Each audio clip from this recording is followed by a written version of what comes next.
Prologue. The ancient city of York was founded in 71 CE by the Romans under the name Eboracum. Emperor Severus declared it the capital of the province of Britannia Inferior. Emperor Constantius I died in York in 306 CE, and his son Constantine the Great was proclaimed emperor by the troops in the fortress. The original wooden walls of Eboracum were rebuilt in stone, and the fortress grew to cover an area of 50 acres, accommodating 6,000 soldiers. The site of the stone Principia of the fortress lies underneath the foundations of York Minster. Excavations there have revealed Roman structures and columns. It was a December afternoon not long before Christmas in the city of York. The day was dark with an overcast sky, the feeble daylight of the winter solstice season already fading. This gloom was counterbalanced by the bright lights and decorations of Christmas celebrations. There was a sense of excitement in the narrow medieval streets, in the warm, brightly lit shops, cafes and pubs, and in the busy Christmas market in Parliament Street and St. Sampson's Square, where a large illuminated Christmas tree rose up into the early evening sky. There was no such excitement for Henry Marlowe, though. He was largely indifferent to his surroundings, having little appreciation of beauty or sense of place. Instead, he glanced out of the window of his office, which overlooked the River Ouse. It had been raining very heavily over the past few days, and the water was dangerously high. Properties by the river, which regularly flooded, such as the famous King's Arms pub, were already inundated at their lower levels.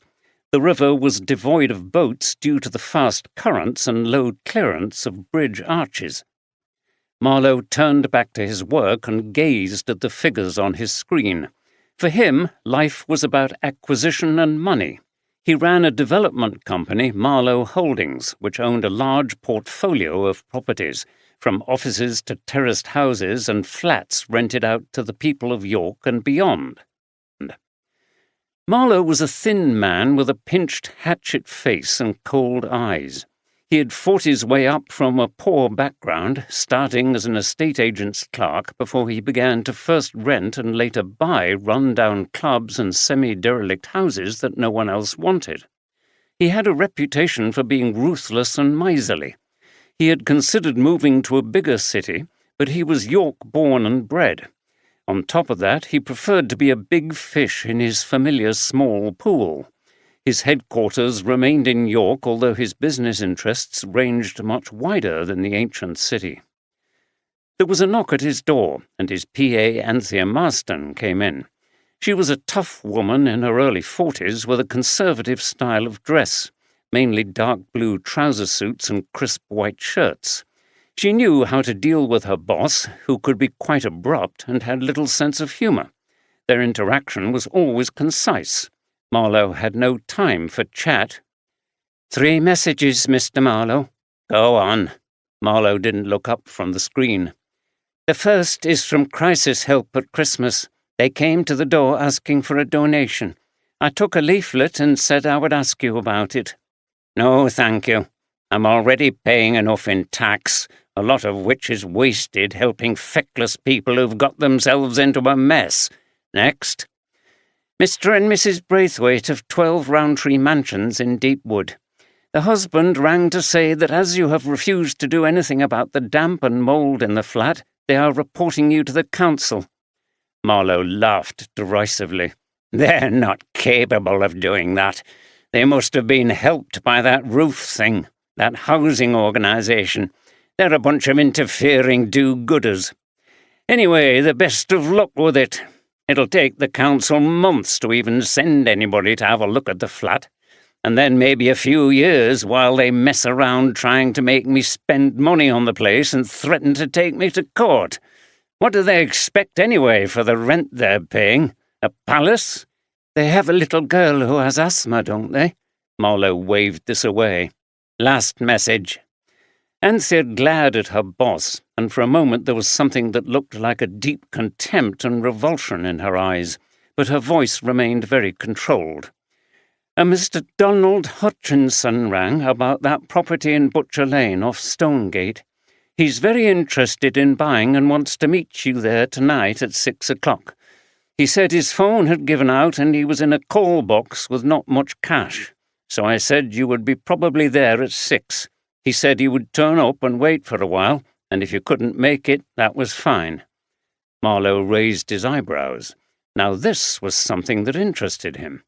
The property in question was not much more than a glorified outhouse that had once been part of a larger dwelling going back to Tudor times. It was sited in one of the narrow snickleways in the ancient city centre, the warren of narrow alleys and back streets. Because it was in a conservation area, there were restrictions on what modifications could be done to the structure. Marlowe hated regulations like this. He'd been sitting on the property for years, as with many of his acquisitions, waiting for someone to make an offer that would enable him to make a big profit. He smiled at the news someone wanted to view the property. There was always some gullible idiot who would part with their money if you waited long enough, but not that many for properties like this, so he knew he'd better follow this up. "Fine, I'll be there." "And so the future of policing will belong to those who are prepared to question the paradigms, people who I will call the paradigm pioneers, those who are willing and courageous enough to think outside the box and soar into the blue sky of new ideas." The speaker's tone was preacher-like in its somberness and intensity. He opened his arms and smiled beatifically at the audience. "I'm sure that will be all of you people here today," he finished, as if expecting some kind of mass conversion after such inspiring words. The applause was, however, perfunctory as he reached the end of his so-called motivational talk and sat down. Detective Chief Inspector Jim Oldroyd closed his eyes and took a deep breath. Next to him, Detective Chief Superintendent Tom Walker had an intensely sour expression on his face, as if he was chewing on an underripe lemon. Further down the row, Oldroyd could see heads drooping and some people definitely asleep. "Good God!" whispered Walker. The two senior detectives from West Riding Police in Harrogate were in a hotel in York where they were attending a residential conference entitled "The Future of Policing, Developing a New Paradigm." This was the second and final day, and the end could not come quickly enough for either of them. The conference had been organised by Matthew Watkins, the trendy and ambitious Chief Constable of West Riding Police, and he had required Oldroyd and Walker to attend. They were there with senior officers from other police forces around the country. It was a huge feather in Watkins' cap to have organised this, and he was strutting around and beaming at everyone. He clearly hoped that the current Home Secretary would be taking note. Oldroyd noticed Walker's grinding jaw. The man clearly would have done anything to wipe the smile from Watkins' face. The content of the conference had been predictable. Motivational speakers bouncing around the stage and making tired jokes, presentations laced with management jargon, some delivered by people who had never been in a police force, breakout groups where people were asked to discuss topics such as "How do you respond to change?" and "What are your limiting beliefs?" It was a lot of sloganized cod psychology and philosophy, all of which bored Oldroyd and infuriated Walker. The only consolation was that the food in the hotel turned out to be quite good. That evening, as they ate dinner together, Walker was unusually quiet, occasionally shaking his head. It was as if this outrage had gone beyond words. "What's happening tonight, then, Tom? Do you fancy anything on the evening's agenda?" asked Oldroyd. In private, Oldroyd and his boss were on first-name terms. They'd worked with each other for many years and shared a pride in their Yorkshire identity. They both had a no-nonsense, practical attitude to policing, which they felt was very much at odds with the content of this conference. Each evening there were voluntary sessions on diet, exercise and meditation, dubbed self-improvement groups. Oldroyd admittedly had found some of these quite interesting, if a little oversimplified. His partner Deborah, a psychotherapist, had persuaded him over the years that the maintenance of his health and well-being was a top priority. On the other hand, Walker was still contemptuous of the whole affair. "I think it's yoga and Tai Chi or something," Walker said. "Not for me, Jim. If I got down on the floor, I'd never be able to get up again." "That's the point, isn't it, Tom? Once you do something like yoga, you will be able to get up and down because your joints will be supple." "Aye, maybe," replied Walker, eating a piece of steak and kidney pie, but he didn't sound very convinced. Oldroyd smiled and looked out of the window. The sky was dark, but there were Christmassy coloured lights everywhere and people walking up and down. It was very inviting, and he wanted to go out and explore the old centre. "I'll tell you what, Tom," Oldroyd said. "Why don't we go on one of those ghost tours? There are lots of them here in York. I know you don't believe in such stuff, but it'll be fun, you know. What an atmosphere there'll be in those medieval streets." Oldroyd had always been fascinated to learn esoteric information about wherever he was, something that also came in useful during a number of his more unusual cases. "We could have a look at the Christmas market, too. I'm told it's very lively." Walker shook his head. "Nice idea, Jim, but I'm tired out after all we've had to endure today. I'm going to go and sit in that lounge and have a whiskey. Then I'll get to bed early. One more damn session tomorrow morning, and then we're off home, thank goodness." He shook his head again. "You know, sometimes I don't know how much more of this I can take. Maybe I should retire." "Don't do that, Tom. We need you to protect us from all the daft stuff that people like Watkins come up with." Walker liked this, and his mood improved. "Aye, maybe," he laughed. "I'll certainly do my best. Anyway, you get off on your ghost tour, if you fancy it." "OK," Oldroyd said. "There's one that starts at 8 o'clock down by the river. I think I've just got time to get there, if I leave soon and don't have any pudding." "Well, you'll be missing a treat. I notice that there's blackberry and apple crumble tonight, my favourite." Oldroyd laughed. "Oh dear, never mind. I've eaten too much already in the last few days. It won't do me any harm to miss one dessert." It was turning cold when Henry Marlowe finally left his office. He walked through the festive streets, past the lively bars and restaurants.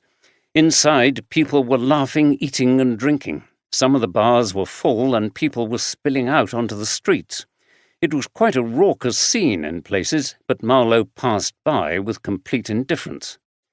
As he walked past Riverstone's bookshop, he saw a display of festive fiction, including A Christmas Carol by Charles Dickens. This caused his normally grim expression to crack into a twisted smile. He'd always thought of himself as a Scrooge-like character. Despite what people said, the man actually had the right idea. Money was reliable and useful, unlike most people, in Marlowe's experience. And so Marlowe lived alone, like Scrooge, and his main aim in life was to make money. Christmas was humbug to him too. He had no family and was estranged from his wife. He had actually been very fond of her, even if he never admitted it. The fact was that Janice reminded him of the first woman he had loved a long time ago, a woman whom he'd lost, so the breakup had made him even more curmudgeonly and cynical about people. Nowadays he lived comparatively frugally and eschewed fun of all types. He felt little empathy for people generally, but especially for those who wouldn't pay their rent or who complained about things. They were mostly malingerers or people who had squandered their money. As he passed through the narrow, winding streets, there were, sadly, as in all British cities, distinctly Dickensian scenes of wealth and poverty side by side. In contrast to the revellers enjoying themselves in the warm glow inside the bars and restaurants, homeless people were laid in cold shop doorways, clad in dirty clothes, some with small boxes asking for donations. But Marlowe walked past them all and gave nothing.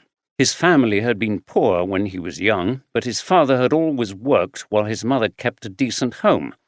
In Marlowe's view, people were lazy now and expected handouts. They needed to get a job and stop begging. The Victorians had it right. He would actually be in favour of reintroducing the workhouse to get these people off the streets. In fact, he had the very property ideal for the purpose, and York Council, that incompetent bunch of spendthrifts, could rent it from him. His thin face formed into an even nastier smile at the prospect of this scheme. On one street corner, a bunch of dogged people were braving the cold to fundraise for a homeless charity. "Help the homeless at Christmas," called out one of them as he rattled his donation can. Marlowe sneered as he walked past. People were always trying to get your money from you. He reached the network of narrow medieval streets near the Minster and headed down the wide pedestrianised stone gate, and then off down a dark alleyway towards the property he had for sale. He looked at his watch. Those damn ghost tour people would be around before too long on one of their dreadful pantomime-like displays. He'd have to get this meeting completed as soon as possible before they put the client off the purchase altogether. He approached the door and realized there was no one there yet. He fumbled with his keys and switched on a torch. An evening like this wasn't the best time to view a property, but at least the darkness would cover the many deficiencies of this building. A barely visible cat brushed against his legs. He kicked it out. It meowed and ran off. He waited by the door for Mr. Hutchinson to arrive. Some time later, a dark figure flitted spectre-like down the Snickleway and back out into busy Stonegate, where it disappeared among the groups of people on their way to the Christmas market. Oldroyd, dressed in an overcoat and scarf, walked through the streets with a spring in his step. He was glad to escape from Walker for a while. He had a lot of respect for his boss, but his persistent moroseness in the last couple of days had become very wearing. He had never heard Walker talk about retiring before. It made him think a bit. None of them were getting any younger, and he knew things couldn't stay the same forever. One day, he knew, the younger generation would have to take the reins. He reached Precentor's Court and Minster Yard, trying to turn his mind to more positive thoughts. The magnificent, illuminated medieval Minster rose up into the dark sky. Oldroyd always felt tremendous pride when he saw this building, especially the great west window with its 14th-century curvilinear tracery, affectionately known as the heart of Yorkshire. It was all quiet now, but Oldroyd remembered some wonderful Christmas Eves when he and his family had attended the carol service, which rivaled the one at King's College Chapel in Cambridge. Maybe this year he would attend again. He turned down Minster Gates onto Stonegate, Coney Street, then down to the meeting place by the river for the start of the ghost tour. There was a slight mist over the water. It had been a dry day, but the water was still creeping slowly up over the stone embankment. It would often last for a while. The wide and deep river ooze took all the water down from the hilly, wet areas of the dales, from the rivers Swale, Nid, and Ure. There were already a number of people gathered by a lamp-post, and he assumed they were others waiting for the tour to start. After a short while, a tall figure appeared as though from nowhere, wearing a long black cape and hat on top of long hair. He immediately launched into a melodramatic delivery, which Oldroyd suspected he would keep up throughout the tour. "Ladies and gentlemen, prepare to walk through the most ghost-ridden city in Britain, if not the world. We're going to see some of the most haunted buildings in the country and hear about some of the most terrifying ghosts." He wafted his cloak around and shot piercing looks at the group, some of whom laughed as he did so. "Be warned, this is not for the faint-hearted," he declaimed, and so on. Oldroyd loved the melodrama, as, judging by their reactions, the others in the group did too. "We will be going down a number of narrow alleyways, also called snickets or ginnels. Sometimes in York we call them snickleways. So, stay together and make sure no one is pulled by ghostly arms from one of these dark snickleways into a creepy house." There was some grim laughter at this. The guide then led them away from the riverside and up a road to the first stopping point at one of the many old pubs in the city. This particular tavern, he informed them, had associations with the outlaw Dick Turpin, who was hanged in York. His body was later taken to the cellar of this pub, where it was stolen by body snatchers and later reburied in quicklime. The ghost of Turpin and the sound of his horse, so the guide claimed, could often be heard nearby. Oldroyd looked around the dimly lit street and back down towards the black water of the river and could actually imagine that happening. There was no doubt that the darkness of December was the most potent time for ghost stories. The guide moved the group on to more eerie sites, including Coppergate, where Jorvik, the Viking city of York, was excavated in the late 1970s. He claimed that when Viking remains were dug up, spirits were disturbed, and there had been hauntings reported in local shops ever since. In Bedern, an area near the Minster, a man called Pym had run a school and workhouse for poor and orphaned children. He neglected them so badly that many died. Pym buried a few, but stored others in cupboards in his school. It is thought that the spirits of the children haunted Pym and drove him to drink and madness. He was eventually taken to an asylum. "The children can still be seen and heard today," said the guide in hushed tones. "There are little faces at the windows. Sometimes a shadow is seen, an invisible hand felt on the shoulder, or a giggle heard from just behind." Oldroyd and the rest of the group were very engaged and entered into the spirit of the evening. The tour was great fun, but also rather chilling. After hearing those stories, no one wanted to be in the narrow streets or behind the old churches by themselves at night.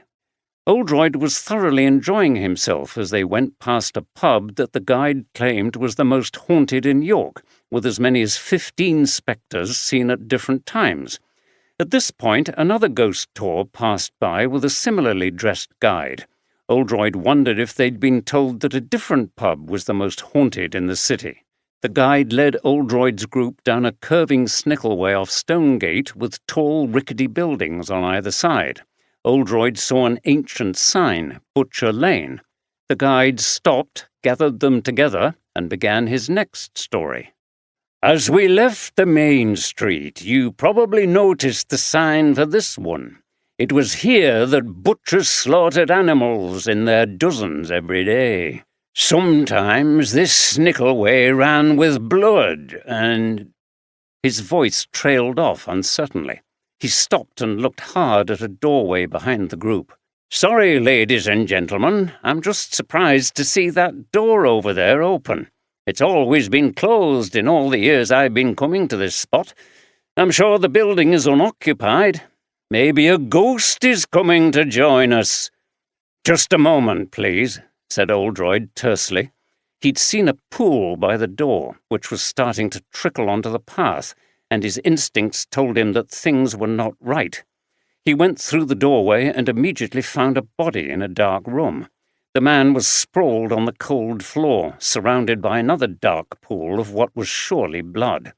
One of the ghost tour participants who had followed Oldroyd through the doorway also saw the body and screamed.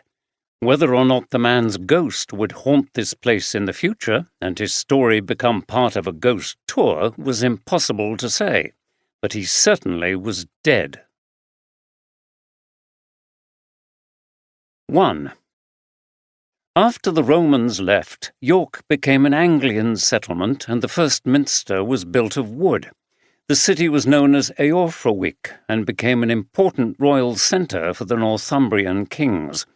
In 866 CE, York was conquered by a large force of Danish Vikings who established the kingdom of Jorvik, which lasted nearly a century until the last Viking, Eric Bloodaxe, was expelled and the kingdom became part of an Anglo-Saxon state. Wulfstan, a famous scholar in this period, became Archbishop of York. As the evening passed, it became chillier in Butcher Lane, the snickleway where Oldroyd had discovered the body, and a cold drizzle started to fall. After the gruesome discovery, he had quickly contacted the emergency services, then brought the ghost tour to a conclusion, announcing that he was a police officer and producing his warrant card. He asked the tour party and their stunned guide, a local man called Gary Owen, if they had seen anything or anyone suspicious as they entered the Snickleway, but none of them had, other than the pool of blood. Once Oldroyd was satisfied with their statements, they dispersed looking grim-faced. The thrills and fun had evaporated. Real murder was a different proposition from interesting and thrilling stories. Now, a couple of hours later, the streets were much quieter. The Snickleway had been cordoned off and police constables were guarding the entrances. It appeared that the building where the body had been found was once a small dwelling place at some point, and also, ironically, a slaughterhouse. The interior had been empty, though now was illuminated by the portable floodlights that allowed the Sokos in protective clothing to do their work. As a forensic pathologist was examining the body, Inspector Anne Hopkins, from the York Force, sheltered under the arch at the entrance to the alleyway as she spoke to Oldroyd. She was a tall, keen-eyed blonde woman in her mid-40s, who seemed like an older version of Detective Sergeant Stephanie Johnson from the Harrogate Force, who regularly worked with Oldroyd alongside her partner, sometimes professionally but also romantically, DS Andy Carter. "What brings you to York then, sir?" asked Anne. "You didn't come all this way just for a ghost tour, did you?" She flashed him a mischievous smile that reminded him very much of what Steph might do in a similar situation.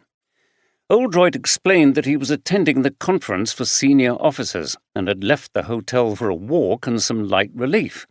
Anne pulled a face. "Right, I don't blame you, sir.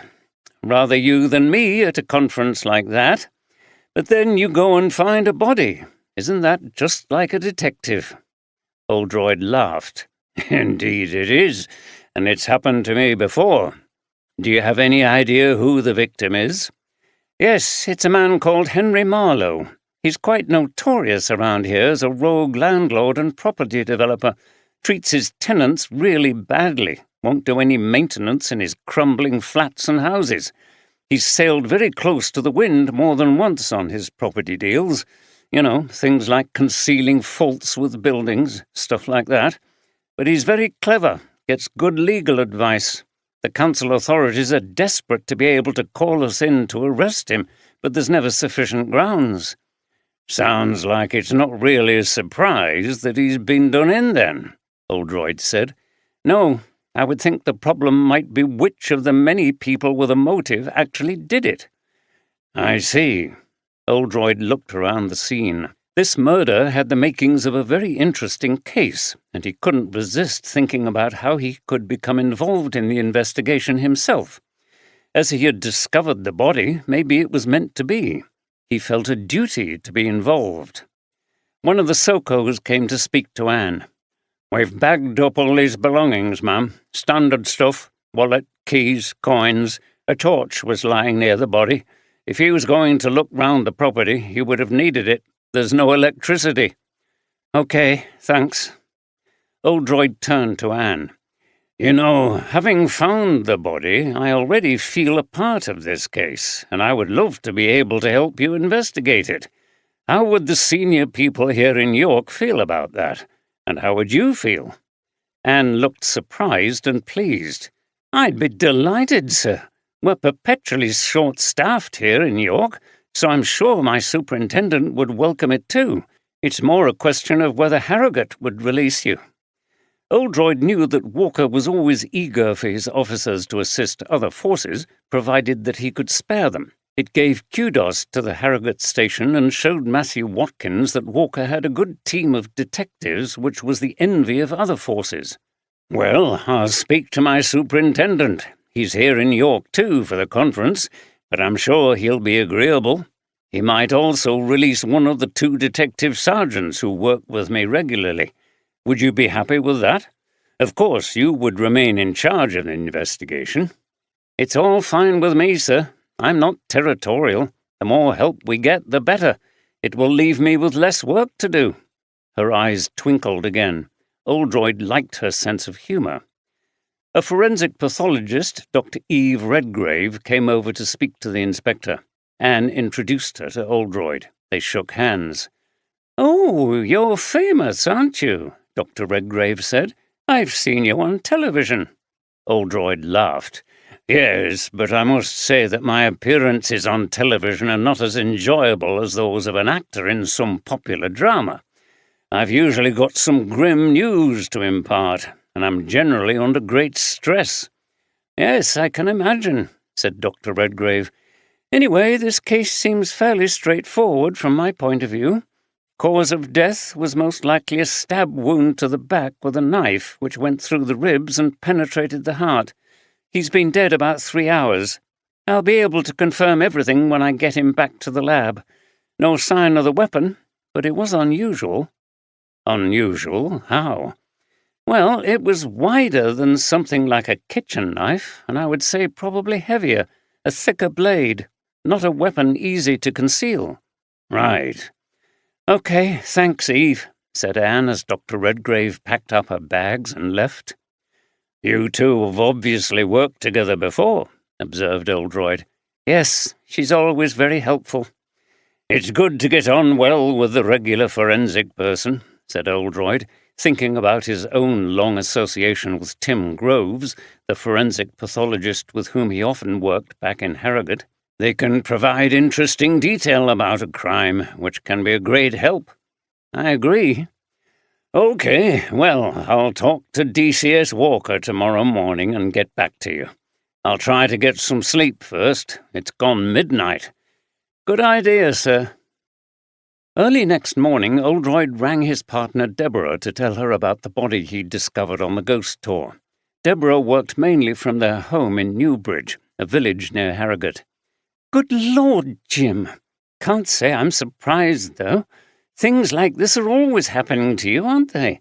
There's never a dull moment," she said in her typical bantering. "Well, as I always say, I did warn you about what you were taking on when we got together," joked Oldroyd. "I suppose so," replied Deborah with a teasing sigh.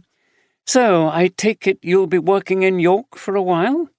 "Yes, I'm going to be part of the investigation, and I'm getting Andy Carter to come over too." "It sounds exciting, and I assume it got you out of the final bit of the conference. I'm sure you were devastated." Oldroyd laughed. "But don't forget," Deborah continued, "Louise and Patrick are coming up tonight, so don't be too late back." Louise was Oldroyd's daughter who worked in London, and Patrick was her Irish boyfriend. "I won't, don't worry. I'm looking forward to seeing them. Bye for now. I'll have to go and tell Tom Walker what's happened. He won't believe it either." The chief superintendent was just tucking into his bacon and eggs when Oldroyd joined him at the table. "Have you packed up then, Jim? One more stupid presentation and then we're off. Oh, how was it last night?" He glanced at Oldroyd. "You look tired. Did you go on to a nightclub after the ghost thing?" Oldroyd laughed at that prospect and then told Walker what had happened. His boss put down his knife and fork, shaking his head. "And you found the body? Are you sure it wasn't a stunt by the people who do these ghost tours? You know, to add to the drama?" "I'm afraid not, Tom. It was real blood, all right." A waiter came over and Oldroyd ordered some scrambled eggs on sourdough. Once the waiter was out of earshot, he continued. "Now the thing is, the inspector who attended the scene told me that they're a little short-staffed here in York. So I was wondering if you'd be agreeable to me helping out a bit." As he expected, Walker liked the idea. "Well, why not? Miss all the rubbish this morning and get on with it. Do you want Carter or Johnson to come over? I like it when Harrogate shows how damned good we are. It shows that twerp Watkins what a great staff he has that he doesn't appreciate. That we're better at solving crimes than sitting around all day at these stupid conferences." He was full of indignation and stabbed the air with his knife. Oldroyd smiled.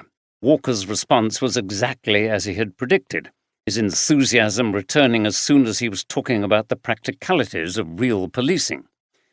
Walker continued cutting up his bacon for a moment before chewing on a piece. Then he laughed and put his knife and fork down.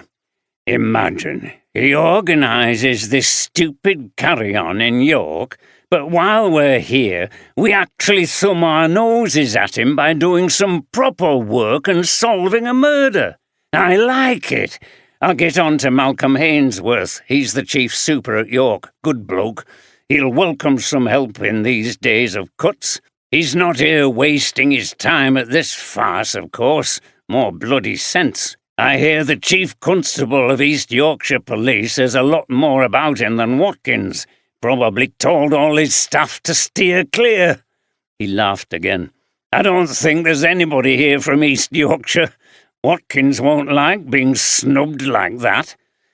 Oldroyd listened to this and a little more. He usually found a way of excusing himself when Walker began one of his rants against Watkins, but this morning he felt he owed it to the old boy to hear him out, and, as usual, he agreed with most of what Walker had to say.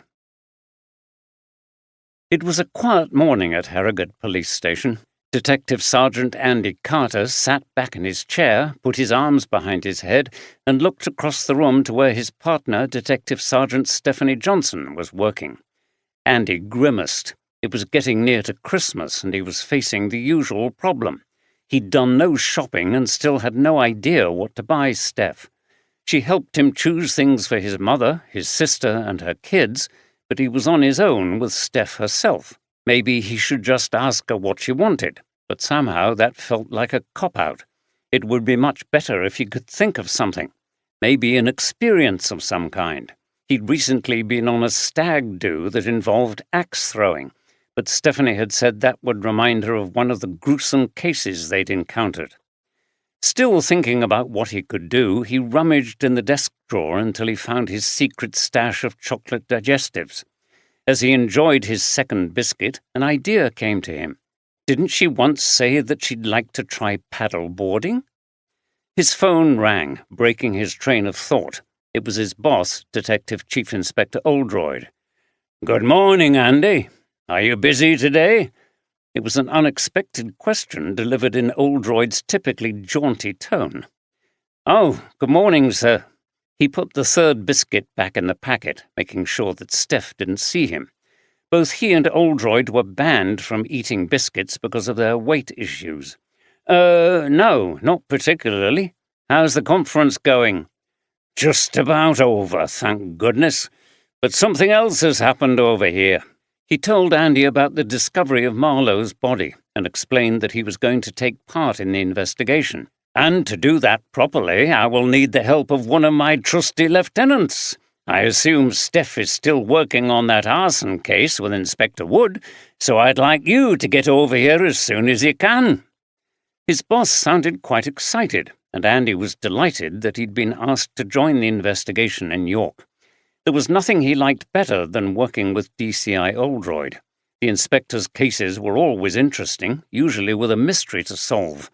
When Andy finally put the phone down, he saw Steph looking at him. "You lucky sod," she said. "That was the boss, wasn't it? And you're going over to help him in York?" Andy smiled. "That's right." "Well, spare a thought for us back here. This case I'm working on is going nowhere." She looked around and then whispered, "Inspector Wood is okay, but he's so dull. He has a model railway in his attic. I'm sick of hearing about it. Yesterday we were in the car and I got a full description of this new engine his wife is going to get him for Christmas. I pity her. A Coronation Scott, or something with streamlining on, whatever that is. I wouldn't mind, but he never bothers to find out what I'm into." "Sorry," replied Andy in a taunting sing-song voice. Grinning, Steph stuck out her tongue. "Okay, well, seeing as the shops are good in York, you could do some Christmas shopping while you're over there. I'll make you a list." Andy's face fell. He believed that domestic chores should be shared equally, but he often found Steph's lists of shopping or jobs a bit too demanding. "I don't know whether I'll have the time," he said, trying to nip the idea in the bud. Steph cocked her head to one side. "Oh, really? The boss is never as demanding as all that. I'm sure you'll get a bit of time off, especially if I tell him how important it is because I'm so busy here." You wouldn't do that. It's unprofessional. You can't ask him to let me go shopping. Oh, can't I? You forget that I've known him for a long time, ever since I came to work here straight from school. I'm one of his protégés. He's proud of me and the progress I've made over the years. He wouldn't refuse me a little request like that. Andy frowned. Fine, but don't say anything. It'll be too embarrassing. I'll do the shopping, no problem. Very good. That's more like it.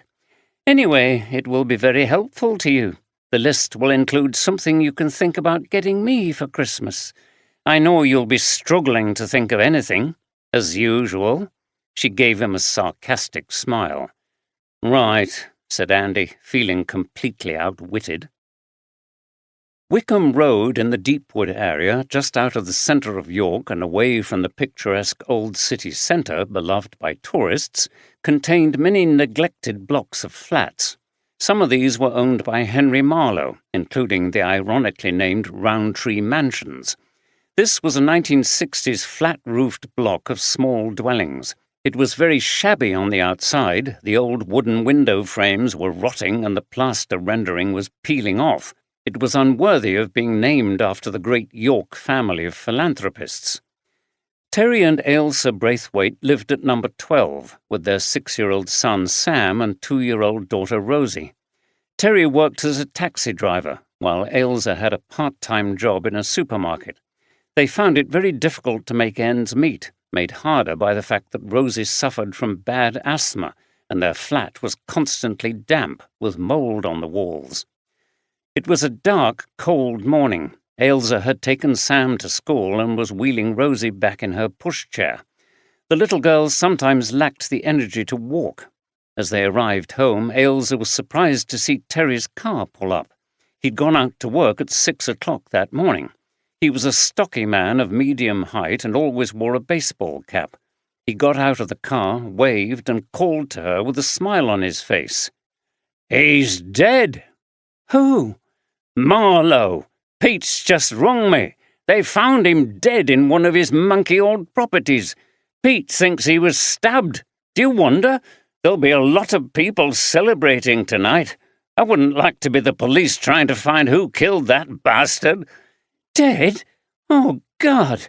But what will happen to us in the flat now?" Terry shrugged. "There'll be a lot of legal stuff to get through, but hopefully we'll get a better landlord. They could hardly be worse, could they?" "No," agreed Ailsa. "Anyway, I have to get back to work. I just had to tell you. See you later. Things will get better, you'll see." He gave her a kiss, got back into his car, and drove off. Ailsa entered the flat and got Rosie out of the pushchair. The little girl had a bit of a coughing fit, and Ailsa went to get the inhaler. She looked around the walls and the ceiling, at the damp marks and the places where water sometimes streamed down in the cold weather. They'd had to get rid of a carpet on which fungi had started to grow. She knew that it was having an effect on Rosie's health, and it was a terrible worry. It would be wonderful if whoever took over the flats would put some money into renovating them. They'd thought about leaving, but there was nothing available they could afford that was suitable for a family with young children. As Rosie watched some cartoons, her mother made a cup of coffee.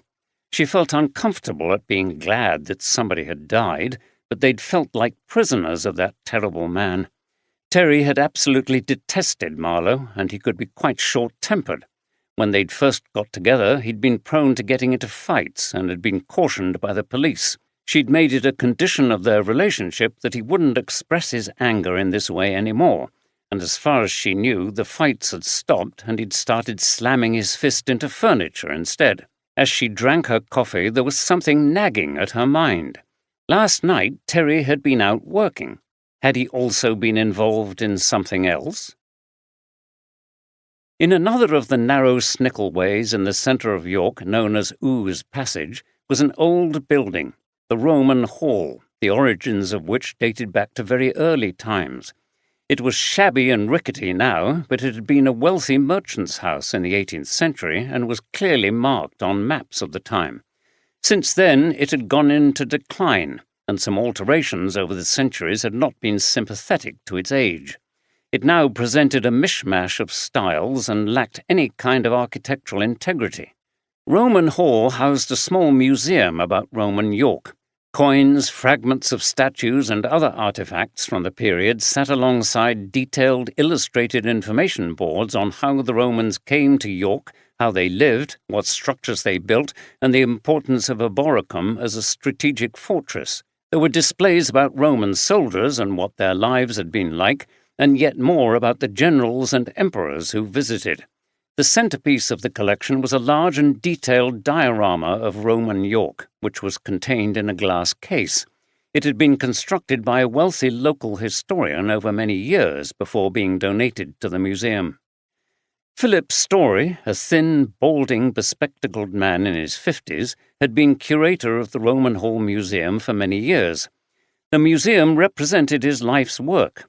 He was a history graduate from the University of York, specializing in the history of Roman Britain.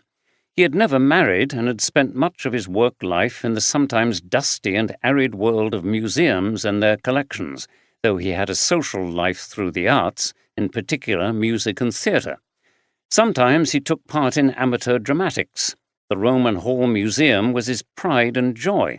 It had been financed by some small legacies and was run by a board of 3 trustees. Despite not being a major tourist attraction, it managed to keep going, partly because Philip was only paid a small salary and he had only one part-time voluntary assistant who helped with some of the admin.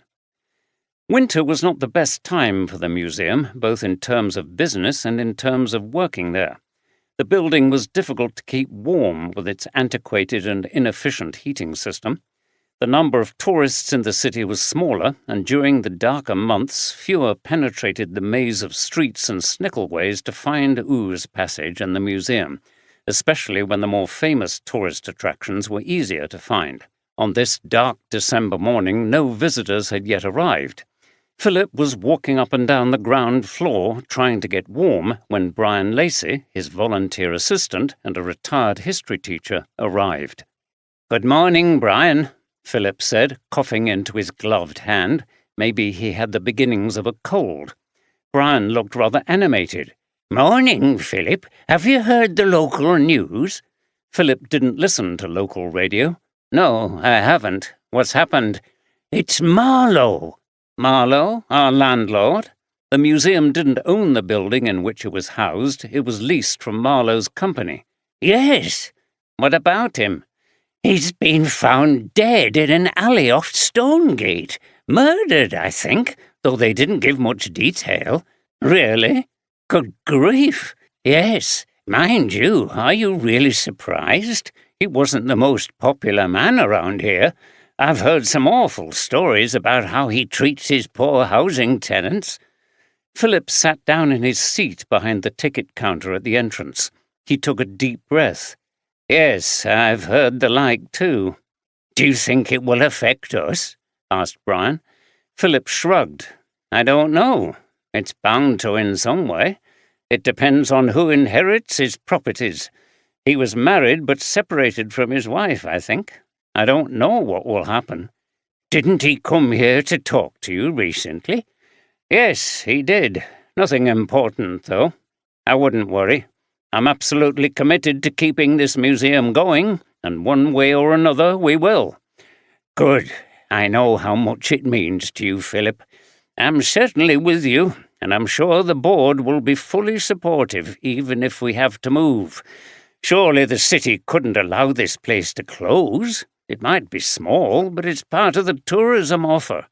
"Absolutely, and an important part of the city's heritage. So let's not be too pessimistic. There may not be a problem." He looked at the door and saw that there was someone waiting. "Anyway, it seems we have a punter, so I'd better open up." As Brian went into the tiny office behind the reception area, Philip glanced after him before he unlocked the door and frowned. The death of Marlowe was of greater significance than he'd implied. Another person who heard the news of Henry Marlowe's death on the local media that morning was Janice Marlowe, his estranged wife. She was in her apartment in a converted warehouse overlooking the city of York. She was wearing expensive second-hand casual clothes that she'd picked up in charity shops and online, a cashmere jumper from the Oxfam shop in Ilkley, and a pair of retro Sweaty Betty jogging pants from Vinted. Gone were the days when she'd thought nothing of shopping in Hobbs and Jigsaw. She already knew her husband was dead, having been visited by a police officer in the early morning. She was sitting by the window in the dark of the early morning, smoking a cigarette and feeling rather depressed. She didn't have a job. She'd always survived on the earnings of whoever she was married to. She was old school and thought a man should support his wife. However, she could barely manage on the meagre allowance that her husband had given her, which was a situation that she could not have tolerated for much longer. Unfortunately, very much against his character, Henry retained a fondness for her and didn't want to get a divorce. She would have had to wait until they'd been separated for 5 years.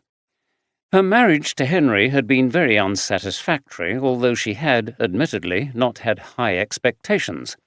It was her third marriage, and she was over 40. She had a son and daughter from her first marriage who seemed to constantly need her support, and bailing them out meant that she was perpetually short of cash. She had thought that marrying the wealthy property owner, somewhat older than her, would be a shrewd move, but hadn't considered just how suffocatingly tedious it would be to live with a man who did nothing and went nowhere. Henry just stayed at home in his crumbling house on the outskirts of York and worked on his accounts. He may as well have sat in a Victorian counting house piling up his gold sovereigns. Every Christmas he would joke that Scrooge had the right idea, but Janice was never quite sure it really was a joke. She enjoyed a comfortable life, but she also liked a good time and had hoped for more than what Henry offered. In the end, she had decided to leave him before she went mad with boredom. She stubbed out her cigarette and sighed. What was wrong with her? She had recently begun to examine herself and her behaviour. 3 failed marriages now, but what did she expect if money was always her motive? She lit another cigarette and switched on the radio for the local news just in time to hear the announcement of her husband's death. The cigarette nearly dropped from her fingers. It was a shock to hear Henry's death stated on the radio. "Good God!" she exclaimed. She switched the radio off, sat for a moment, and then reached for the phone. It was time she told someone before they found out from the media. "Justin, I'm glad you're up. Have you heard the news? It's Henry. He's bloody dead." "Yes, I can't believe it. I was told early this morning. A police officer came round. He was very nice. They went to search everywhere, of course, so I gave him my key to Bishopsthorpe Manor. They'll have fun going through that rabbit warren of a place. Anthea will see them in the office. But, Justin, it's just been on the radio. The police are saying he was murdered." "I know, murdered. Well, to be frank, it could have been lots of people. He wasn't very popular in this city. Too much of a grasping skinflint. I don't know what I ever saw in him." "What do you mean, money?" "Oh, yes, very funny. Well, I suppose I should be due some now." "Yes, tonight. I still want to come." "OK, see you there at 6:30. The call ended. She leaned back in the chair and closed her eyes as she tried to absorb the shock of her husband's death and work out what she felt about it. She had, despite the things she'd said, been quite fond of Henry, but her feelings for him were really no deeper than that, and not a basis for marriage. She could see the sun coming up over the river from out of her window. It could herald the dawn of a new phase of her life with her new partner. She'd met Justin, a divorced local businessman, just before she left Henry, and they would now be able to get married. She liked the married status as it gave you greater rights over money and property, should the relationship break down. She was very pragmatic about such things, and, in her experience, relationships didn't last forever. Maybe this time it would be different, because now she should be a wealthy woman in her own right, with what she would inherit from Henry, so not dependent on Justin. Then she shook her head. There she was again, thinking about money and financial security. No wonder her relationships didn't last. She was glad that she was meeting Justin tonight. She needed to talk to him. She was determined that this time it was going to be different. Her mind went back to Henry's murder. The detectives investigating would want to interview her, and she knew that she would be a suspect. She would be ready for them. The police station in York was just out of the old city centre. Inspector Anne Hopkins set up an incident room there. It was a pleasant space with views over York, including the Minster in the distance. There were comfortable chairs, a table and a whiteboard where photographs and diagrams could be attached and drawn. Anne found visual material helpful, and she had already placed a photograph of Henry Marlowe in the centre, then drawn a line from him to his estranged wife. This was as far as she had got when she was joined by Oldroyd and Andy. Oldroyd introduced his detective sergeant, and Anne looked appreciatingly at the handsome young detective as they shook hands. The two Harrogate detectives sat down and were joined by two detective constables who were going to work on the case, Kate Warren and Liam Jefferson. "Well, sir, everything's clear at this end," she said.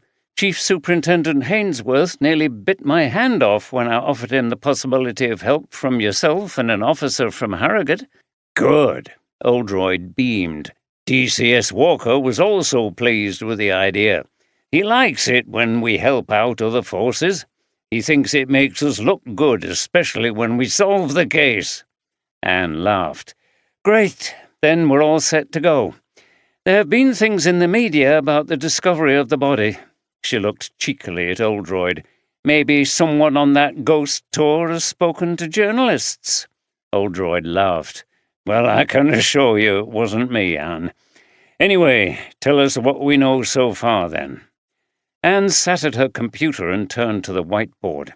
"Well, we haven't got much on this board yet. The only person we have clearly identified so far who had a motive to kill Marlowe is his estranged wife, Janice. It seems that she was his only family. There's no record of siblings or children, and his parents are long dead. As I said to you, Marlowe was notorious in the city. There will be a long list of angry tenants, people who think they've been cheated by Marlowe in property deals, maybe campaigners on housing issues, and so on. I think it's true to say he was a hate figure for anyone concerned with housing. So it would be sensible for us to start with people he's encountered recently. It's more likely that one of them has finally had enough, rather than someone from the past suddenly deciding to bump him off now. Though, of course, that is not impossible." "I agree," said Oldroyd. "I assume you're getting your team to identify these people. It could be a long process. In cases like this, the suspects can even broaden out into the relatives of tenants, parents who think their sons and daughters were badly treated. We're not sure yet, are we, that this murder was planned? It could be someone who came to confront Marlowe about something, then a fight developed. Just because someone was carrying a knife doesn't mean that they necessarily meant to use it." "You're right, sir," said Anne. "But the fact that Dr. Redgrave thought the knife was rather unusual in shape and size suggests some purpose in carrying it. We're contacting the local authority and housing charities to see what's been happening, see if we can pick up anything about recent conflicts or threats. There is a person we need to speak to urgently who might possess some valuable information. His PA." Anne looked at her screen. "A woman called Anthea Marston. How do you feel about going to interview her while I speak to his wife?" She turned to Andy. "I want you to go with some of my team out to Marlowe's house in Bishopsthorpe. See what you can find there." "Ma'am," said Andy.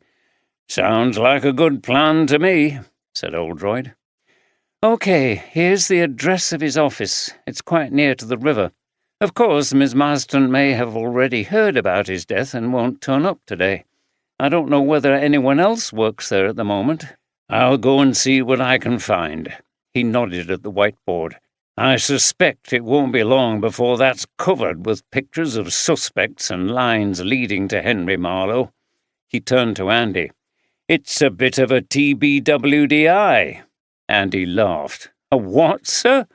Oldroyd was famous for his tongue-in-cheek murder case acronyms, although some of them were easier to guess at than others. Andy suspected that he made some of them up on the spot. "They bloody well deserved it. applied to cases where we don't have much sympathy with the victim." Oldroyd smiled archly. "I think you're right, sir," said Anne. "It's just that his unpopularity makes our job harder." The Deepwood district of York was a very different place to the medieval centre and the streets of large Georgian and Victorian houses just outside it.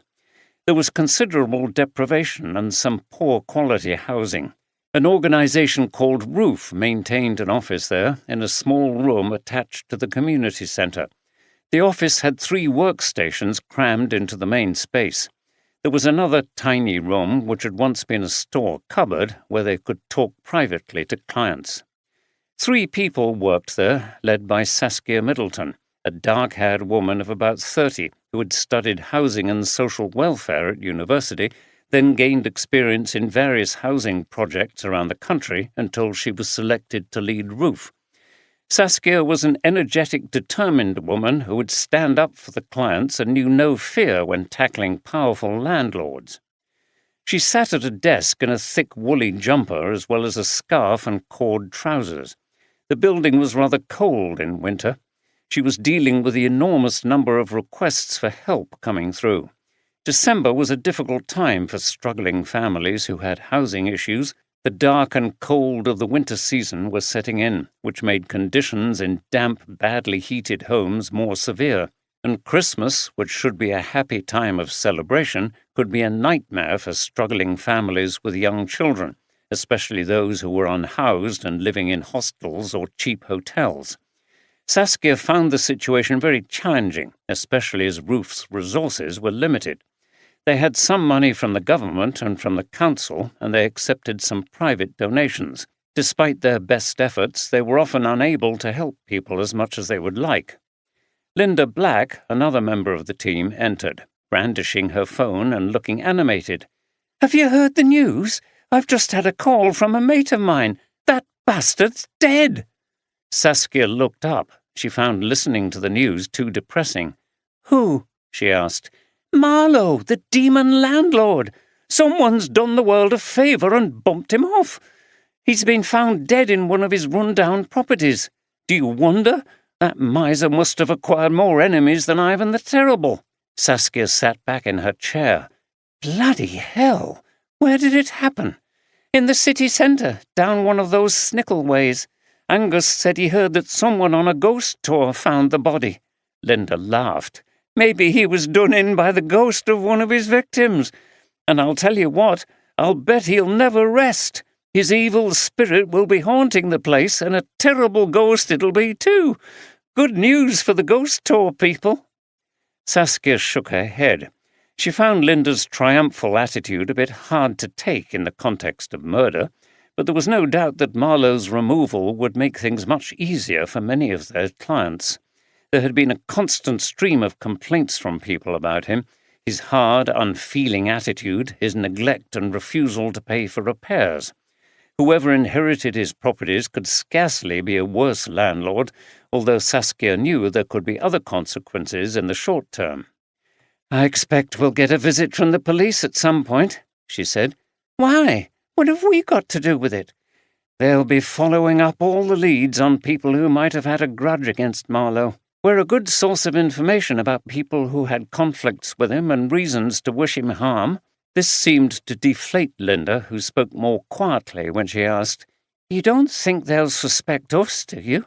We've had a few run-ins with him ourselves." "Us?" Saskia laughed. "I don't think so. People who work for organizations like this don't usually go around murdering people, do they? Even if they make enemies. There are lots of people around who have much more personal reasons to want him out of the way."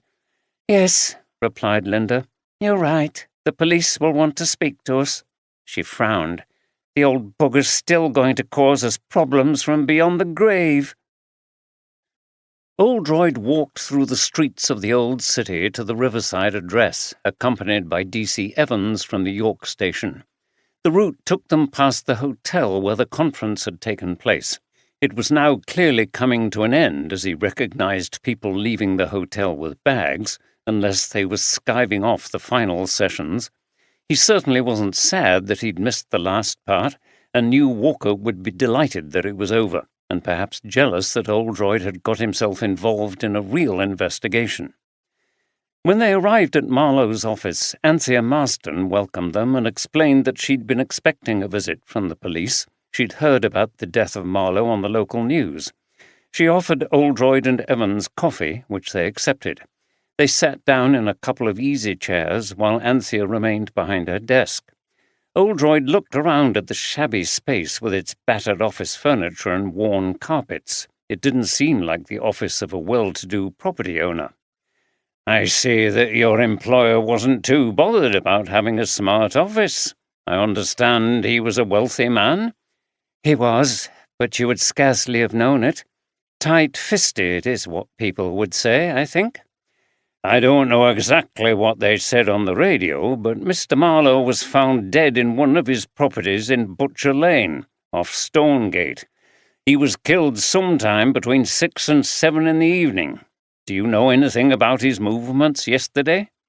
"Yes, I do. A man calling himself Donald Hutchinson rang in the afternoon, said he was interested in buying that property and asked to meet Mr. Marlowe there at 6 o'clock. Oldroyd sat up. This meant that the murder was very likely to have been premeditated. "I see," he said. "Did he say anything else about himself?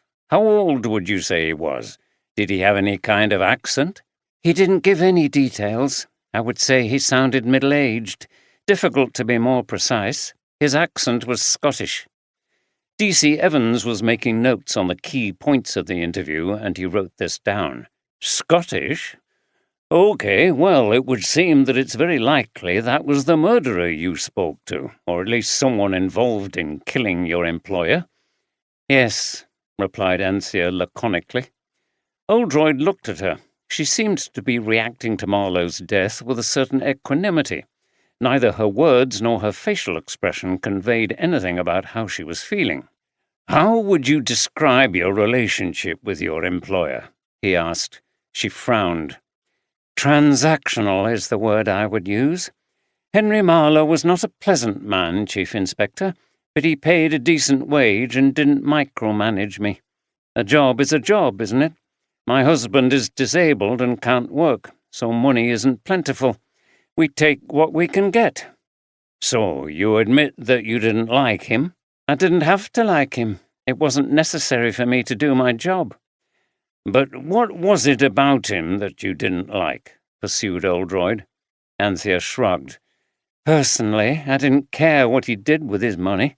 That was his own affair. But I didn't approve of the way he treated some of his tenants who were often very poor and in bad health, including children." "Did you argue about it with him?" "No. Sometimes I gently reminded him about something if I felt it was his legal responsibility, but it wasn't really my business, and I didn't want to lose my job. Actually, there was an example yesterday afternoon.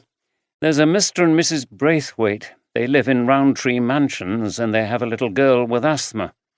Mr. Marlowe refused to do anything about the fact that their flat has mould. Mr. Marlowe was out when the husband rang, who sounded very angry and said he was going to report it to the council. I told Mr. Marlowe, but he just scoffed at it." She shrugged her shoulders, implying that there was nothing more she could do. Oldroyd looked at her very closely. "You say you need the job, but nevertheless it must have been difficult to work for a man whose behaviour you found irksome." Anthea returned Oldroyd's look. "We all make our accommodations when needs must, don't we?" She's a cool customer, thought Oldroyd. "We understand that Marlowe had a number of conflicts with his clients and tenants," said Oldroyd, changing tack.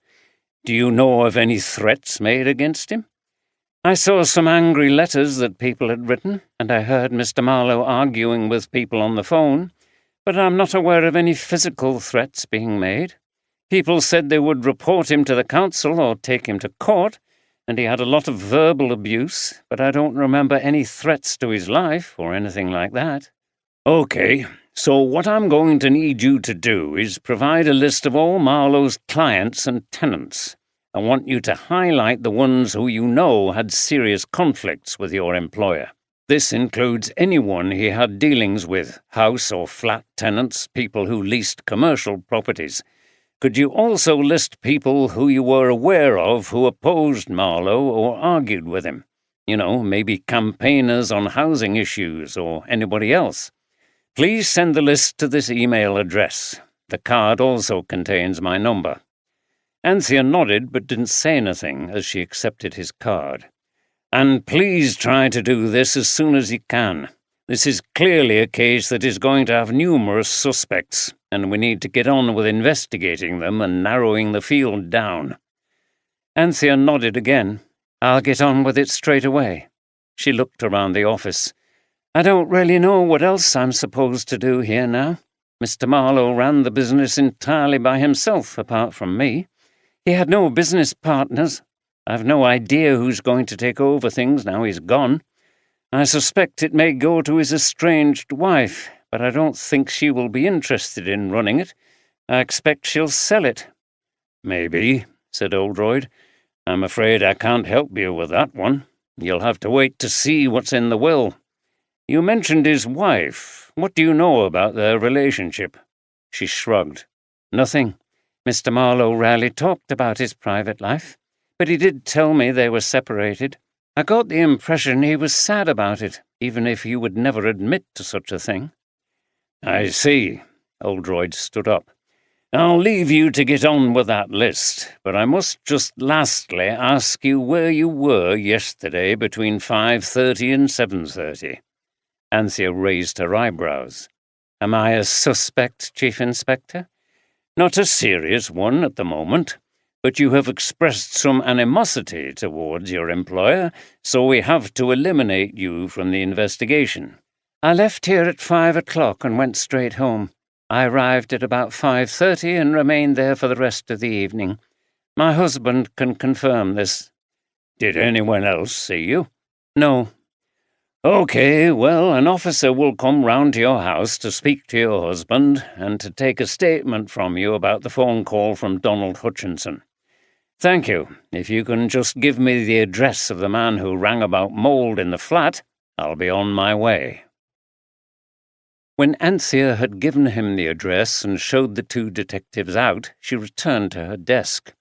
For the first time that morning, she smiled.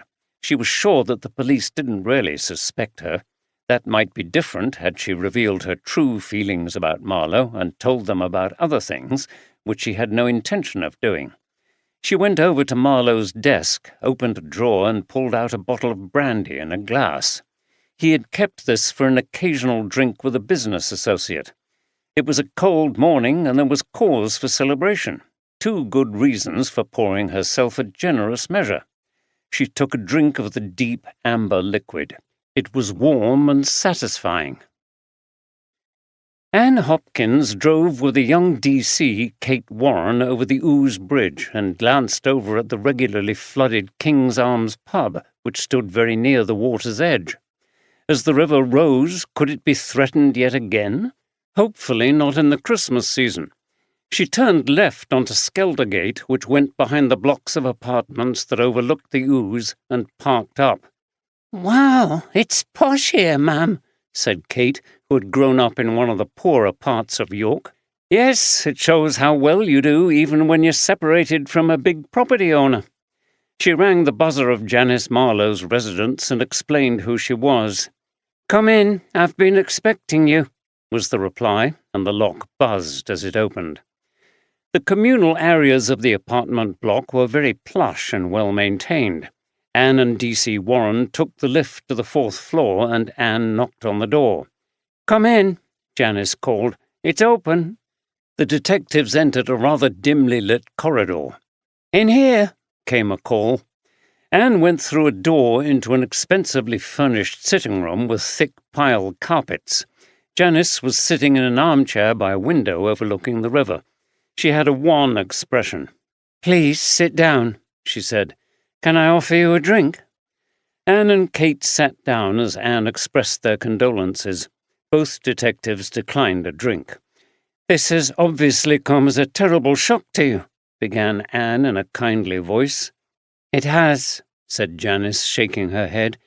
Even though we were separated, I retained some affection for my husband. I hoped that one day we could be reconciled. Hearing about his death has been a blow. I have to ask you, what caused the breakdown in your relationship with your husband?" Janice sighed as she considered how to answer the question. After a few moments, she finally spoke. "It wasn't anything to do with infidelity, Inspector. Henry and I had too much respect for each other. It was just that we discovered that we didn't really have the same interests in life. Henry wasn't what you might call a socially active person, although he was always very fond of me. I longed for a bit of excitement, so I left him." She took a deep breath. "I felt it was time for us both to move on. We stayed on good terms." "When did you last see your husband?" asked Anne. "It was several weeks ago. We occasionally met for dinner, to keep in touch. He didn't seem to be in a very good mood, as if he was worried about something." "Do you have any idea about what that might have been?" "No, I don't. But Henry did have a lot of enemies. He used to talk to me about difficult people he had to deal with." "Were there any in particular? Maybe someone who threatened him?" Janice waved her hand. "Oh, I don't remember any details. I never got involved in Henry's business, but I know he wasn't popular for some reason." "So he never spoke to you about fearing for his life or anything like that?" "No, I would have been worried, and I would have remembered that." "I presume your husband amassed a great deal of wealth through his property dealings. He must have done to have been able to purchase Bishopthorpe Manor." "Yes, but as I said, I never had anything to do with that part of his life. I must tell you, Inspector, Bishopthorpe Manor is one of the dullest places imaginable. It's not exactly stuffed with exotic and expensive treasures, and it's hardly appointed to the highest levels of comfort. Living there was one of the things about our marriage that I found difficult." And since she had paused before the end, carefully choosing a word which did not create the impression that she had clearly been at the end of her tether, Anne was careful not to look at Janice with the suspicion she felt. "I understand that you have 2 children from a previous marriage," she continued. "Yes, Alex and Penny. They're both in London." "And what do they do?" Janice looked at Anne. "Is this relevant, Inspector? I can't see that my children have got anything to do with this." Anne was firm. "I need to get the whole picture of you and your relationships, as you are the wife of the victim." Janice frowned. "Well, Penny works for a publisher and Alex is in the city doing something in finance." "And are they doing well?" "They're still quite young, so they struggle a bit with the cost of living and housing down there, but they survive." "And I'll bet they come to you as the wife of a wealthy man for help," thought Anne. "Another thing I have to ask you. Have you entered another relationship since you left Henry?" Janice became quite angry. "Really, Inspector, I think that's my own business." "All this is relevant to the case, so just answer the question, please." For a moment it looked as if Janice might refuse to say anything more. She looked down at the plush carpet and was tight-lipped. Then she said, "I'm friendly with a man called Justin Hayward. He runs a business selling upmarket kitchens." "Has he met your husband? How do they feel about each other?" "No, he's never met Henry, and we never talk about him. I don't think that will come as a surprise," Janice replied with some sarcasm. Anne paused for a moment. "I take it that you expect to inherit the business, the house, and the other assets from your husband, unless he had other relatives to whom he might have left something?" "I'll spare you the effort of finding out for yourself," said Janice, again in a rather hostile tone. "Henry had no family other than me, and I don't think he had any close friends. So, yes, I expect that I will inherit his estate." Anne returned the cold stare with one of her own. "Did your husband threaten to change his will after you left him?" "No, Inspector. Who would he have left his estate to? I didn't kill him for it, which is what I think you are driving at with this line of questioning. Everyone connected with your husband is a suspect until we have eliminated them, including you, I'm afraid," Anne said. "So, finally, where were you between 5:30 and 8 o'clock last night?" Janice looked at her triumphantly. "I was here all evening. Daphne, a friend of mine, came round and we watched a film." "Okay, you'll need to provide us with her details so that she can verify your alibi. Please give the details to DC Warren and also the contact details for Mr. Hayward. Thank you." Janice frowned at Anne but gave the DC the details. "Okay," said Anne as she got up. "We'll leave it there. I'll send an officer round to take a statement from you, so I must ask you to stay here in York during the investigation." "That's no problem," replied Janice. "There's going to be a lot to do. I will have to arrange the funeral and everything, so I'm going to be around." Once they got outside the building, Anne turned to DC Warren. "What did you make of her?"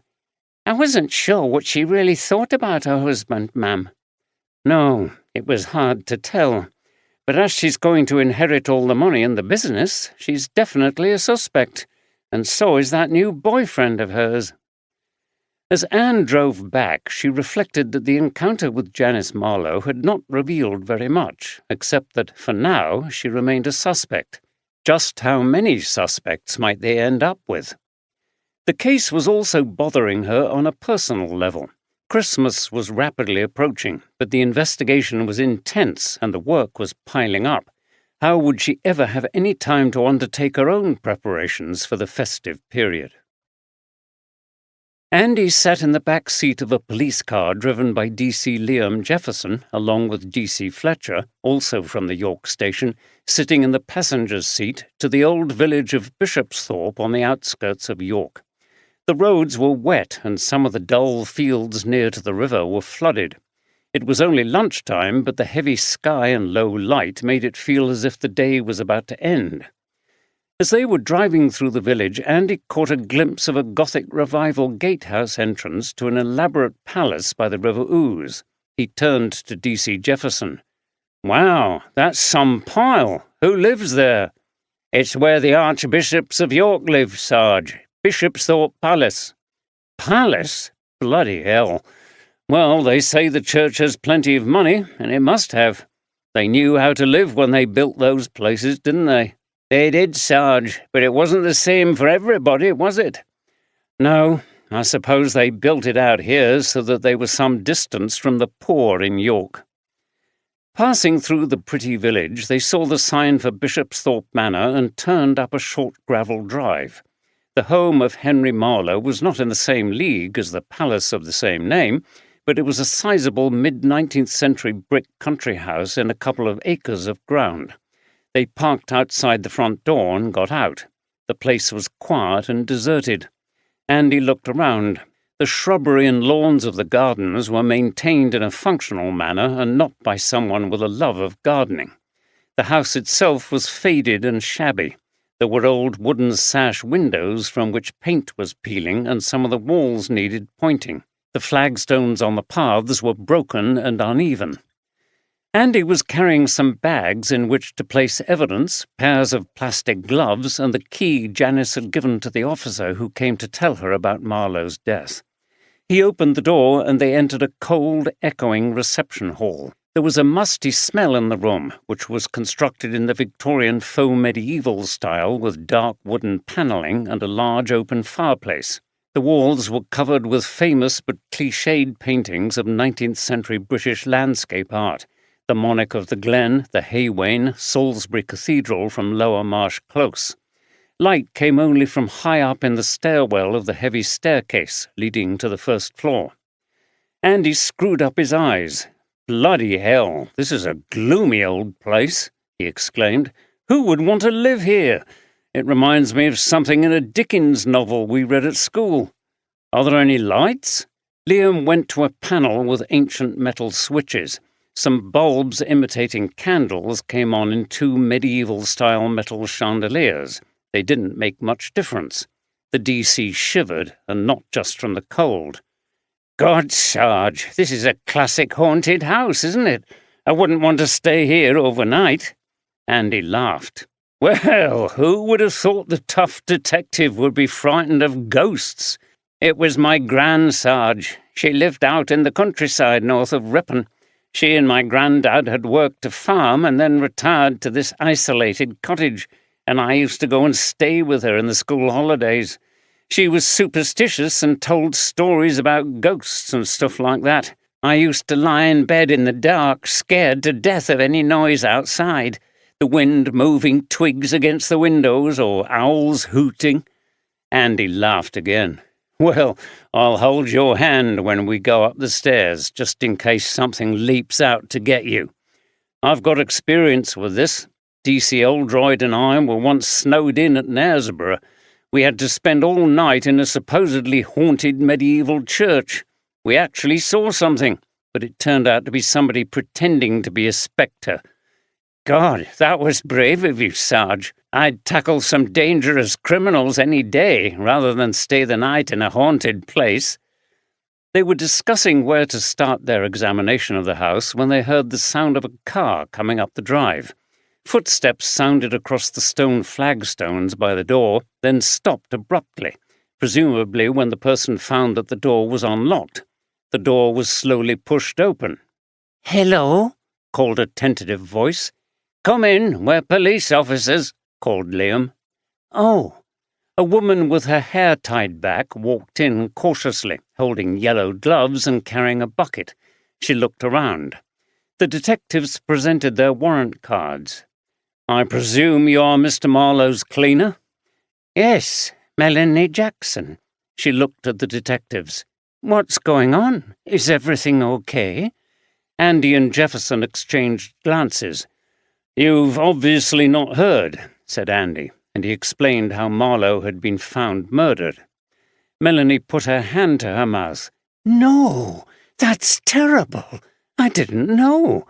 I don't listen to the news, and, oh my God, that's what Josie must have been calling me about. My phone was on silent, and she left a message for me to ring her back. It must have been about this." She shook her head. "Not to worry," continued Andy. "I'm sorry it's come as such a shock. We're here to have a look round and see if there is any evidence concerning who might have murdered Mr. Marlowe. Just take a seat, will you?" Melanie put down the bucket and sat on a large oak chair in the hall. "How well did you know him?" "I've been his cleaner for 3 years. I come in once a week for half a day. It's just the kitchen, living room, bathroom, his bedroom, and a general vac round in the hall. I never touch the other rooms upstairs or his office." She pointed to a door which led off the entrance hall. "Was he a good employer?" "He was always polite and paid a good wage, but he wasn't chatty. I don't feel I got to know him very well, but I didn't see him very much. He was usually either at his office in the city or working in the one here." "You were around before he and his wife separated?" "Yes." "How did you get on with her?" Melanie frowned. "I found her a bit snooty. It seemed like she enjoyed being lady of the manor and didn't talk to me much, just let me get on with things. I couldn't imagine her doing any cleaning. She'd think it was beneath her." "And what was their relationship like?" She thought for a moment. "To be honest, I got the impression that he was fonder of her than she was of him. He said nice things about her occasionally, but she never mentioned him." "Did you witness any rows?" "I heard them arguing once or twice." "Any violence or threats?" "No, they weren't getting on very well, but I was surprised when she left. I thought she enjoyed the lifestyle too much to give it up, though I don't think Mr. Marlowe did a lot, and I can see that she might have been bored." "Were you aware of any enemies he had? Did anyone ever come here to make threats against him?" She shook her head. "No, I know he had a bad reputation as a landlord, but he was always fine with me. I felt quite sorry for him. I think he was lonely after his wife left." "When was the last time you saw him?" "A week ago, here in the house." Her expression was sad, and suddenly she burst into tears. "Okay," said Andy gently. "We're going to look round, and it won't be possible for you to do any cleaning, You could disturb some evidence." "Oh, right." She dabbed her eyes with a tissue, then gazed around forlornly before picking up her bucket. "You say that was his office?" said Andy, pointing to the door. "Yes, he was in there most of the time." She took a deep breath. "I'll be off then.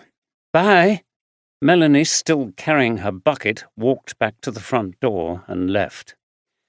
The three detectives put on gloves and entered the office, which was not much more than a gloomy little cubbyhole. It looked as if once upon a time it could have been a storeroom or something similar. Andy switched on the light. Everything was arranged very tidily. There were filing cabinets and a solid oak table with a desktop computer and screen all crushed together in the small space. The desk was clear. D.C. Jefferson looked at the computer. "This is a pretty old model, Sarge. It was probably doing what he wanted it to, and he didn't want to pay for an upgrade. That's consistent with what we know so far about his character. Anyway, we'll need to take it all back to the tech team." As Liam unplugged the old computer and took it out to the car, Andy began to look in the desk drawers and the filing cabinets. There were reams of documents and sheets of figures relating to properties' sales and rents, and Andy bagged some of the more recent ones. If they didn't yield anything, he would send a team out to look around in more detail. A quick search of the other rooms produced little of interest. There didn't appear to be anything personal, no diaries, keepsakes, or mementos, unless they were hidden somewhere. The only notable thing they found was a picture of Marlowe's wife Janice, a framed photo on his bedside table. Andy looked at the picture. Did this mean that he was still fond of her? What kind of a man was he? Just a miser sitting in his counting house, poring over his accounts like Scrooge in A Christmas Carol? Maybe this picture showed there was another side to him, but Andy could understand why Marlowe's wife had left him if she had to spend most of her time in this unpleasant place. It would send him mad. This visit had not yielded very much so far, but it had added a little to their knowledge of the relationship between Marlowe and his wife. Andy looked forward to discussing this with Oldroyd and Inspector Hopkins. At Harrogate Police Station, Steph sat back in her chair, yawned, stretched her arms behind her head, and sighed. She was looking at forensic reports concerning the serious fire at a local country pub near Harrogate, which she was investigating with the worthy Inspector Wood. They already had a significant amount of evidence to suggest that the fire had been started deliberately by a disgruntled chef who had been sacked for stealing money. But Inspector Wood was extremely meticulous in pursuing other somewhat unlikely scenarios in order to make sure that they had the right person. It was all very correct, but also somehow very tedious. Steph didn't like it when either Andy or DCI Oldroyd were working away. With both of them absent, it could get dull in the office. Steph grimaced. She felt tired and lethargic. Maybe it was because she was bored, or maybe it was due to the lack of sunlight at this time of year. Was she starting to suffer from SAD? She'd never had the disorder before, so it seemed unlikely. But a number of people in the office were down with colds. She could have caught something from them, perhaps. She took a short break and started jotting a few things down on her Christmas list. If she did get on well, Andy would have to take more responsibility for the preparations. They were having Andy's mum up for Christmas and her mum and sister Lisa over on Boxing Day. December was passing quickly. Why was Christmas something for which you never felt properly prepared? As if someone had read her thoughts, she heard a voice say, "Hi, Sarge. Are you writing your Christmas list? There's not long to go now, is there?" Steph looked up into the smiling face of Sharon Warner, a young detective constable who Steph had mentored since she had joined the force a few years ago.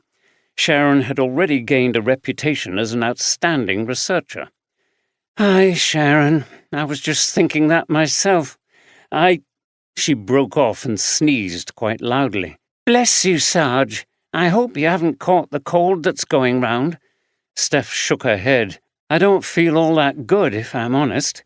The trouble is, a lot of people do get things at this time of year. I think it's the stress of getting ready for Christmas." "Yes, it's a lot of work. But I love Christmas, though, don't you? It's such a nice time with all the family together." Yes, though a lot of people seem to fall out over the festive period, and I don't think it's necessarily such a good time if you're single. Realizing what she'd said, Steph shook her head.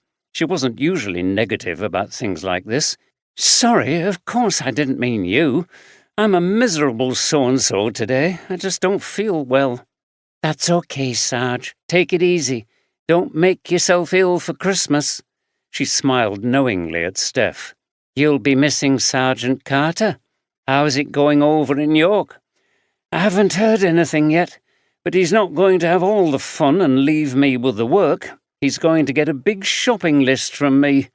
Good on you, Sarge. They both laughed and Sharon went back to work. Steph carried on with her list, which was actually more interesting than the reports from the arson case. Sharon was right. She was missing Andy, maybe because she was feeling run down. She was looking forward to his report tonight of what was happening in the investigation in York, and she would take pleasure in handing over the Christmas shopping list. You had to delegate things and not try to do it all yourself. So, we've made a good start, and as expected, there are a number of suspects. Anne Hopkins stood and looked at the board in the incident room where she had placed names and some pictures around a photograph of Henry Marlowe. Board marker lines and brief notes showed the connections. And that's only what we know so far on day one, observed Oldroyd, who was sitting opposite Anne and next to Andy. DC's Warren and Jefferson were also in attendance. I suspect that once we start to look in more detail at all his properties and clients, more will surface. We've got the material that his PA Anthea Marston provided, and the stuff that was brought back from Marlowe's house. Yes, I've got a team working on all that. What did we make of the people we've interviewed? Oldroyd continued. Anthea Marston made no secret of her dislike for her employer, but I don't think that amounted to a motive to murder him. She has an alibi for last night, which will need to be checked. She remains important because she knew more about Marlowe's business than anyone other than Marlowe himself. She admitted to seeing angry letters threatening to report him to the council, but denied being aware of any threats of violence. She gave the address of one family who have a dispute with him about mould in their flat. If she was involved in his murder, sir, wouldn't she have talked up threats from other people in order to distract us from her? Asked Andy. Possibly, replied Oldroyd, but that has to be done very subtly in order not to appear suspicious. She could be playing the role of a truthful and honest witness. She also took the call from the person who we assume was the murderer. She said it was a middle-aged man with a Scottish accent who called himself Donald Hutchinson. He expressed an interest in that property where Marlowe was found dead. It was obviously a set-up, and I don't think the details of the caller take us very far. She could have invented it all, of course, or be in league with whoever it was. He turned to Anne. What about the wife? She shrugged. She didn't seem to be heartbroken by her husband's death. She claimed they were still on good terms, and I couldn't see her going round to that Snickleway in the dark by herself to stab Marlowe. But she has a boyfriend who we need to follow up on. He could have been pretending to be the mysterious Donald Hutchinson, I suppose. If Marlowe had no other family, she will probably inherit his business and properties, and they'll be very rich. They must have the strongest motive to get rid of Marlowe. Whether they could be working together or by themselves, we don't know. Oldroyd turned to Andy. How did you get on at Marlowe's house? Well, sir, it's a crumbling old place, a bit spooky at this time of year. DC Jefferson here was a bit scared. Oh dear, said Oldroyd, as Jefferson laughed a little sheepishly. As you mentioned, we brought back a mass of documents and Marlowe's computer, but there's more to come. It's going to take a while to work through it all. It seems like he's been a landlord for a long time. If we focus on people involved with any recent conflicts, said Anne, like the family with mould in their flat, hopefully we'll get a breakthrough without having to plough through the whole lot. Andy continued. While we were there, the cleaner arrived. She was able to tell us quite a bit about Marlowe's habits and his relationship with his wife. Apparently, they could be quite stormy at times, but never violent. Interestingly, on Marlowe's bedside table, I found a photograph of Janice Marlowe. I know the general view of him seems to be of a cold-hearted miser who only cared about money, but I wonder if he really was fond of his wife and missed her. If that was the case, and his wife knew it, she may have been confident that he hadn't changed his will to benefit anybody else, maybe as a way of luring her back to him. She told us that she was going to be the beneficiary. I suppose this meant that she could go ahead and get rid of him, secure in the knowledge that she would inherit everything, added Anne. I asked her if her husband had told her that he was intending to change his will following their separation, but she denied it. Anne paused to consider their progress so far. Well, we've made a good start, I think, and it's only day one. Hear, hear, said Oldroyd. He looked out of the window. It was only 4:15, but it was already dark. I think it's over to your team to analyse all that material, and we'll follow some more leads tomorrow. I think we're going to find there are a lot of potential suspects when we have the full picture of his property dealings. He turned to Anne. By the way, you seem to have successfully avoided the press so far. She smiled. You've spoken too soon, sir. I'm going to speak to them first thing tomorrow. It might be useful in bringing some more people forward who knew things about Marlowe. But don't worry, I know how to handle the press. Oldroyd nodded and smiled to himself. I bet you do, he thought. 2. In 1068, 2 years after the Norman conquest, the people of York rebelled against William the Conqueror. After putting down the rebellion, William built 2 castles on either side of the River Ouse. A Norman cathedral was completed by 1100, and this was later redesigned and expanded over the course of more than 200 years into today's magnificent Gothic building. The original Roman walls were partly incorporated into the medieval walls that surrounded the entire city and survive today. In 1190, York Castle was the site of a terrible massacre of the local Jewish inhabitants, when at least 150 died. King John granted the city its first charter in 1212, and it became a major trading centre with many countries in Europe. When Oldroyd arrived home at his cottage in Newbridge, he found that his daughter Louise and her boyfriend Patrick had already arrived. They were staying up to and over Christmas, and then returning to London the day after Boxing Day. Patrick was a tall, soft-spoken Irishman with dark hair and a beard who worked for a publishing house in London.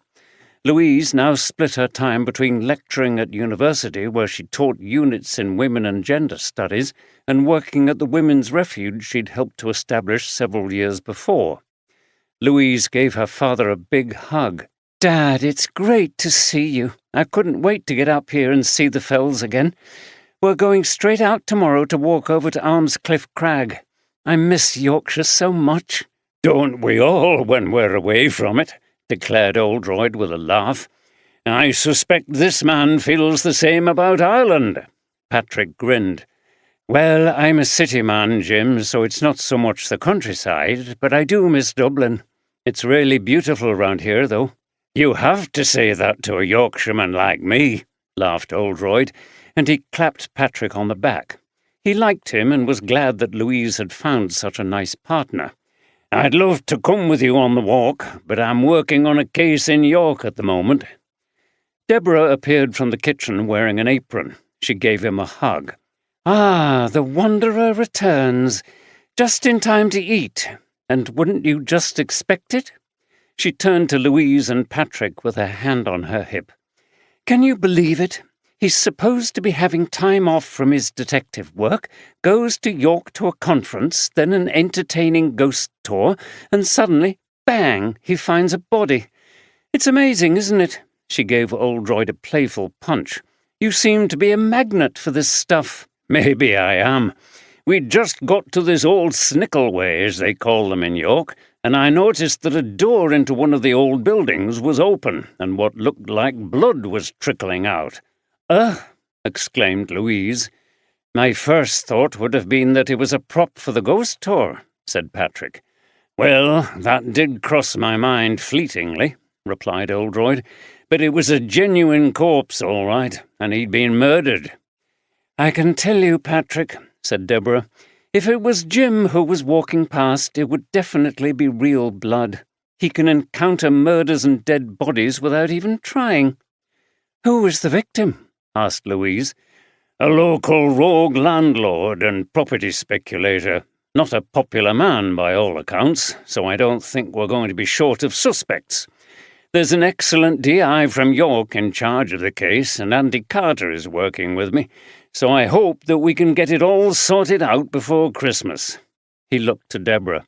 If we can't, don't worry. I will definitely take some time off. Deborah gave him a mock frown, and he held up his hands. I promise, he said, as she returned to the kitchen. Louise shook her head and turned to Patrick. This is what it was like when I was growing up. Working over weekends, cancelled holidays, late to birthday parties. Oldroyd gave a rueful smile. I know, it was hard on your mum, especially when you and Robert were little. I'm not really surprised that she got tired of the marriage. Oldroyd had been separated from his wife Julia since Louise and her brother Robert were teenagers. They had divorced, and she was now remarried to a colleague who worked with her at a sixth-form college in Leeds. There must have been some benefits of having a detective as your father, he suggested. Oh, yes. We got a lot of status at school from you being famous and on the television and so on, and things were never boring. I think, looking back, that Robert felt the fact that often you were missing from our lives more than I did. Oldroyd looked thoughtful and rather sad. Yes, I think you're right. Robert was an engineer and lived in Birmingham with his wife and 2 children. He'd never come back to his home area after being a student there. There were visits. He and Deborah were going down for the new year, but he'd never been as close to Robert as he was to Louise, and didn't see as much of his grandchildren as he would have liked. Patrick nodded. My dad was an executive in a graphic design company, and he was away a lot when I was little. It was difficult, and I missed him, but I always knew he cared about me because he always made time for us when he was at home. I think that's the thing, the quality of the time you do spend together. Some parents are there constantly, but still don't have a good relationship with their kids. True, replied Oldroyd. I think the conversation was suddenly interrupted. It's ready, called Deborah. They sat at the large oak dining table, where the centrepiece was a delicious vegetarian lasagna, and tucked in heartily, drinking wine. Oldroyd was the only meat-eater present, but he was quite happy to eat veggie food when it was as good as this. He had never been much of a cook himself, but Deborah enjoyed it, and he was very grateful for the fare she served. Going back to landlords, said Louise, I know there are some excellent ones around, but many of the women who come to us at the refuge have been so badly treated and forced to live in terrible places, damp, cold, dangerous. They often just get evicted for no reason. Well, except that it maybe benefits the landlord financially. Oldroyd took a sip from his glass of red wine. Well, I think this character would definitely fall into the rogue landlord category. He seems like a regular Scrooge. He laughed. But if he got visitations from the spirits like Scrooge gets in the story, they didn't seem to change him. By the way, said Louise, I know someone in York who works for a housing organisation. I think it's called Roof. Her name's Saskia Middleton. She's brilliant, really dynamic. She was on the MA course with me in London. She might well crop up in your investigation if she had any dealings with your murder victim or his tenants. I expect she would have done. Roof is really involved in advocacy for people and families who are struggling with poor landlords. Thanks, love. I'll bear that in mind, said Oldroyd, thinking that this may very well be a useful lead into finding out more about Marlowe's activities. Also, and he didn't say this to Louise, someone at Roof might have felt sufficiently outraged by Marlowe's activities that they were prepared to do him harm. The ghost tour during which the body had been discovered was operated by a small company called Ebor Ghosts, based in a tiny office behind a shop in the old centre of the city. They offered a number of tours concentrated on different aspects of the city's history: Roman York, Viking York, etc. All these tours were well patronised as tourism in York continued to expand, but the ghost tour operated by Gary Owen was particularly popular. It was based around the core medieval streets, which always seemed rather spooky at night, even in the summer months. Gary walked into the office in the cold early evening. He passed a number of homeless people, one of whom looked at him closely, but he was scarcely aware of them, as he was still feeling rather shaken after the events of the previous night. He was hoping that his boss might tell him to take the evening off, but he knew that was very unlikely. Craig Jordan, Gary's boss, was a tough character in his 50s who had made a living over the years in various jobs, from fairgrounds to sometimes illegal betting shops. He had gained a reputation as being something of an enforcer and had even served time for assault. After this, he decided to go for something less rough and opted to run ghost tours, since it related to his background in entertainment. He had started leading the tours himself. He made an intimidating figure in a black Victorian frock coat, top hat, and a silver-topped walking cane that he used to point out the various ghostly landmarks, and it wasn't long before the business expanded sufficiently to be able to employ other people to lead the tours. He drove a shiny red Jaguar and lived in a large Georgian house near the racecourse, so it seemed his new business dealings were financially very successful.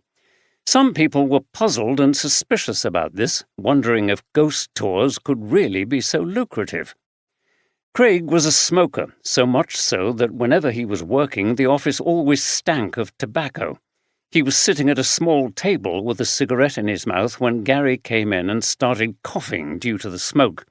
Craig looked at him with contempt. He was powerfully built, with a bald head and the smashed-up face of a boxer, though the whites of his eyes had a yellowish tinge. "What's the matter with you? Pull yourself together. The public don't want folk coughing all over 'em."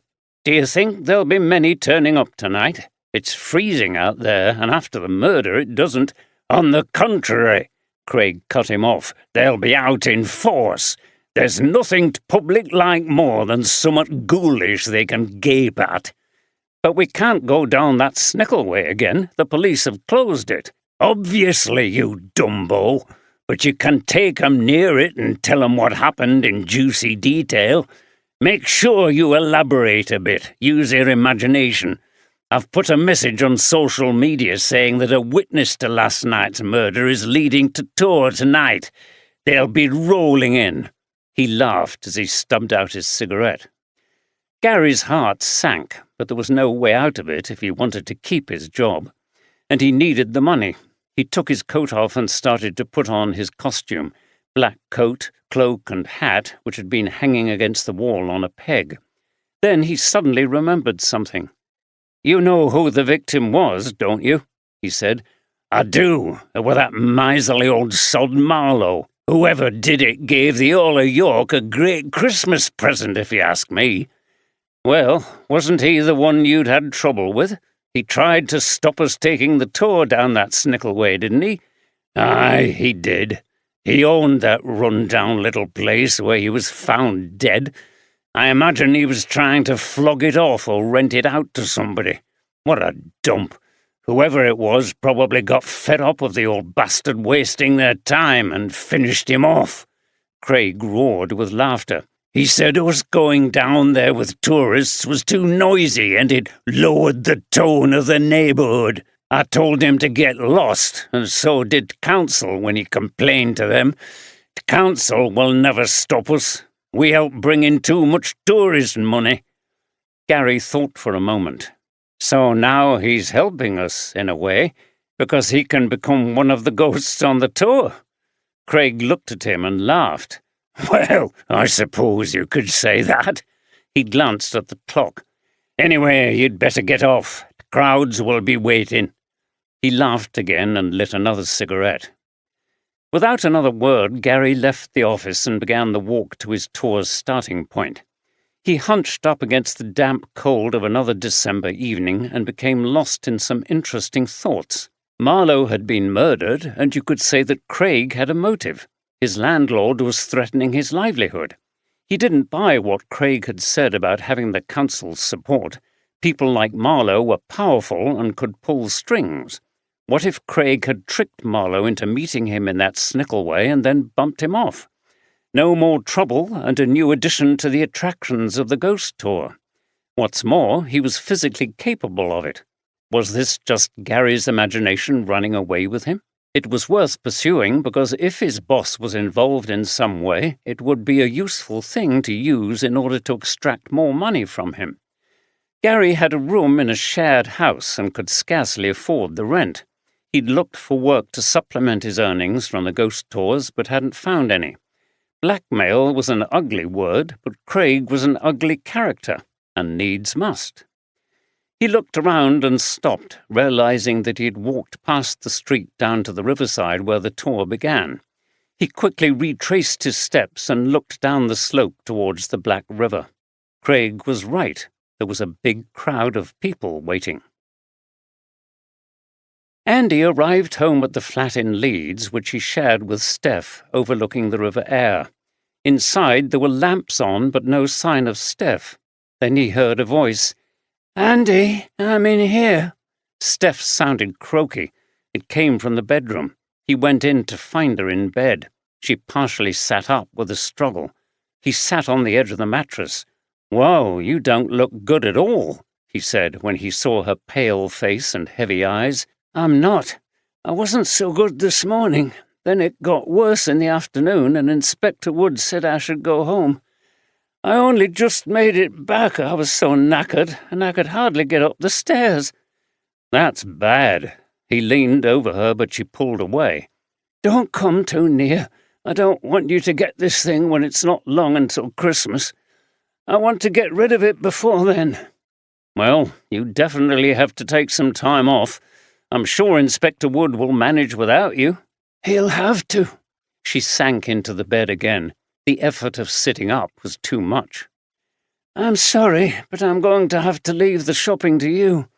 I've done some lists for presents and food. Remember, your mum's coming up to stay over Christmas, and my mum and sister are coming over on Boxing Day." "Right. Don't worry, I'll manage. York is a good place to shop for presents." Privately, his heart sank at the prospect of the responsibility. He disliked shopping at the best of times anyway. "I'll go through the lists with you tomorrow," she murmured from the bed. "Get some treats, but don't go mad. I think I'm going back to sleep now." "Do you want me to bring you anything?" "No, thanks. Maybe later." After a pause, she said, "How was your day?" "Okay. I think we're already making progress. Quite a few suspects. The inspector is good. She reminds me of you. I think the boss thinks so too. I could imagine you doing her job." There was no response. "Steph?" She was already asleep. Andy got up from the bed and left the room, quietly cursing his luck. If only this had happened at a less crucial time. He was not looking forward to his role as chief Christmas shopper. Striking the right balance between a bit of luxury and spending too much would not be easy. Janice Marlowe and Justin Hayward met at a smart Italian restaurant near Micklegate Bar. They were regulars and well known by the owners. The place was special to them. They had eaten there on their first date. Janice looked around the restaurant. She still found it difficult sometimes to believe that she ate in places like this. Her upbringing in Leeds had been hard. Her father had worked in an engineering plant and never earned very much to support the four of them living in a little house in Armley. But now here she was, eating well and in the company of a very handsome man. Justin was tall, with an athletic build. He refilled her glass with wine as they ate their starter of tomato salad and burrata with focaccia bread. "Well, it's been a strange day, hasn't it?" he said, shaking his head. "Henry murdered? I can't believe it. Obviously, I wasn't fond of him because of the way he treated you, but I wouldn't wish that fate on my worst enemy." "No," replied Janice tersely as she fiddled with the stem of her wine glass. She was still struggling to deal with her feelings about what had happened. She wanted to talk to Justin about it, but didn't know where to start. "Have the police been round to interview you yet?" he asked. "Yes, they came to the flat this afternoon. A police inspector and a detective constable. 2 women. I found that easier. Men always think it was the grasping wife who's bumped her husband off." "And was it?" said Justin with a laugh. Janice was strangely nonplussed by this for a moment or two, which surprised Justin. "No, of course not. I told the police I was still fond of Henry in a way. I would never have done him any harm." "But they're obviously treating you as a suspect." "I stand to gain more than anybody else, so from their point of view I have the clearest motive. They'll be paying you a visit soon, but—" She stopped speaking. "What? Are you okay?" Janice put down her knife and fork. "Yes, but I feel really weird about it all, Justin.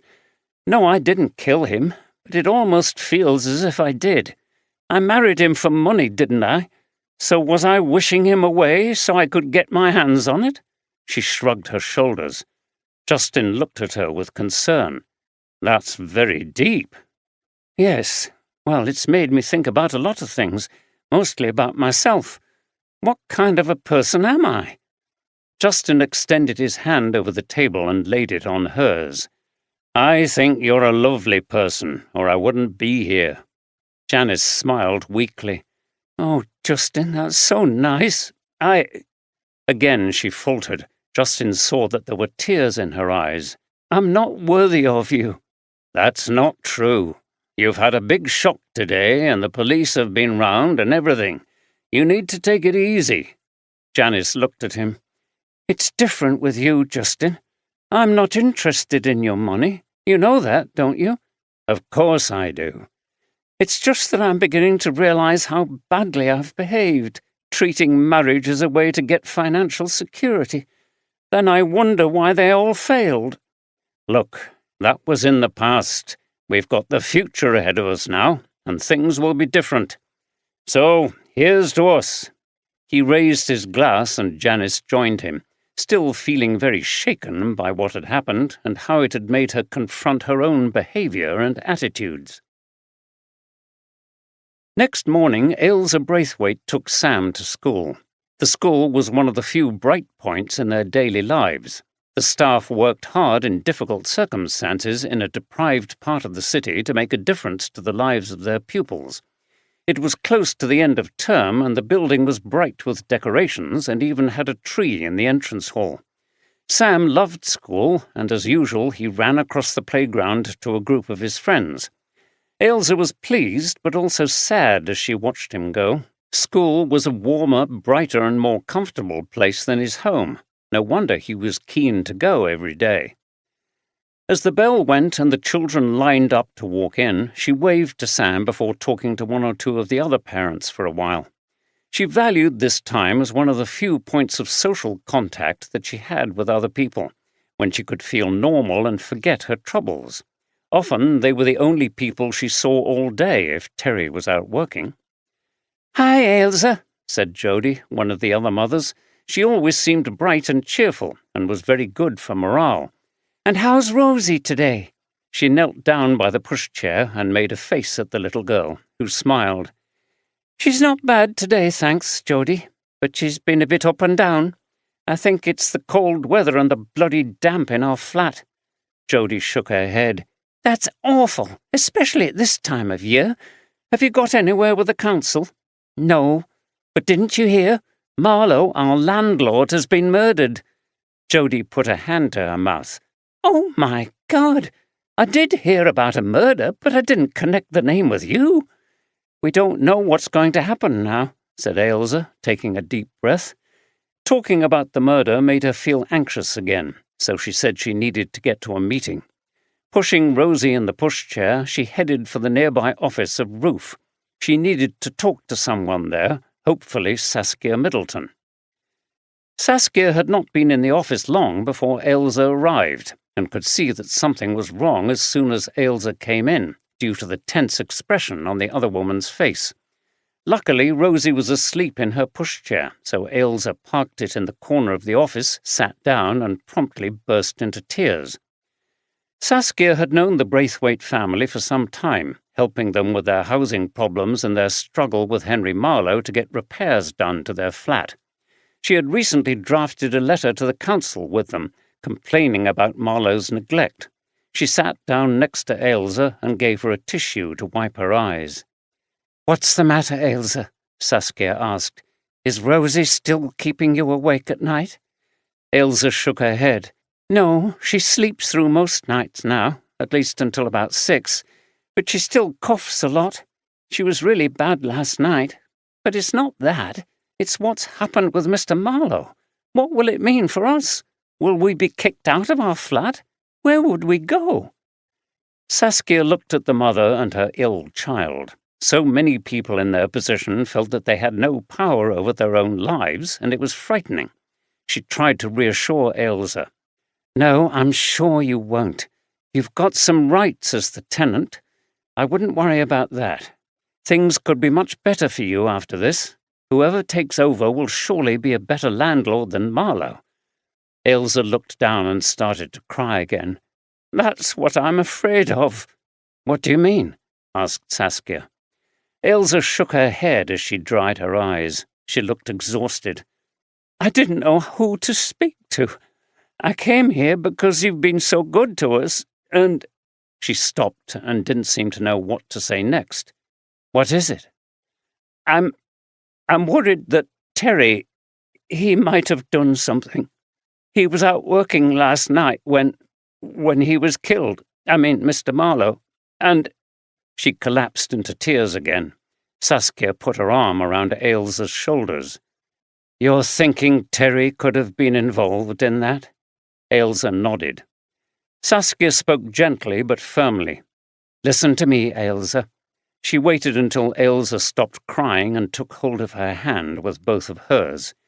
"I'm sure he wasn't.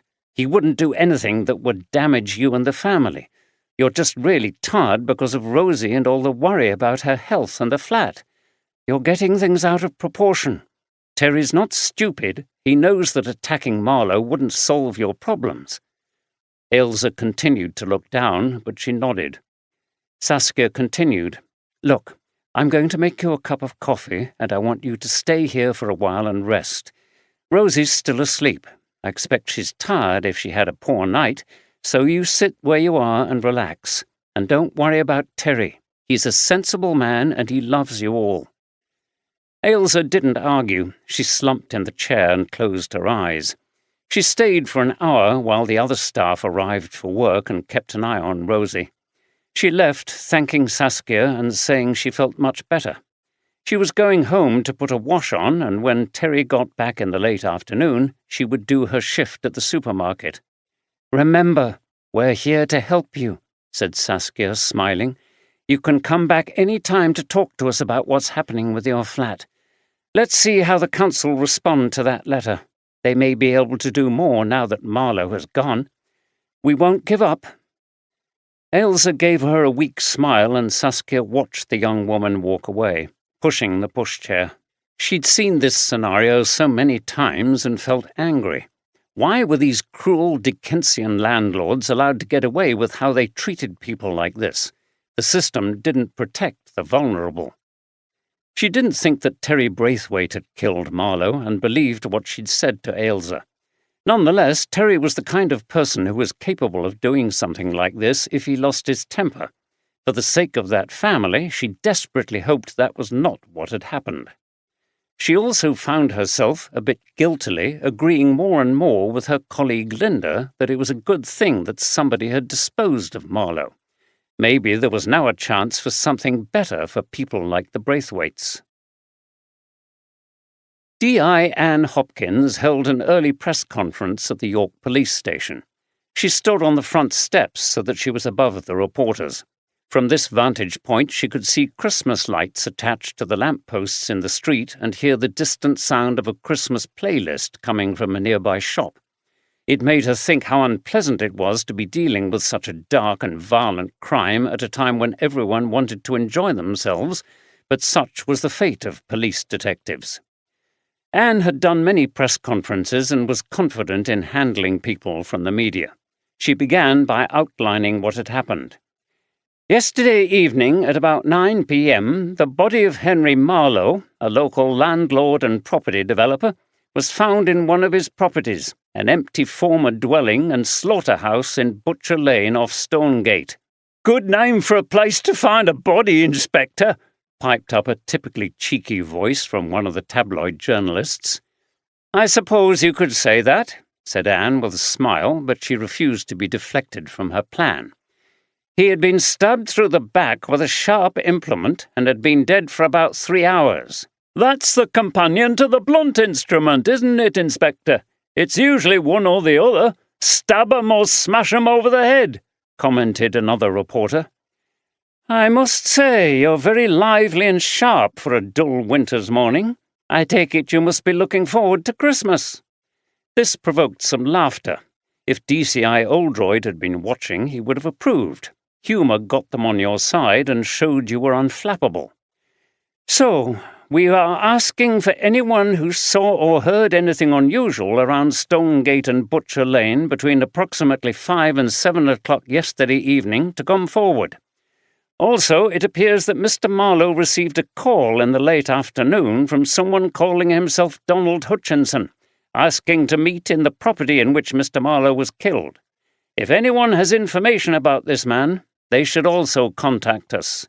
"Is it true that the body was found by people on a ghost tour, Inspector?" inquired a voice near the front. They loved that kind of thing. Anne could visualize the dramatic and outlandish headlines. "Ghoulish ghost tour finds man stabbed to death. Was murder victim killed by a ghost?" "Yes, but as far as we know, there's no connection. I don't think the ghost tour organisers are trying to create their own ghosts, and it certainly wasn't some kind of prop." This went down really well, and there was raucous laughter before the questioning continued. "This Henry Marlowe, he was a nasty piece of work, wasn't he? Treated his poor tenants badly, didn't he? Have you got a lot of suspects, Inspector?" "I can't comment in detail on all that. We are at a very early stage in the investigation, but it is true to say that we are following a number of leads." "Is it anything to do with that Asquith case, Inspector?" "I take it you mean the case of Emily Asquith, who died in a flat owned by Henry Marlowe? The answer is that we don't know. I'm about to discuss that with my team." "Do you think the murderer will strike again?" "The evidence suggests that Mr. Marlowe was probably targeted for a specific and personal reason, which would mean that the general public are not in danger. Nevertheless, a dangerous person is at large, so people should take extra care." She looked around. There was nothing else to be said at this point, but Anne knew they would return for more soon. "No more questions. I think we should draw things to a close." She went into the police station to discover that DCI Oldroyd and DS Carter had arrived. "How was it?" asked Oldroyd as they entered the incident room along with the usual DCs. "Fine, sir," replied Anne, as she took her place before the information board. "They'll be back, as you'll know. I'm sure you've done hundreds of media conferences," Oldroyd said with a smile. "I have, and I'll be ready for them, sir. Don't worry." The room filled up and Anne began the briefing. "Good morning, everyone. Welcome to Day 2. Work has already begun. I've got people out taking statements and checking alibis, and I've just finished speaking to the press. There's quite an interest in this case, judging by what's already been on the local media. Marlowe was clearly quite a controversial figure in this city. I've got a team analysing the material we found yesterday and looking into Marlowe's past in relation to his dealings with clients and tenants. I've told them to work backwards and start with the more recent issues that crop up, purely on the basis that if anyone from the more distant past had a grudge against Marlowe, they were more likely to have done something about it before now." Oldroyd and Andy nodded. "Having said that, there was a notorious case a few years back which someone at the press conference mentioned, concerning a person called Emily Asquith. She was a young woman with mental health problems who lived alone in one of Marlowe's flats and she died due to fumes being given off by a faulty gas fire. She had drink problems and Marlowe blamed that, said she hadn't operated the fire properly. He was found guilty of not having the fire properly serviced, for which he received a fine, but not of being responsible for her death. It caused a minor scandal, but Marlowe seems to have toughed it out and not really changed his ways. So it's possible that someone connected with that woman could be involved, ma'am? Asked Andy. Yes, but as I said, why would they wait so long? Anne shrugged her shoulders and then continued. Anyway, I think we have to continue with our main suspects, the people we know had a clear motive. Janice Marlowe, her boyfriend Justin Hayward, and the Braithwaites, who were in a prolonged dispute with Marlowe and worried about the health of their child. There's no evidence so far that Donald Hutchinson actually exists. We traced the call Marlowe's PA took to a call box in York, which doesn't narrow things down. I think it's more likely that was a false name used by the murderer to lure Marlowe to his death. She turned to Oldroyd. I thought I would go to see the Braithwaites, sir, if you and D.S. Carter can catch up with Justin Hayward.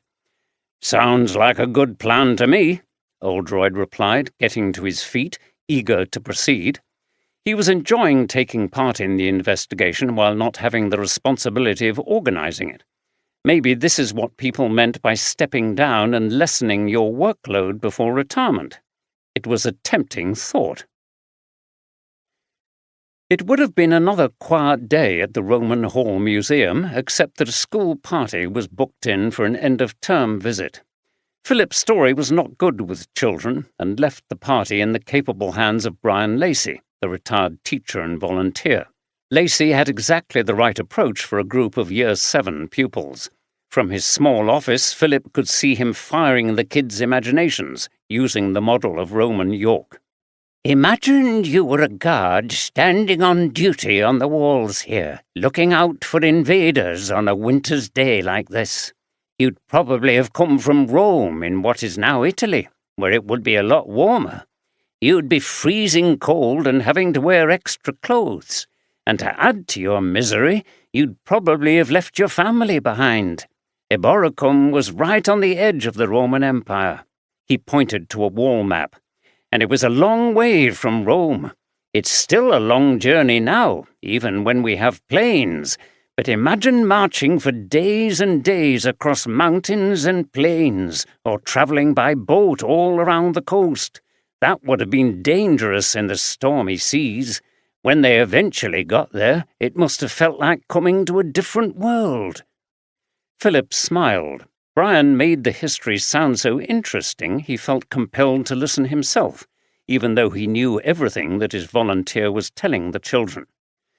But there was work to do. He got up from his desk. The museum was closed to the public for the duration of the school visit, so it was a good time to make a quick trip to the basement and sort out one or two things. At the back of the office was a door that led to a steep stone staircase and then down to a dark cellar which had been used to store wine and food when the hall was first built. Cold air met him as he descended, and there was a musty smell which somehow had an ancient feel about it. Philip pressed the light switch and a number of bare, dusty light bulbs came on.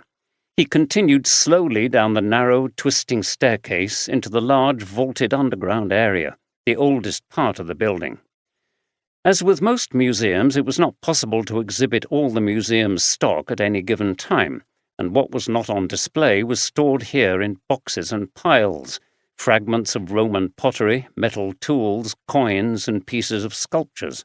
It had all been painstakingly catalogued by Philip over the years, and he had recently completed some minor excavations down here to create more storage room. Philip got out a torch to supplement the weak, shadowy light from the old bulbs. He was considering a change to the exhibition in the new year and getting some of these things out of storage so they could be seen by the public. It would be a dusty job sorting through the boxes, but he didn't mind. His torch illuminated all the darker parts of the gloomy cellar. A large stone eye, once part of the head on a large statue, came suddenly and rather sinisterly into view in one corner. Philip enjoyed all this stuff, There were great treasures down here, and he was privileged to be able to see and to be the curator of them. As he looked around and assessed what he might bring upstairs to the exhibition, he heard Brian Lacey's voice and some laughter from the children. It was a sobering moment. He felt a great sense of duty in caring for all these artifacts from Roman Britain for future generations like the children above. His face contorted into a kind of snarl when he considered how so many people were indifferent to history. The idea made him angry. People needed to know where they came from, and they were too distracted by the banalities of modern so-called entertainments. He would fight to preserve everything in the museum, no matter what kind of uncertain future there was about where it would be housed. Terry, I'm frightened. The police are outside and they're coming to the door. What's going on? Why are they here? You haven't done anything wrong, have you? No, they might not be coming here, but I just think they... Okay, well, please be quick. Ailsa looked with alarm out of the window of their decaying flat on the second floor of Rowntree Mansions as she spoke to Terry on the phone. Anne and D.C. Warren had just arrived and were leaving the police car. Terry, who had tried to reassure her, was fortunately in the neighbourhood without a fare in his cab and was coming straight home. Ailsa pulled back from the window, praying that the officers were going elsewhere. Her stomach lurched at the buzzer, a loud, rasping sound. What if it was Terry they were after? They might arrest him. She was frozen in fear, and it was only the repeated sound of the buzzer that prompted her into action. She pressed the button to reply.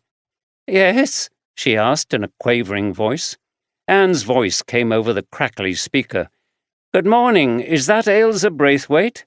Yes. I'm Inspector Anne Hopkins from York Police. We're here to talk to you about your landlord, Henry Marlowe. It won't take long. Ailsa felt faint. So they were here about the murder. But what could she do? She had to let them in. Without a word, she pressed the button to release the door and waited. Fortunately, Rosie woke up from her nap, coughed, and started to cry, which was a welcome distraction as she had to go over to comfort the little girl. The door opened and she was relieved to see Terry walking in with the detectives. At least she wouldn't have to face them by herself. Anne and D.C. Kate Warren sat in two rather worn armchairs while the Braithwaites sat on a battered sofa. The room needed decorating and the dark stain of mould was visible on the walls. Ailsa held Rosie and looked suspiciously at the detectives. I'm sure you're aware that your landlord, Henry Marlowe, was found dead on Wednesday evening in the centre of York. He was murdered, began Anne. Terry scowled. Yes, we knew that. But I don't know what it's got to do with us. We have to speak to everyone who knew Mr. Marlowe, and especially people who had conflicts with him. You had disputes with him, didn't you? Terry was immediately angry. I should think we bloody well did. So would you if you had to live in a poxy flat like this with a poorly daughter. He glanced round at the room with contempt. That man should have been in jail for the way he treated his tenants. He point-blank refused for the 2 years we've been here to do any repairs. Look at the mould and damp. He pointed to the wall. And it's worse in the bedrooms. Our daughter's got asthma. She coughs and struggles with her breath so hard sometimes it frightens you. I understand. Try to remain calm, Mr. Braithwaite. I'm sure you had good cause to feel very hostile towards Mr. Marlowe, but what we are exploring is whether this hostility led you to harm him. I can't say I didn't feel like doing something. It's hard when your child is unwell and that bastard... He stopped himself. But no, I didn't kill him, if that's what you're getting at. He turned to look at Ailsa and Rosie. Why would I do that? I'd never risk going to prison, leaving my family to fend for themselves. I wouldn't allow him to get to me to that extent. He reached out and took Ailsa's hand. She felt very much relieved to hear him say it, confirming what Saskia had said to reassure her. She cuddled Rosie close. Anne nodded. I understand, Mr. Braithwaite, but I have to ask you where you were on Wednesday evening between 5 o'clock and 7. Terry shook his head. I was out working. I'm a taxi driver. Can anyone support that? I don't know. I work alone. But if my fares could be contacted, they could tell you where we were. I can't remember them all. I drive dozens of people a week. I think I took someone to the train station, but that might have been Tuesday. I don't know. Can you track them down with the company? They have all the records. We will, Mr. Braithwaite. She turned to Ailsa. I assume you were here all evening with your daughter? Yes, and our son, who's at school right now. Wait a minute, said Terry, feeling angry again. You're surely not accusing my wife of having anything to do with Marlowe's murder? How would she even get chance to do it looking after the children? Anne remained unruffled. We have to consider every possibility, Mr. Braithwaite, but she's obviously not a key suspect. Unlike me. I didn't say that. You have a motive and maybe an opportunity, but if we can establish that your alibi is sound, then that will take suspicion away from you. Terry nodded. He seemed to finally accept that Anne was only doing her job. As far as you know, have any of the people in the other flats had arguments with Mr. Marlowe? Terry shrugged his shoulders. No, some of them are too old and haven't got the energy, and some are too scared that they'll get evicted if they complain. I see. I suppose it's understandable. Terry looked at her. Do you have any idea what's going to happen to us now? He asked. I'm afraid not. It will all depend on who takes over the ownership of these flats. He nodded. That's typical. Rich people argue over things, pass them about and exchange money. But meanwhile, we've got to live here in this damp hole and the winter's only just started. Anne felt sympathetic, but there was only so much she could say. Are you getting support from anyone? Ailsa spoke for the first time. Saskia at Roof helps us. It's just down the road. Good. Well, I'd stay with that. I've heard good things about them. She got up, followed by D.C. Warren. Thank you very much. We'll be in touch again. And here's my number if you need to call me about anything. Anne looked over at Ailsa and Rosie and smiled. I hope she gets rid of that nasty cough soon. Thanks, said Ailsa. Rosie would be a lot better if we weren't living here. Can your doctor do anything? He gave us a letter about Rosie to send to the landlord, but it didn't help. Saskia helped us write a letter to the council, and she put his letter with it, but we haven't heard anything yet. And it will probably be some time before you do, thought Anne, given that local councils were utterly strapped for cash. At times like this, she felt helpless. She was a detective, not a social worker, but she found it very hard to see people in these circumstances and wished she could do more to help. She felt sorry for Ailsa, who clearly also had a volatile husband to deal with, but she could understand why Terry was so angry. He would be frustrated at not being able to improve things for his family and angry at being at the mercy of a rogue like Marlowe. Okay, I have just one more question. Have either of you heard of a man called Donald Hutchinson? Ailsa and Terry shook their heads. Well, best of luck, she said. We'll see ourselves out. The next day, Justin Hayward arrived early for work at the showroom.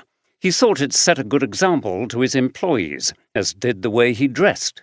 He always wore a smart suit, and his hair was cut short at the sides and combed back at the front to create a sleek, professional appearance. His business sold high-quality kitchens imported from Germany and was sited in a retail park on the outskirts of the city. The showroom was large and modern, modelled around a central office enclosed in glass panels. It was dark when Justin arrived, so he switched on all the lights. There were still 45 minutes before they opened to the public, but none of his employees had yet arrived. He had timed this deliberately. The showroom, with its varied and extensive range of kitchens, was now fully illuminated.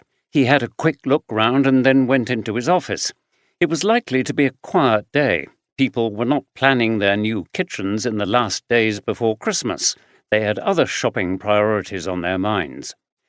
Justin was proud of the business he had worked so hard to build.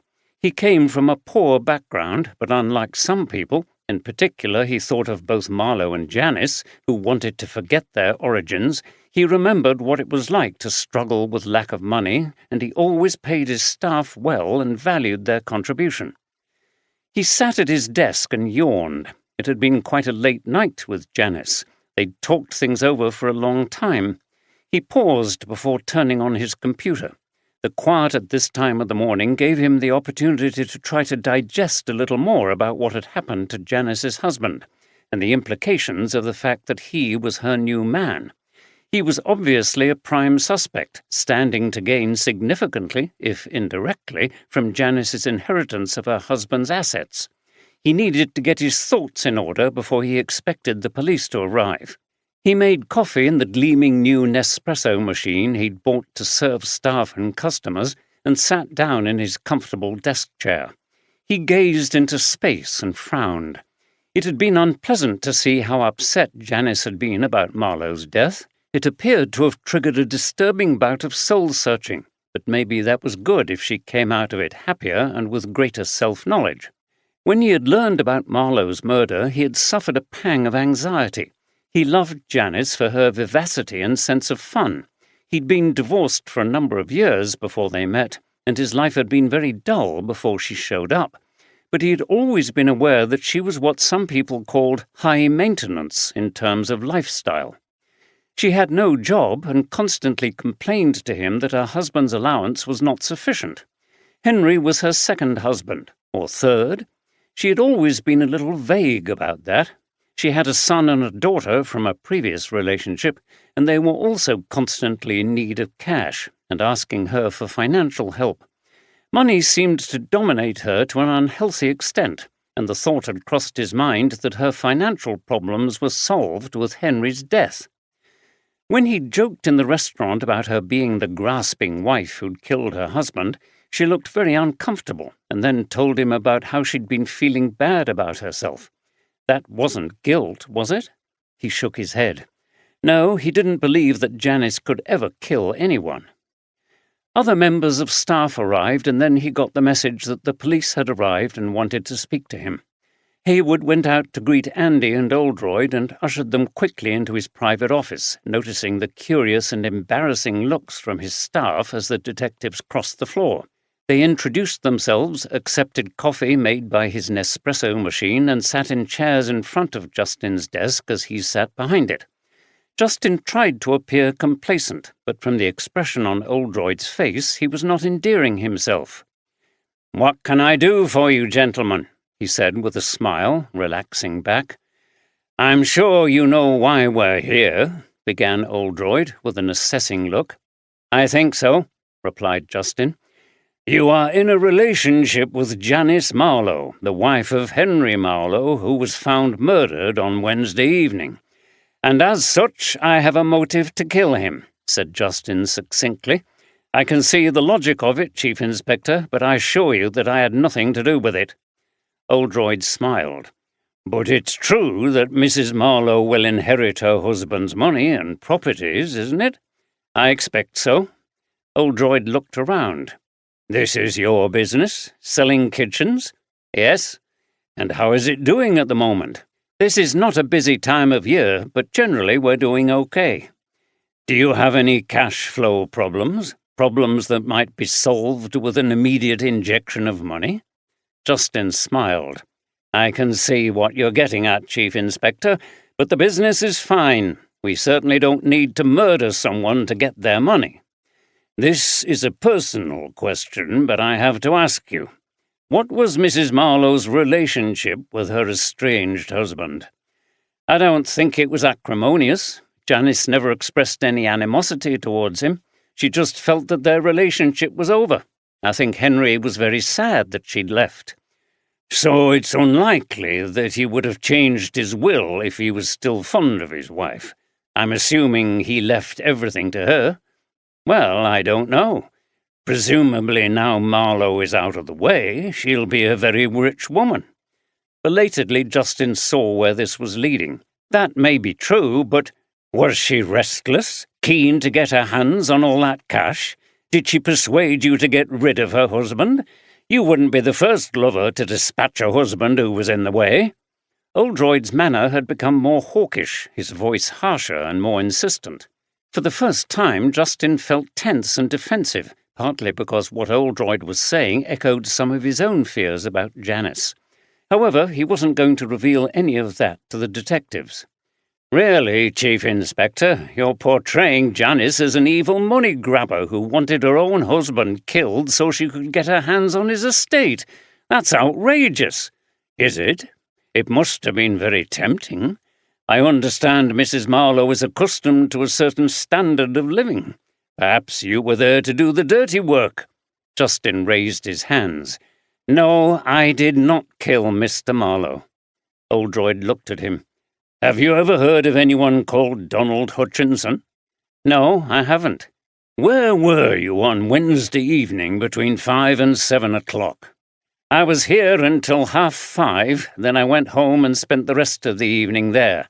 I'm afraid no one saw me, as I live alone, and have done since my marriage broke down.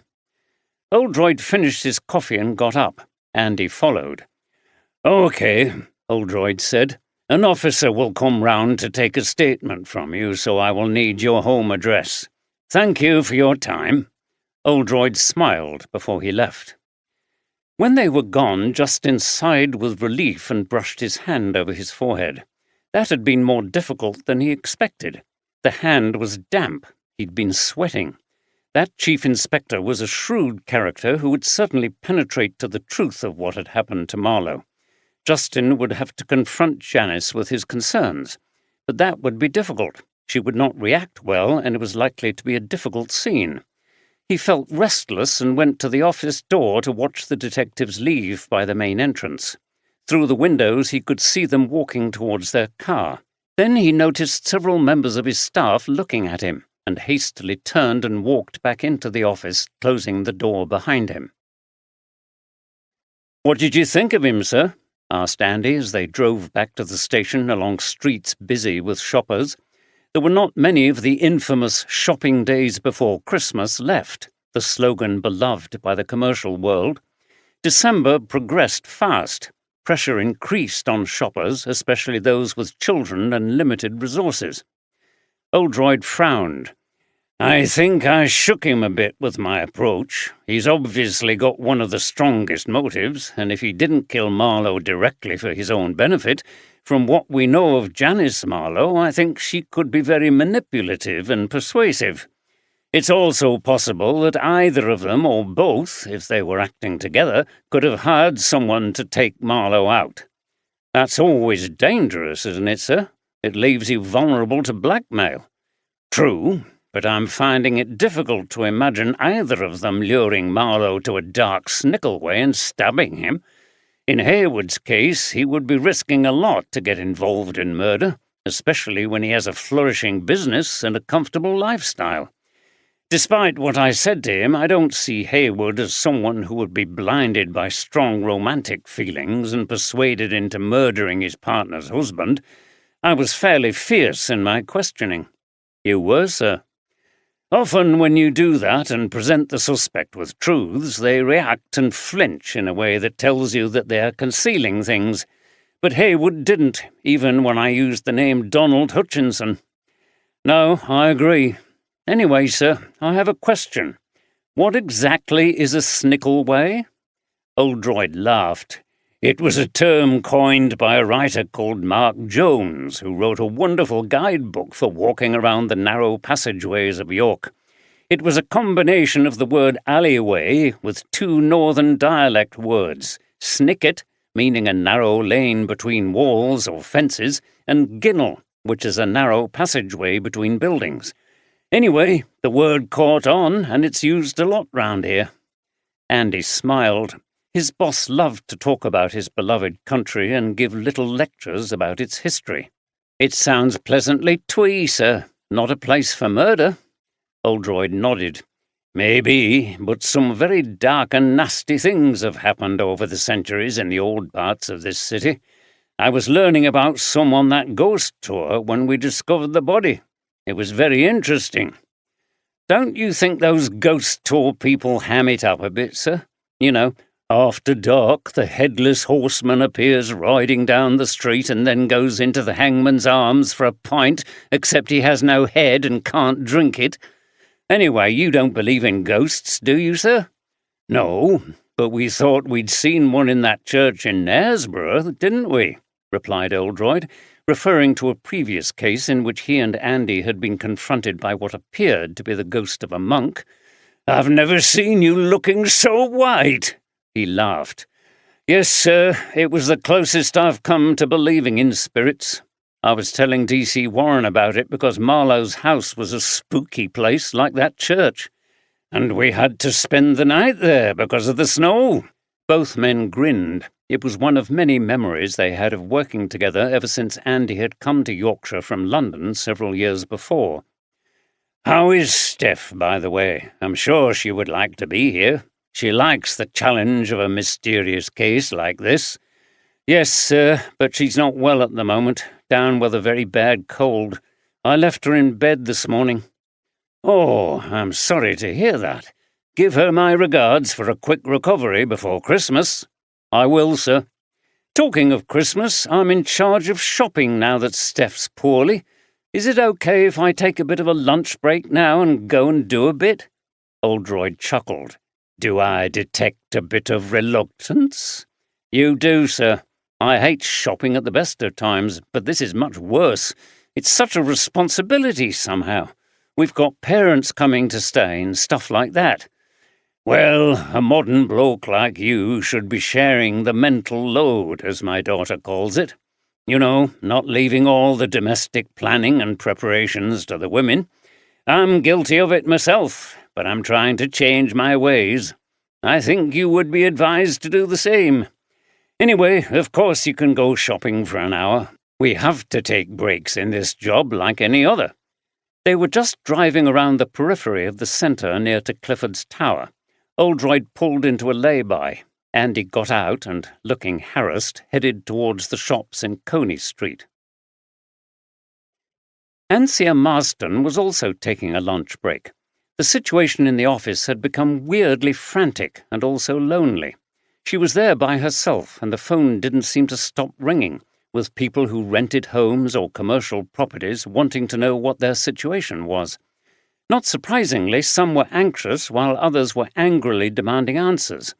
Unfortunately, she had no information. She had not yet been contacted by the solicitors or Janice Marlowe, or anyone who could tell her what was happening. Anthea had decided to take a break from it all by shopping, but at the supermarket for food rather than for expensive Christmas presents. Money was probably about to become very tight if she lost her job. Her husband was crippled with arthritis and couldn't work. His benefits were not enough for them to live on. It was not a pleasant prospect to face in the run-up to Christmas. As she shuffled round the store, adding things to her trolley, her phone rang. It was Janice Marlowe. "Anthea, how are you? Oh, it's all dreadful, isn't it?" "I'm fine, Mrs. Marlowe. And how are you?" "Oh, please call me Janice. I know we've never met, but Henry said a lot about you. Very complimentary things. I know he valued you and your efficiency very much, and thank you for asking. Henry and I were not together anymore, but it's still a terrible blow." "Yes." "I just wanted to say how grateful I am that you are holding the fort. I'm sure it's difficult. I expect people are calling in wanting to know what's going to happen." "Yes, they are." "Well, about that, I don't really know much myself yet.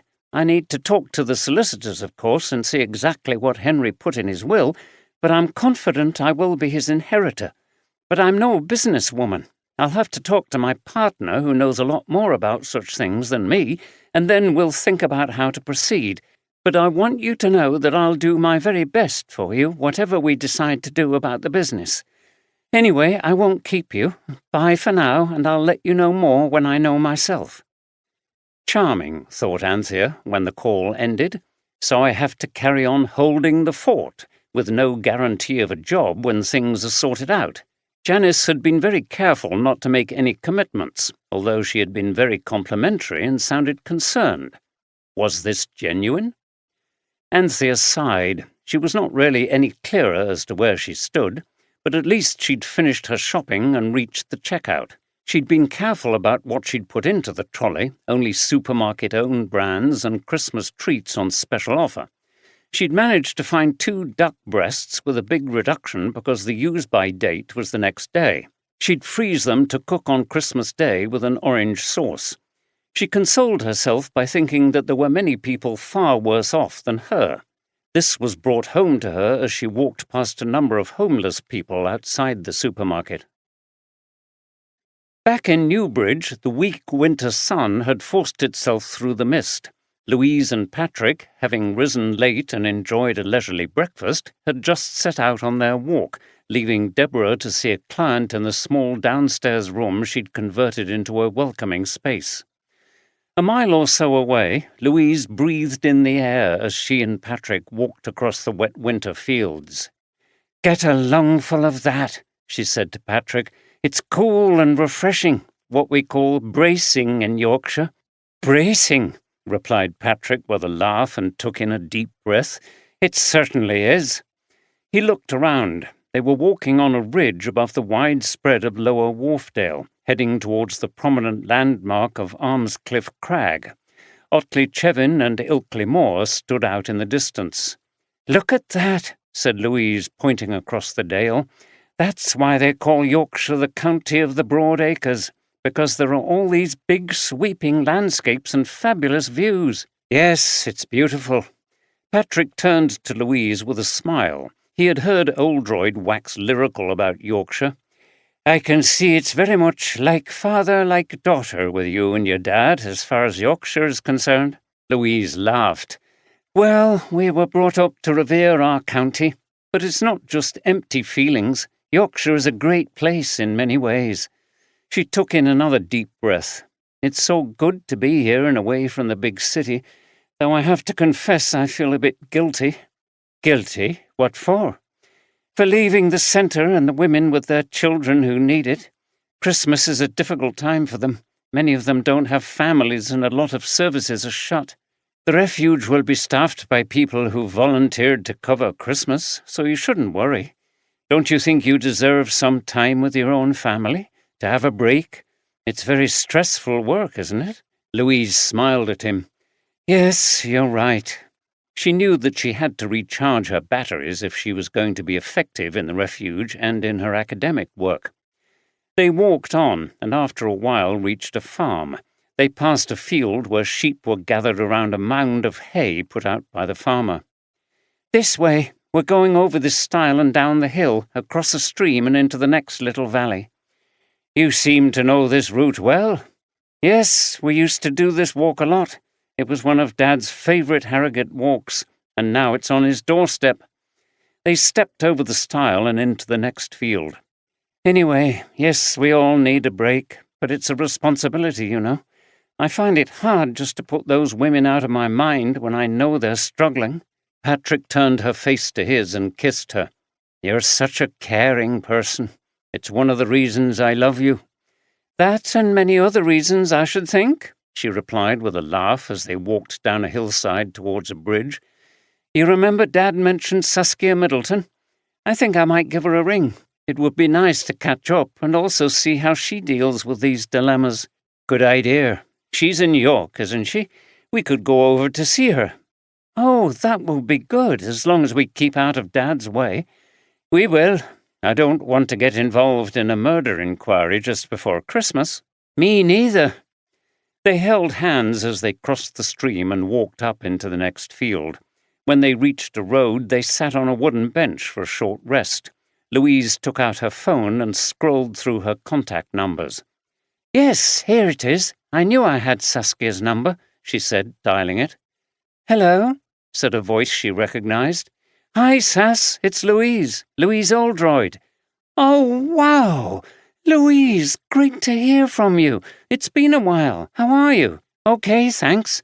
The thing is, I'm up in Yorkshire for Christmas at my dad's near Harrogate, and I wondered if we could meet, catch up a bit." "That would be great. I'd really like to come over and see Ruth. I've heard a lot about it, and I bet you're doing a great job." "Well, we do our best," Saskia laughed. "I'm off this weekend, but Monday would be good if you're free. We could meet here in the morning and have a good talk. First thing on Monday is usually quiet. Fantastic. I'll bring Patrick along if that's okay. Ooh, who's Patrick then? Well, you'll find out on Monday. Saskia laughed again. Okay, see you. Can't wait. When the call ended, Saskia went back to the computer screen feeling upbeat. She was looking forward to seeing Louise again. It was a while since they had been in London together, and she remembered the fun times they had when they were students. Unfortunately, her good mood did not last long.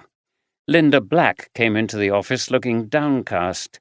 "Cheer up, it's nearly Christmas," said Saskia, and smiled. Linda sat down. "Some bad news, I'm afraid. Our anonymous donor rang. She says that there won't be any more donations." "Bloody hell! Did she say why?" "No, just that she was sorry but can't give us any more money." Saskia grimaced. Donations from this person had been regular and substantial, but the donor would not reveal their identity, which made things difficult. If an organization like ROOF accepted donations, they were supposed to make careful checks that there was no suspicious activity involved. The problem was that, like many relatively small groups helping people on the margins of society, ROOF was perpetually surviving on the edge financially, so donations like this were very difficult to refuse. And how was it possible to check a donor like this anyway, when by definition you knew nothing about the person? Saskia had decided that they would accept the money, which had been very useful. Unfortunately, ROOF had become too reliant on this source of revenue, and now they would be in difficulties. "Great news just before Christmas," she said to Linda, wondering if this loss of money would mean that she would have to let her assistant go. There was no way she was even going to consider that until the new year. Then she would have to begin the hard slog of trying to find alternative sources of funding. It was not a pleasant prospect, but she tried to put it out of her mind. She was not going to let anything spoil the festive season. As Andy wandered in and out of shops, his sense of frustration mounted. He noticed that other shoppers seemed purposeful and confident, while he consulted his list and found it difficult to make any decisions. It would have been helpful if Steph could have been more specific. "A nice scarf for your mum, a pale shade of green," didn't really help. He needed more detail. He couldn't really complain, though, because his failure to take the initiative with birthday and Christmas presents was one of the few things that caused tension between them. Eventually, he came to Marks and Spencer's, his mum's favourite store. He was certain they would sell scarves, and they did. Too many, in fact. 6 different pale green ones. He almost picked one at random, but then wondered about the material. Some were thin and silky, and the others were woolly and thick. Steph would like the woolly ones, he was certain of this, but he really couldn't remember what kind of scarves his mum wore. The problem was that there was far too much choice of everything, and it was just bewildering. There was a woman who looked about the same age as his mum, and he plucked up courage to ask her for advice. "Oh, a silky one, definitely. I'm sure she'll love it," she said with a smile. So the pale green paisley-patterned scarf went into his basket. Second on the list, Steph's mum. A definite challenge here, as she was very particular, and 8 by 10-inch photograph frame was very vague. He decided to go for a silver frame to fit in with her formal lounge. 2 presents down and 2 to go, and Andy was already tired and ready to go back to work. He couldn't get everything today, but would he manage to complete the list before Christmas, and would the things he got be right? It was much more stressful than being a detective.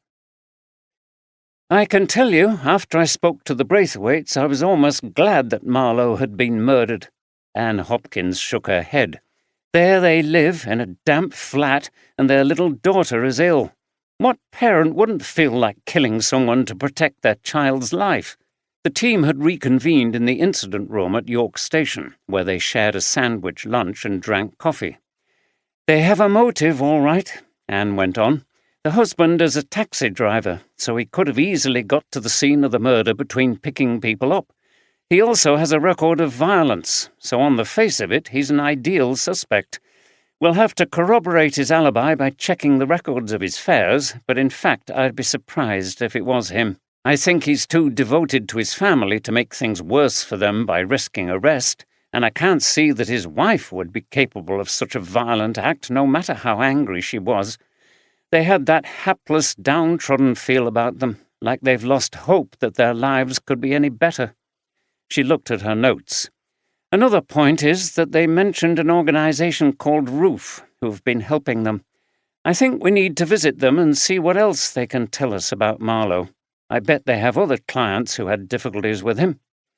Oldroyd was impressed by Anne's speech, which combined passion and anger about social injustice with clear thinking about the case. It was interesting that Roof had come up in her inquiries. "By coincidence," he said, "my daughter, who's up visiting us from London, knows the person who runs Roof. I can't remember her name now. They were on a course together in London. I agree it will be interesting to talk to them. But to be honest, I'm hoping we get a breakthrough with our existing suspects, or this could go on a long time." He took a bite from his cheese and pickle sandwich and a sip of coffee before continuing. "Andy and I spoke to Justin Hayward. He had a cool exterior, but I could tell he was jumpy. I don't know what's going on there, but he and Janice Marlowe clearly have the strongest motive. We'll have to see how their alibis stand up." "The team is on that as we speak," said Anne, "and I'm expecting more information about that Asquith case soon." She looked up at the whiteboard, which now contained more details about each suspect, with lines and arrows showing connections between them. Again, Oldroyd was impressed. He'd never been one for visuals, but he had to admit that Anne's diagram presented the key information very clearly. "We've been looking at the details of his commercial properties. That stuff you brought from Bishopsthorpe Manor was useful," continued Anne, looking at Andy. "They're mostly offices and shops and no sign of any conflicts, but there is one that is more unusual. Marlowe owned an old building in the centre of York called Roman Hall, which houses a museum about Roman York. Marlowe kept files on all his properties and sometimes put in handwritten comments on things like the state of the building, what he thought about the tenant, and so on. Against Roman Hall, he's written, 'Story is a damned nuisance. Must get rid of that place.'" She passed around photocopies of the page. "Whose story, ma'am?" asked Andy. "Philip Story. He's the curator of the museum, so it seems we've got something to investigate. There was clearly something antagonistic between him and our victim." "Sounds like a good one for me," said Oldroyd. "There's nothing I like better than a museum, and I know Andy here feels the same." Andy grinned, and when the meeting was over, he went over to his boss. "Thanks, sir. You've volunteered us to go to some dusty museum about Romans in York 2,000 years ago. I can't wait." "You've no sense of history, that's your problem," replied Oldroyd with a laugh. "Anyway, how did the shopping go?" "Oh, don't talk about it, sir. I've made a bit of progress, but I was exhausted at the end of it. I hate shopping at the best of times, but the pressure now to get everything done before Christmas is intense. I just hope Steph recovers in time to finish it off, before it finishes me off." "I know how you feel," said Oldroyd. "I'm grateful that Deborah seems to enjoy shopping for presents and doesn't want my help, although I've not thought of what to buy her yet." "Well," said Andy, "I've had a brainwave regarding Steph's present. I'm buying her an experience." "I'm intrigued. Go on." "A voucher for a paddleboarding lesson on Yeadon Tarn." "I've heard of paddle tennis, but what on earth is paddleboarding?" Andy explained and suggested that Deborah and Steph could enjoy such an experience together. Oldroyd, whilst grateful for the idea, was not so sure. Deborah had bought some amazing presents for him in the past, so he didn't want to take a risk with hers. "However, you have given me an idea. Maybe an experience involving Pilates or yoga in a country house, with a delicious lunch thrown in?" "Sounds good, sir." Down along the River Ouse, the leafless branches of the weeping willow trees brushed the surface of the water, still high and swirling along downstream from York. A cold mist clung to the fields nearby, making the cows and sheep in the fields appear like ghosts. Melanie Jackson arrived at Bishopsthorpe Manor in the early afternoon. There was nothing much to do in terms of cleaning, but she had come for a different reason. She had not told the police about the true nature of her relationship with Henry Marlowe. The truth was that she'd had an affair with him after he split with his wife. She was divorced with 2 teenage children, and it had all begun with her feeling sorry for her employer, who had seemed so lonely after his wife departed. Things had slowly developed from there until they'd become lovers. It seemed a very unlikely relationship, the wealthy, late middle-aged property owner and his much younger cleaner. But she felt that she saw a different side to him from the public view of a miserly, cold-hearted man. She saw a more vulnerable and gentler aspect to his personality, and he, so it seemed, valued her ordinariness.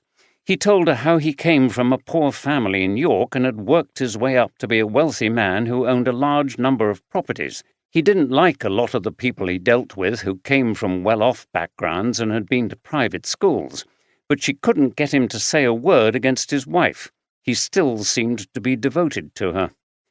Nevertheless, although she was fond of him, she had another, less romantic motive for starting the relationship. His loneliness had also been her opportunity. Supporting 2 teenagers was difficult, and her ex-husband refused to pay maintenance, despite being taken through the courts. Marlowe had helped her financially, which had been very welcome, but now she hoped for a great deal more.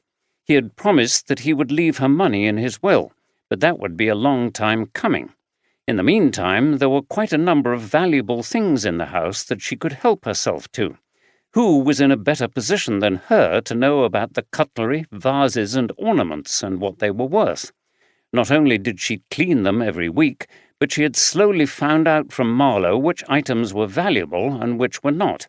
She had brought a couple of sturdy bags. The trick was not to be too greedy so that people were less likely to notice.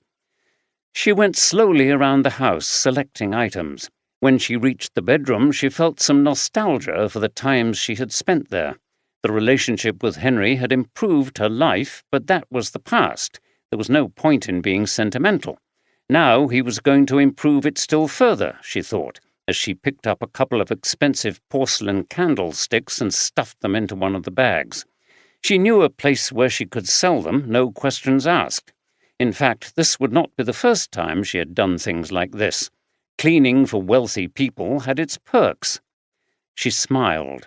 It was a shame that Henry was dead. She had enjoyed their time together, but every cloud had a silver lining, quite literally in the case of a lot of this stuff. Anne Hopkins was tired when she got home that Friday evening at 6:30.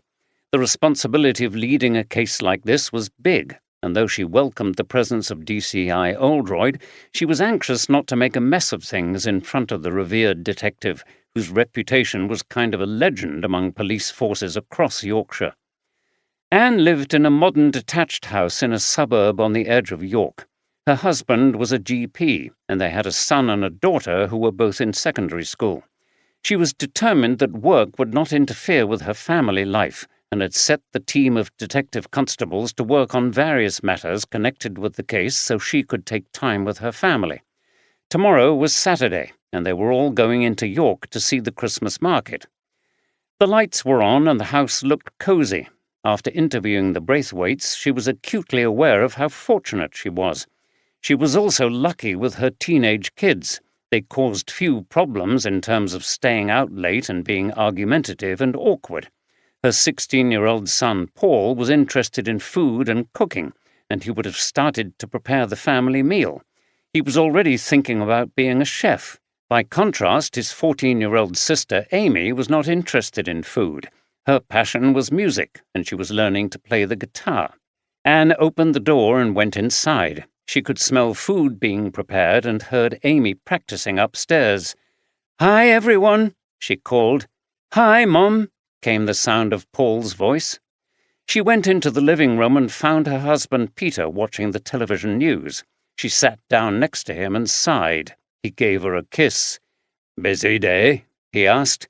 "Very. This case is full on." "Yes, well, look at the local news." He pointed to the television. "It's been mentioned. You just missed the report. It was all about prominent local property owner Henry Marlowe, with photographs of him and an account of where his body was found. No mention of the police investigation. They'll be waiting to see if it's all sorted out quickly. If it isn't, and it gets complicated, the press will be asking us awkward questions. There's nothing the media like better than the police struggling or being outwitted. She sat back and yawned. Anyway, fancy a drink? It's Friday night, after all. Good idea. OK, I'll open a bottle of red, and I'll see what Paul's cooking. He might need a hand. I don't think so. He can follow a recipe quite easily. He'll have a restaurant with Michelin stars when he's older. Anne laughed and went into the kitchen, where she found her son hard at work. Hi, Mum. I'm making a pasta sauce, but I think everything's a bit watery. She looked at the pans, one of ragu and one of white sauce. Just reduce the ragu with a gentle boil and keep stirring the sauce. It looks good and smells great. Thanks. Her smile widened under hair as blonde as his father's. Are you in charge of that murder thing where that man was found stabbed in an old building? Anne hesitated. What exactly she could tell her family about her work was always difficult. She couldn't keep it a complete secret because the crimes were reported, but she had to be careful what she said. Yes, but you know I can't tell you anything about it. No, but we talked about it a bit in history today. History? Yeah, you know. We're doing social and economic history for GCSE, and the teacher was telling us about the Rowntree family. They ran one of those places that made chocolate, didn't they? Yes, and the other was Terry's, both mostly gone now. I remember when I was little, you could smell the chocolate up Haxby Road where the Rowntree factory was. But they also looked after their workers, and they built a village of good quality houses at New Earsick, because a lot of workers were living in slums. Joseph Rowntree's son did a study of it. Yes, he did. Seabohm. Yeah, that's a funny name. Well, our teacher, Mr. Hardwick, said that there is a lot of bad housing in York again now, and some bad landlords. He said that Mr. Marlowe had been in the papers a few years ago when someone died in one of his houses. That's true, but be careful what you say to people. I don't think Mr. Hardwick will want you going round saying Mr. Marlowe was a bad landlord. But he was, though, wasn't he, Mum? I'm saying nothing, but I'm pleased you're becoming aware that not everyone is as lucky as we are to live in a house like this. Poor people are often hidden away on run-down estates where they're forgotten about or dismissed as being lazy or at fault for their situation. As it happens, I'll probably be visiting the Deepwood estate next week. That's a run-down area, but there's a charity group called Roof who campaign on housing issues and try to make things better. Roof? That's a cool name, said Paul. So did that Mr. Marlowe have some bad houses there too? I'm not answering that, Paul. Don't burn your sauce. Oh, no. Paul dashed to the stove as his mother opened the wine and poured 2 glasses. Then she went back into the living room. Is he trying to pump you for information about your work again? Asked Peter. A bit. Henry Marlowe cropped up in a history lesson, apparently. They've been studying the Rowntrees and the social problems in York at that time. I was a bit surprised the teacher mentioned Marlowe being a bad landlord. It's that Mr. Hardwick, isn't it? I think he's well on the left politically, and he'll have to watch it if any parent complains. I suppose so. But on the other hand, why shouldn't he point these things out? It's certainly made Paul think, so he's doing a good job. Absolutely. Good wine, by the way. Anne took a sip and remembered the Asquith case that Paul had mentioned. Her team had not reported on that yet. She must follow that up first thing on Monday. Then she shook her head. No more of that. It was the weekend and family time. She sat back and relaxed. 3. In the 16th century, there was resistance in the north to the English Protestant Reformation, the split from Rome, and the dissolution of the monasteries. A rebellion began in York, led by Robert Aske, a local barrister. It raised an army of over 30,000 and forced concessions from Henry VIII. When the rebels dispersed, Henry arrested the leaders and they were executed. Robert Aske was hung in chains from Clifford's Tower in York. Later in the century, in 1570, Guy Fawkes, a famous member of the 1605 gunpowder plot conspiracy to blow up the Houses of Parliament, was born in York. The centre of York is colourful, vibrant and full of historical sites that pull in the tourists. But like most British towns and cities, it also has a population of homeless people who live on the streets, in shop doorways, old tents and cardboard boxes. It was late on Sunday night, and in another Snickleway not far from Butcher Lane, called White Horse Passage, an unfortunate man, an alcoholic who had lost his job and home, was lying against the wall. He had a small dog crouched next to him and a stained blanket over his dirty clothes, but despite this he was starting to shiver. He regretted not trying to get into a hostel for the night, but it was too late, and some of them did not admit animals. The homeless man had a paper cup for donations, and he held this up as people went past. But the number of people going through the Snickleway had gradually reduced, until now it was very quiet and dark. His head slowly slumped forward as weariness overcame him, but then he became conscious of a person looming over him. He looked up, and there was a dark shape, a figure wearing some kind of cape. It was impossible to see the face. "Can you help me?" he asked, holding up the paper cup.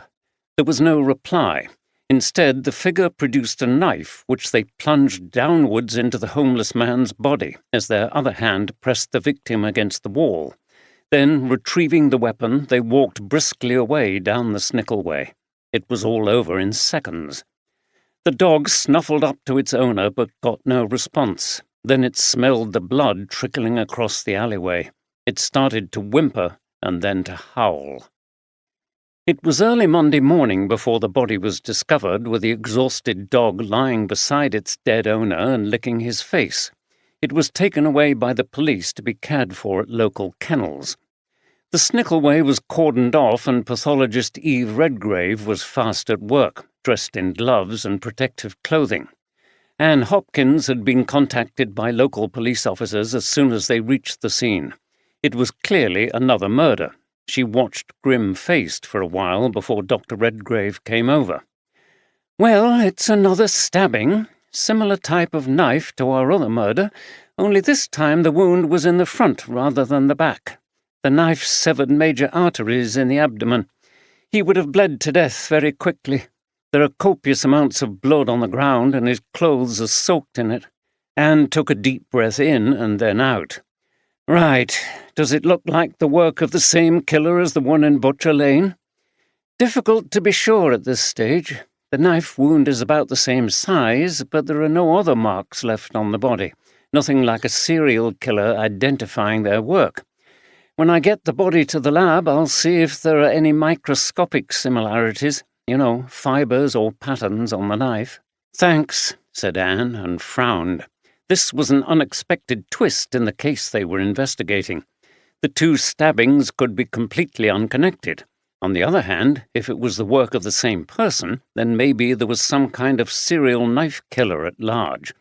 Marlowe was lured to his death, but the second victim appeared to have been killed where he was on the street. Or maybe Marlowe hadn't been lured to his death. Maybe he really had met a Mr. Hutchinson and was stabbed after that encounter. In that case, they would need to track down this Hutchinson, who might have vital information. If so, why hadn't he come forward? Scared he might be accused of the murder? Or maybe Hutchinson was a total fabrication. They only had Marlowe's secretary's word that someone of that name had rung. The possibilities were suddenly bewildering, and Anne considered that they might have to reassess their whole approach to the case. The murderer might not, in fact, have had any kind of grudge against Marlowe. If this homeless man was a random kill, perhaps Marlowe was too, and that had implications for the safety of the public. She would have to prepare for a more searching and difficult press conference after this development. Louise and Patrick hitched a lift with Oldroyd into York. They left early, as Oldroyd had received a message from Anne Hopkins about the latest murder. It was a drier and brighter day as they drove round the Knaresborough bypass and across the flat countryside of the Vale of York past Green Hammerton. Some of the fields were flooded after the recent rains. "So there's been another murder, Dad," said Louise. She was in the back of the car, holding hands with Patrick, which made Oldroyd smile. What it was to be young and in love. "Yes, D.I. Hopkins sounded very downbeat. This could complicate things a lot if we decide the crimes are linked. Have you been to York before, Patrick?" "Only briefly, to a training course in a hotel." Oldroyd winced slightly as he remembered his recent experience with DCS Walker. "Oh, well, Louise, you'll have to show him round. Why don't you walk along the walls? And don't forget the Christmas market in Parliament Street, and, of course, the Minster."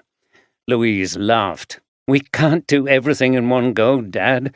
The main aim today is to see Saskia. By the way, turn right here." Louise was following the directions on Google Maps on her phone. Needless to say, Oldroyd's ancient Saab had no electronic devices. The car turned off the attractive tree-lined road leading into the city centre and on to less opulent streets as they made their way to the roof office. "Right, this is it, Dad. I'll call you later and see if it's possible for you to pick us up from wherever we get to. Otherwise, we'll get the train." "Okay, have a good day." Oldroyd waved as he drove off. It was so good to have her around, and as he saw her wave back, he thought how much she reminded him of her mother. These reflections brought both pleasure and pain to Oldroyd. He had fond memories of his son and daughter when they were growing up, but he blamed himself for neglecting his family. As he headed for the police station, he shook his head. There was no point dwelling on the mistakes of the past. The truth was that things had turned out well for everyone. Louise and her brother Robert were in settled jobs and relationships, and he and Julia both had new partners who were good for them. There was a lot to be thankful for.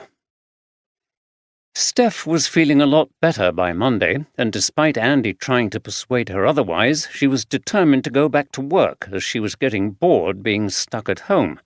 He drove her to Harrogate Police Station before he continued on to York and insisted on picking her up in the evening.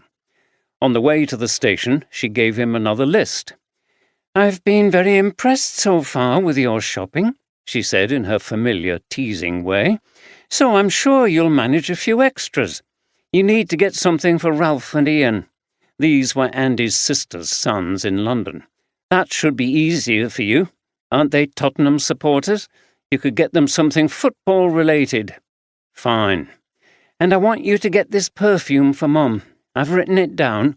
You've just got to go in and ask for it. That won't tax your poor brain too much, will it? Don't be so patronising. I'm capable of more than you think if I put my mind to it." "Well, make sure you do, then." They reached the police station car park. "Anyway, I hope it goes well today. Don't worry about me overworking and getting too excited. Things go at a slow pace with Inspector Wood, and nothing dramatic ever happens. I'm more likely to get bored and want to go home again, especially if he mentions his train set. Do you know what his nickname is?" "No." "Timber." "What? I don't get it." "John Spence made it up. Apparently people shout out timber at the dramatic moment when a tree is being felled. But nothing exciting ever happens with Inspector Wood, so it's like a cheeky play on his surname." "That's a bit obscure, isn't it?" "I suppose so, but it's still funny." "Right, I'll see you tonight." She got out of the car. "Oh, I forgot to tell you. The boss rang when you were getting ready. Another body's been found." "Bloody hell! Well, it's all drama over there, isn't it? I'm so jealous. I spend my time going through boring documents looking for clues. And learning about old steam engines. Never mind, I hope you get a timber moment today." She stuck out her tongue at him as she shut the car door. "Look, Penny, darling, I don't know when everything will come through. We haven't even buried your stepfather yet. I had to go and identify his body the other day. Don't you think it's a bit premature to be asking these questions?" I know, but you should have thought of that before you committed yourself." I don't see why you didn't realise it. That's what prices are in London, surely. Well, of course I want to help, but you'll just have to be patient, and you're not the only one. Yes, of course I mean Alex. Alex and Maisie may be better off than you and Simon, but that doesn't mean Alex isn't entitled to help as well, if he needs it. Well, I think it is fair. Look, I don't want to talk about this at the moment. I've got too much on my mind, and it's giving me a headache. OK, if that's how you feel about it, I'm going. Janice Marlowe abruptly ended the call to her daughter Penny before sighing with exasperation. Penny worked for a literary agent and was paid a meagre salary by London standards. She had a useless boyfriend who called himself an artist, earned virtually nothing, and seemed content to drift through life relying on Penny. They lived in a tiny hovel of a flat in Shoreditch, but Penny was keen to move to a better place. She had found somewhere, although it was a lot more expensive than where they currently lived, and at astronomical London prices their Shoreditch place was already above their means. She assumed her mother was going to be rich with the inheritance from her third husband and expected help with the rent. Janice sat back on the sofa in her living room, kicked her shoes off and put her feet up on the coffee table. Once again she was wearing clothes from charity shops, admittedly ones with fancy labels like today's pure wool jumper from Hobbs and Sweaty Betty leggings, very satisfying finds in Oxfam, York. But really she was sick of not being able to get much newer stuff. Her daughter's cheek had made her angry, particularly when Penny would not hear a word against Simon, her lazy boyfriend. Janice didn't feel like supporting a layabout, but it also made her sad and thoughtful. She felt that her main use to her daughter was as a source of money, which somehow Penny felt she had a right to. Was it her fault that Penny behaved like this? The painful truth was probably yes. Despite her air of being the rich woman accustomed to high living, things were actually very different. She thought about her childhood in Leeds, where her father left the family before she went to school. Her mother worked as a seamstress and struggled to support Janice and her siblings. Shortage of money was a constant problem, and Janice remembered all the times she had wanted things but was told they couldn't afford them. She didn't blame her mother, but she was determined that whatever it took, she would not be short of money when she grew up. She was beginning to realize more and more just how strong that determination had been over the years and how it had affected her relationships. As an adult, she had realized that men were a good source of cash. She cultivated rich ones with a view to marrying into money, which she had done 3 times.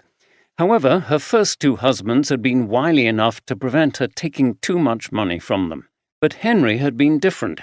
She didn't like his miserly approach. He was unwilling to enjoy the money he had accumulated, and she disliked his attitude towards poorer tenants.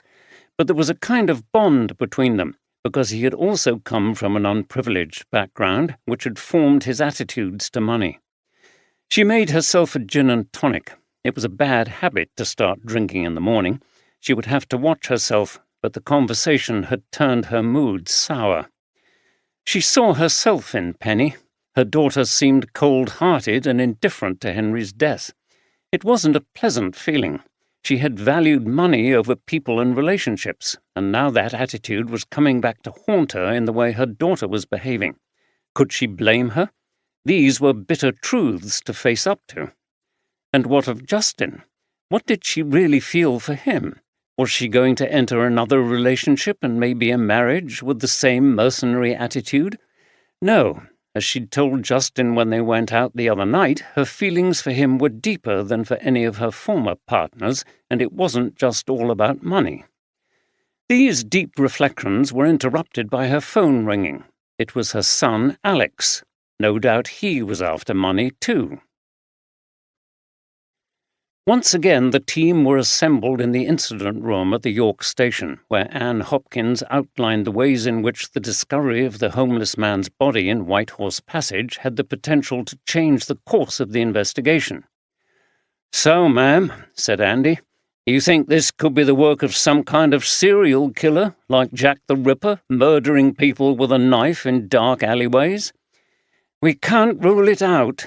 The idea of imitating famous killers does enter the minds of certain criminals, although mercifully they haven't mutilated the bodies like the Ripper did. I've also had the report from Eve Redgrave on the knife wounds. Apparently they were similar enough in both cases to suggest that the same knife could have been used. What's your instinct about whether or not the crimes are linked? Asked Oldroyd, who believed that although evidence was paramount, sometimes your gut told you something important about a case, especially when you had years of experience. Well, sir, despite the knife evidence, which is suggestive but not conclusive, it's odd that we have one victim who appears to have been lured to his death and another killed where he was already. Unless, of course, we find that Geoffrey Smith, that was the name of the homeless victim, according to ID on him, had enemies who wanted to kill him and went looking for him. So I'd say the pattern isn't clear yet. I agree, continued Oldroyd, but I think you will have to alert the public to the threat. We might have a serial killer at work. Anne frowned. I will, sir.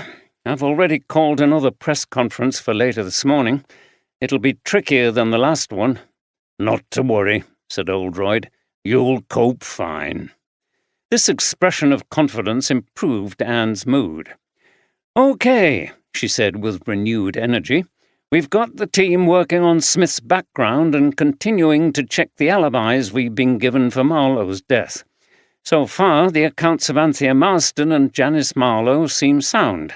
Janice's friend Daphne Allison had been found, and she confirmed that they watched TV on the night of Henry Marlowe's murder. Marston was at home with her disabled husband, confirmed by him. We've tracked the fares that Terry Braithwaite had on Wednesday evening, and they suggest he was driving his cab during much of the time frame that Marlowe was killed, but that doesn't rule him out because there were some gaps of time. Good work, said Oldroyd. So, it's him and Justin Haywood who have the weakest alibis? Yes, we might have to revisit some of them to check their whereabouts last night. Anyway, I'm going to see Anthea Marston briefly today to check on the story of Mr. Hutchinson, and then I'm going to Roof to see if they have any useful information. Can you go to the museum, sir? Yes, I'm looking forward to it. He glanced at Andy, who groaned a little. And it will be better if you go to the charity. He explained that Louise was visiting her friend Saskia, so he didn't want to get involved at Roof. Anne agreed. Oldroyd stood up. Right, never mind the setbacks. Let's all go and get on with it, he said. It was a moment in which Anne was glad that he was involved in the investigation. Gary Owen had gone into the Ghost Tour office early. Craig Jordan wouldn't be there, as the business operated mostly in the evenings. He had a key to let himself in, and once inside, made his way to Craig's stinking little office and sat at the desk. His eyes flickered round the shabby room. What was he looking for? He wasn't exactly sure, but it was something that would show that Craig had a motive to get rid of Marlowe. There was a computer, but he didn't know the password. His hope was that he could find some printed correspondence that might incriminate his boss. There was a pile of box files on a table, and he rummaged through them whilst keeping a wary eye on the outside door. After a long and fruitless search, he finally found a square-cut folder with the single word Marlowe written on the front. Inside were letters from Marlowe and the council regarding Butcher Lane. Marlowe had objected to the ghost tour going through the Snickleway and past his property. Apparently there were too many people jammed into a small space, and it was changing the atmosphere of the quiet and secluded courtyard. Craig had presumably written back and told Marlowe where to go. Several letters more, and Gary found what he was looking for. In a recent letter, Marlowe threatened that if the ghost tour wasn't limited to 10 people, he would ask the council to revoke Craig's license on the grounds of causing a nuisance. He hinted subtly that he had influence with the council. Gary considered this. A limit of 10 people per group would effectively make the tour uneconomical. Craig had scribbled in the margin, "Interfering bastard," like to turn him into a bloody ghost. Gary put down the letter and smiled. So he was right. It wasn't like Craig had told him. There wasn't necessarily support from the council, and there had been a real chance that he would lose his licence or see the ghost tour ruined. He hadn't said anything about it due to pride. He didn't want people to know that Marlowe had beaten him. And his comment was threatening. If the police found out about this, he would become a suspect in the murder. Anyway, he thought, this letter could be very useful to him. Gary had been in the army for a number of years and had struggled to find work since leaving. He was now developing a plan that might enable him to acquire money more easily. Craig was an awful boss, and now he could get one over on him.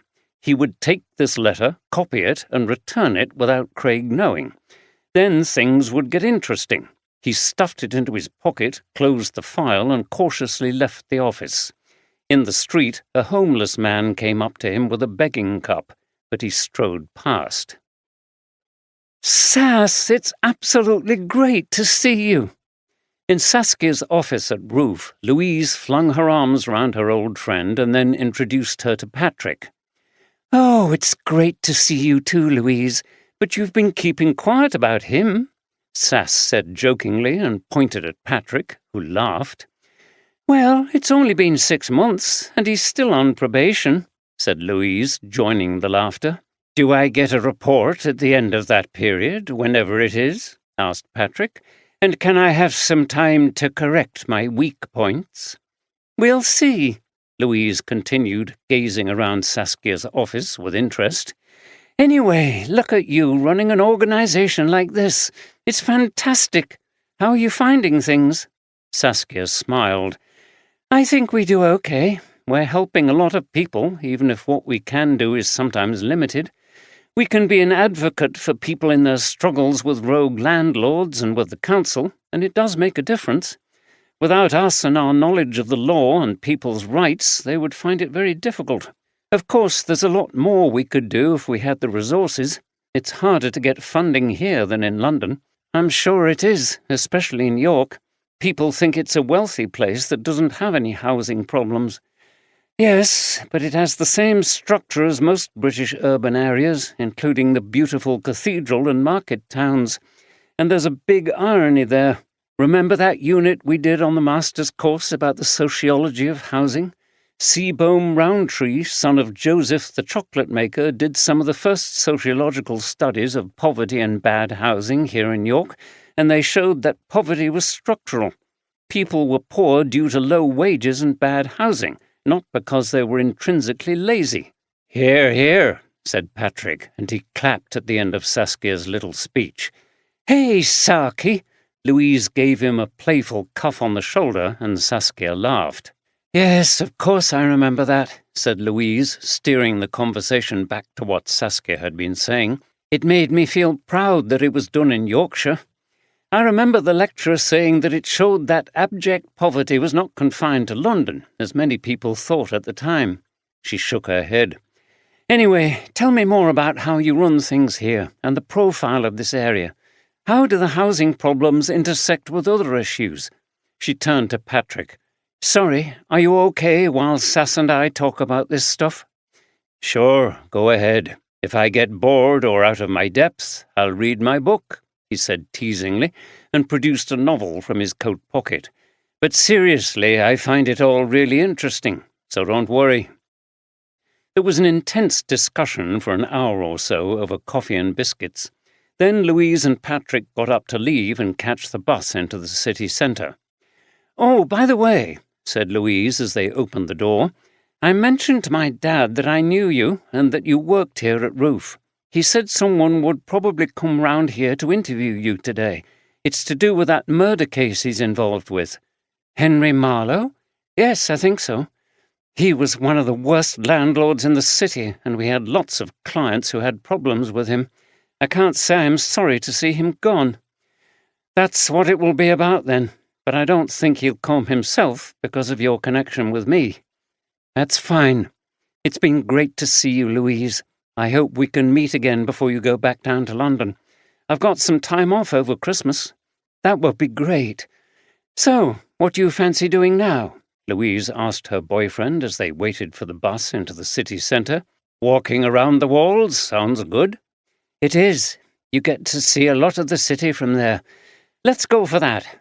I think the best place to start is Monk Bar. You'll love it. It still has a portcullis, and from there the path goes behind the minster. Come in, gentlemen. I've been expecting you. Philip Story greeted Oldroyd and Andy at the door to the museum with only the ghost of a smile to brighten his rather austere demeanour. As Philip led them into his office, Oldroyd looked around. He loved the unusual nature of the building, in which different parts had been constructed in different styles over the centuries. "You're lucky to have your museum in this historic building," said Oldroyd as he sat down in Philip's office. "It seems appropriate somehow." "Yes," replied Story. "It's a fascinating building." "How old?" "Oh, it goes back to the medieval period, the 14th century or earlier. It was a private house for rich merchants and businessmen for centuries. Then in Victorian times it housed some council department. As you can see, it's been rebuilt and added to many times. That's why it doesn't feature in lists of buildings of the most architectural quality in the city. It's not an intact version of any particular style, which is what a lot of architectural historians prefer." "Neither is York Minster." "That's very true, but that is a building of much greater importance and visual impact than Roman Hall. I suppose you could say that its sum is greater than its parts, and anyway, most people don't notice that it's a mixture of styles." Oldroyd nodded. Philip struck him as a learned and serious person, lacking in humour and lightness. He decided to bring their discussion back to the matter at hand. "As you say you were expecting us, I assume you meant in relation to the murder of Henry Marlowe. He was your landlord, wasn't he?" "Yes." "How would you describe your relationship with him?" Philip shrugged. "Not particularly good." He was suddenly very laconic. "In what way?" Philip thought for a moment before answering. "Marlowe acquired Roman Hall a while ago. I think his plan was to refurbish it and then sell at a big profit to a hotel company or something like that. We were sitting tenants." "So you're saying he wanted you out of here?"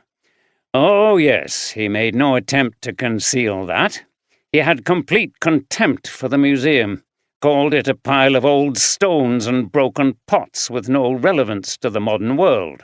All he was interested in was money." "That attitude must have made you angry." "Of course, but Marlowe is not the only person around these days who expressed such Philistine views. We seem to have lost much of the great antiquarian tradition of the Victorian period in the pursuit of money. Do you remember Oscar Wilde? The price of everything and the value of nothing? But in that period, wasn't there a lot of pinching stuff from other countries and putting them in our museums?" said Andy. "I remember going to see the Elgin marbles in the British Museum. They were lifted from Athens, weren't they?" "Yes, from the Parthenon, Sergeant. And I agree that kind of behaviour is controversial, but at least they saw the value of those things back then." "We've seen evidence in Marlowe's paperwork that you and he did not get along. In fact, he called you," Oldroyd glanced at his notebook, "a damned nuisance. Did you have rows with him? Did they get acrimonious?" Philip looked at Oldroyd, but his gaze gave little away. "I stood up to him, Chief Inspector, and he didn't like it. He tried to get us to leave here voluntarily, but I was having none of it." "I assume if Marlowe had succeeded in evicting you, it would have caused major problems. Where would the museum have gone?" "Oh, we would have found somewhere. I would never have allowed that man to close us down." For a brief moment, Oldroyd saw a glint of anger in Philip's eyes. "When you say 'would have,' it sounds as if you're confident you will be able to stay here now that Marlowe's gone." Philip shrugged. "Maybe. I'm hoping that whoever takes over has a more positive attitude to culture and history, but there's no guarantee. I was talking to my volunteer Brian Lacey about this. I'm confident that the council would step in and save the museum if the situation got desperate. We're an asset to the city." Oldroyd paused before asking, "Do you know anyone called Hutchinson?" He watched Story carefully. "No." "And where were you on Wednesday evening between 5 and 7 p.m.? In other words, do I have an alibi, Chief Inspector? It's not an easy one for me. I live by myself, and I'm a bit of a loner." He thought for a moment. "Actually, on Wednesday I called in for a drink at my local pub on the way home. It's the Queen's Arms in Albion Street. I spoke to Kevin, the landlord. He might remember. I was in there from about 5:30 and stayed for over an hour." "OK." Oldroyd stopped his questioning and looked out of the office window. There were a few people wandering around the exhibits. He turned to Philip. "You know, I wouldn't mind a quick look around the museum. It looks interesting." Oldroyd caught Andy raising his eyes to the heavens and shook his head. Andy likely had secret sympathy with Marlowe's attitude to the museum. He wasn't the sort of person to raise any curiosity about a lot of ancient coins and bits of stone. But then Oldroyd reckoned Andy also knew his boss couldn't resist learning something about a new area of local history, especially when it was connected to Yorkshire and could cope with a little tour. Philip was clearly delighted and showed the detectives round with enthusiasm, explaining the history and significance of various objects. He pointed out some large pieces of blue glass with some white figures. "Now, this is part of a cameo vase, which, when it was complete, would have been similar to the famous Portland vase in the British Museum. The fascinating thing, I think, is how this would have been made. They probably had a bubble of the blue glass and dipped that into white glass and then blew them together. The design was produced by removing parts of the outer white glass." "Fascinating," said Oldroyd. "It's amazing what they could do in those times, isn't it?" "Oh, indeed, Chief Inspector. They were very advanced technologically. And over here we've got some pieces of what we call tablets, thin pieces of wood on which people wrote things. These contain facts about life in Eboracum." "Well, that is interesting," said Oldroyd, who found Philip compelling and well-informed. Andy was slouching behind with a very tired expression on his face, clearly finding the man a bore and wondering when this would end. "Of course, we have a lot more things in storage," he said. Oldroyd stifled a smirk at Andy's panicked expression. "I can imagine," he replied. "Where do you keep them?" "There is a large space underneath here. Everything's boxed up or piled in corners. I try to rotate the display as much as I can, but space is limited." "I see." The guided tour continued for a while longer, much to Andy's dismay. His relief was evident when his boss finally said they must be on their way. "Bloody hell, sir, that went on a bit," Andy said when they left Roman Hall. "And God, that bloke was tedious. What he could tell you about bits of stone, glass and wood. I can't get interested in that kind of stuff." Oldroyd laughed. "Well, I found the whole thing very fascinating," he said. "Both the exhibition and Story himself." It was bright but cold outside, and he clapped his hands together. "Come on, let's get back to the station." Anne Hopkins was about to leave for Anthea Marston's house to speak to her again about the telephone call from the mysterious Hutchinson when DC Kate Warren came over to her. "Ma'am, before we go, I think you need to see this. The team have discovered some information about that Asquith case. They've sent it to you." She led Anne over to her computer. On the screen was a picture of a group of people, and underneath was the headline, "Troubled Woman Dies in Flat." The photograph looked as if it had been taken at a family occasion some years before Emily died. "Those older people are her parents, but look here, ma'am." DC Warren pointed to another woman to the side of Emily. "And look what the caption says." Anne nodded her head. The caption read, "Emily Asquith with her parents Fred and Elsie and her sister Anthea." The woman in the picture was clearly Anthea Marston. "Yes, Emily was my sister," Anthea Marston was as controlled as ever as she sat in the office of Marlowe Holdings, despite the fact that Anne's visit had been unexpected, and the revelation that the police knew about her connection to Emily Asquith even more so. Anne and D.C. Warren sat opposite her. "Tell us all about it, and how you ended up working here for Henry Marlowe," said Anne. Anthea took a deep breath and frowned. It was a moment of reckoning, but she remained composed. "You won't be surprised to learn that I blamed that awful man for Emily's death, and then he got away with it." She was fiddling with a pen, and her grip suddenly tightened. "You obviously felt very angry about what happened." "Furious. Emily was a few years younger than me and very vulnerable. She suffered from depression and started to drink heavily as a teenager. She always fought hard to control it.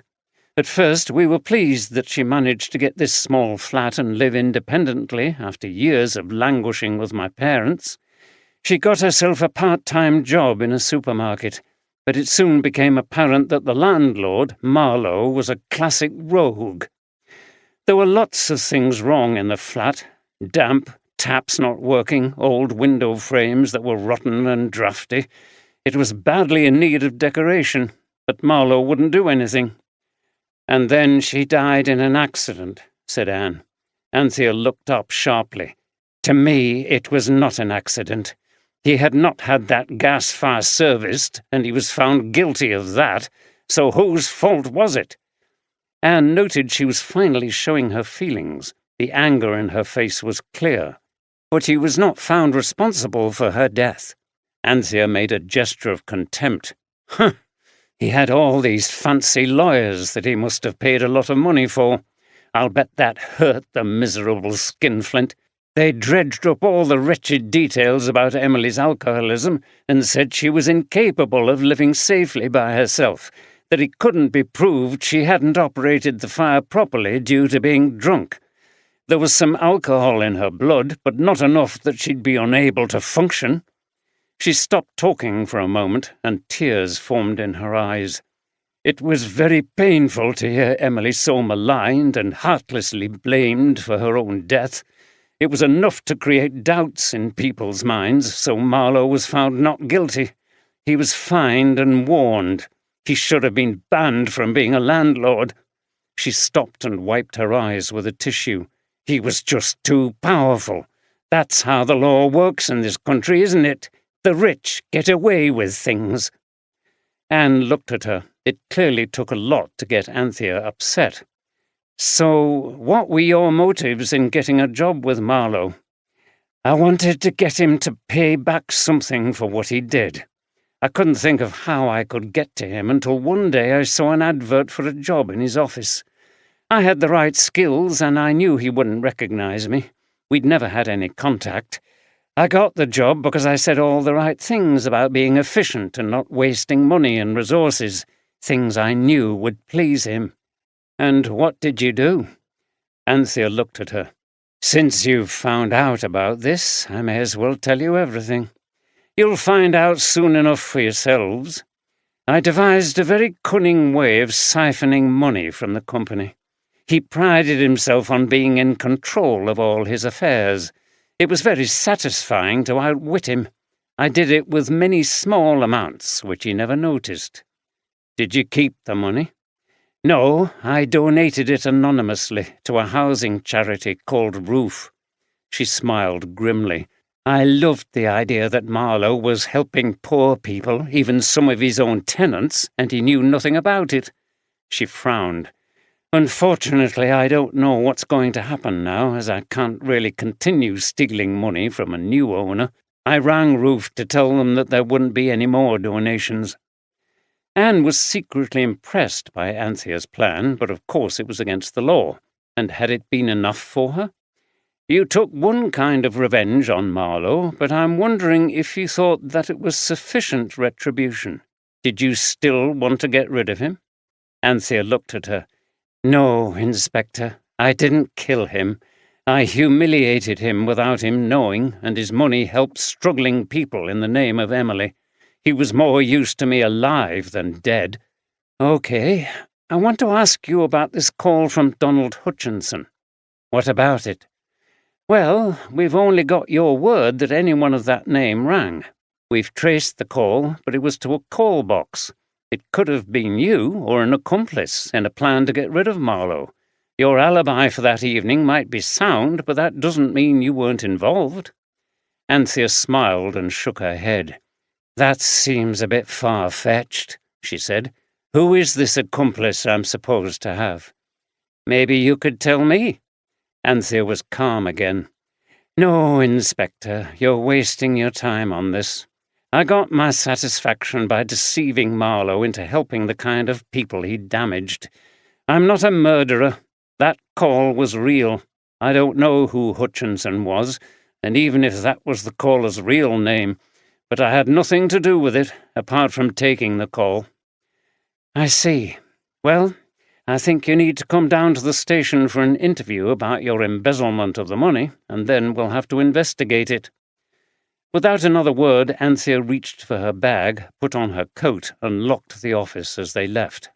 She was as composed as ever. She hoped she would be treated leniently, but she didn't regret what she'd done. Terry Braithwaite cruised around the city, waiting for assignments from the HQ of his taxi firm. It wasn't a hard life compared to some of his friends who were roofers and builders, out in all weathers, sometimes doing dangerous things, but the hours were long and antisocial. He did shifts during the night, and when he was working days, it usually meant leaving the house very early. He was often absent for meals and the kids' bedtime. He hated this because he missed seeing them, and it left Ailsa to cope on her own. He received a pickup and drove to a Georgian terraced house just out of the centre. A well-dressed family came out, closing the imposing dark blue wooden door with its gleaming brass knocker behind them. A beautiful wreath of the kind he knew Ailsa would like to buy hung on the door. 2 primary school-aged children and their parents got into the taxi as he loaded their bags into the boot. The fare was to the station, and during the journey they ignored him as they chatted on about the Christmas show they were going to see in the West End, The Snowman.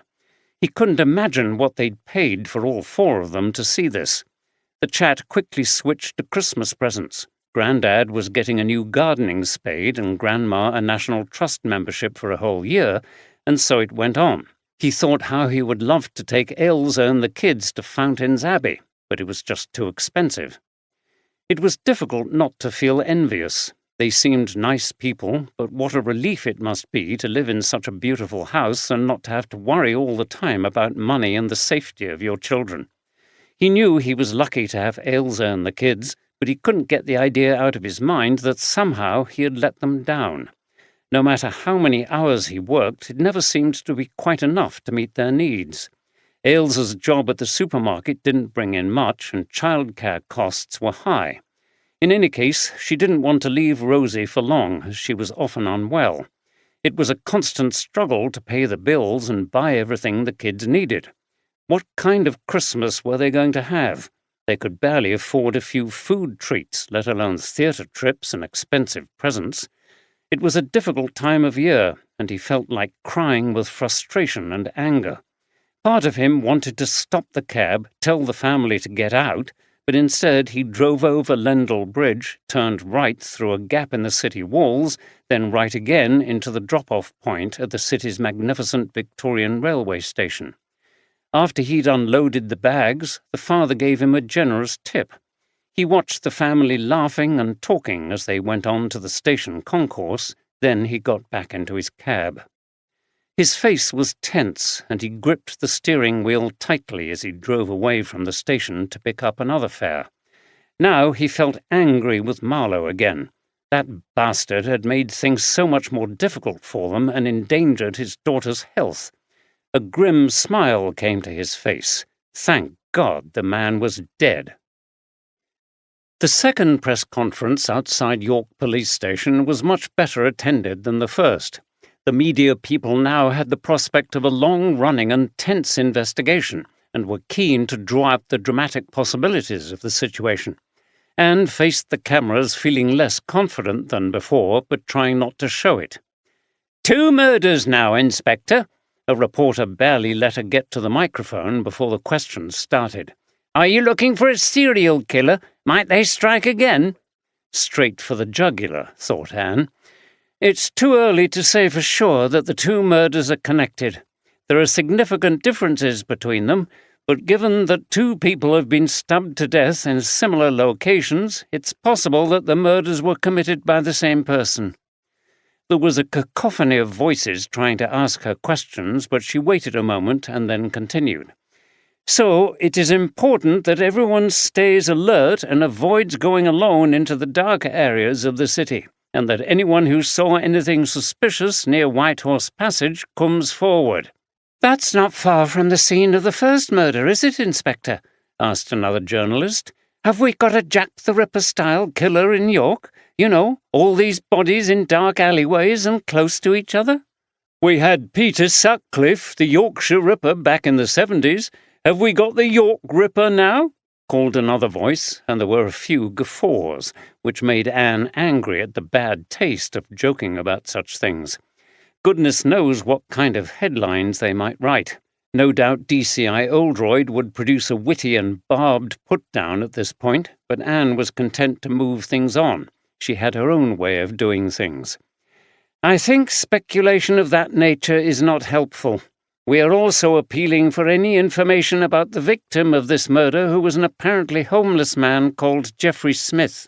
Did anyone know him? Has anyone seen him recently? Was anyone aware that he had any enemies? The victims were very different, weren't they, Inspector? A homeless man and a rich property owner? Asked a reporter with a more serious demeanour. This was a more sensible contribution. You're right. This difference in victim type is one of the things making us pause in assuming that the attacks are the work of the same person. On the other hand, the method of killing is similar in both cases, and, as you say, both victims were murdered in the same area. That's about as far as we can draw them together at the moment. After a few more questions, Anne brought the conference to an end and went back into the building and into the incident room where the team were waiting. How did it go? Asked Oldroyd, who had thought about attending the conference with her, but decided not to interfere or give the impression that Anne couldn't cope by herself. Okay, they're licking their lips at the possibility of there being a serial killer on the loose, but some of the more sensible ones have their doubts. I think we may have some lurid headlines tomorrow. Is there a York Ripper on the prowl in the city? Stuff like that. I just hope they don't. It will be dreadful if they stoke up fear just before Christmas. Oldroyd shook his head.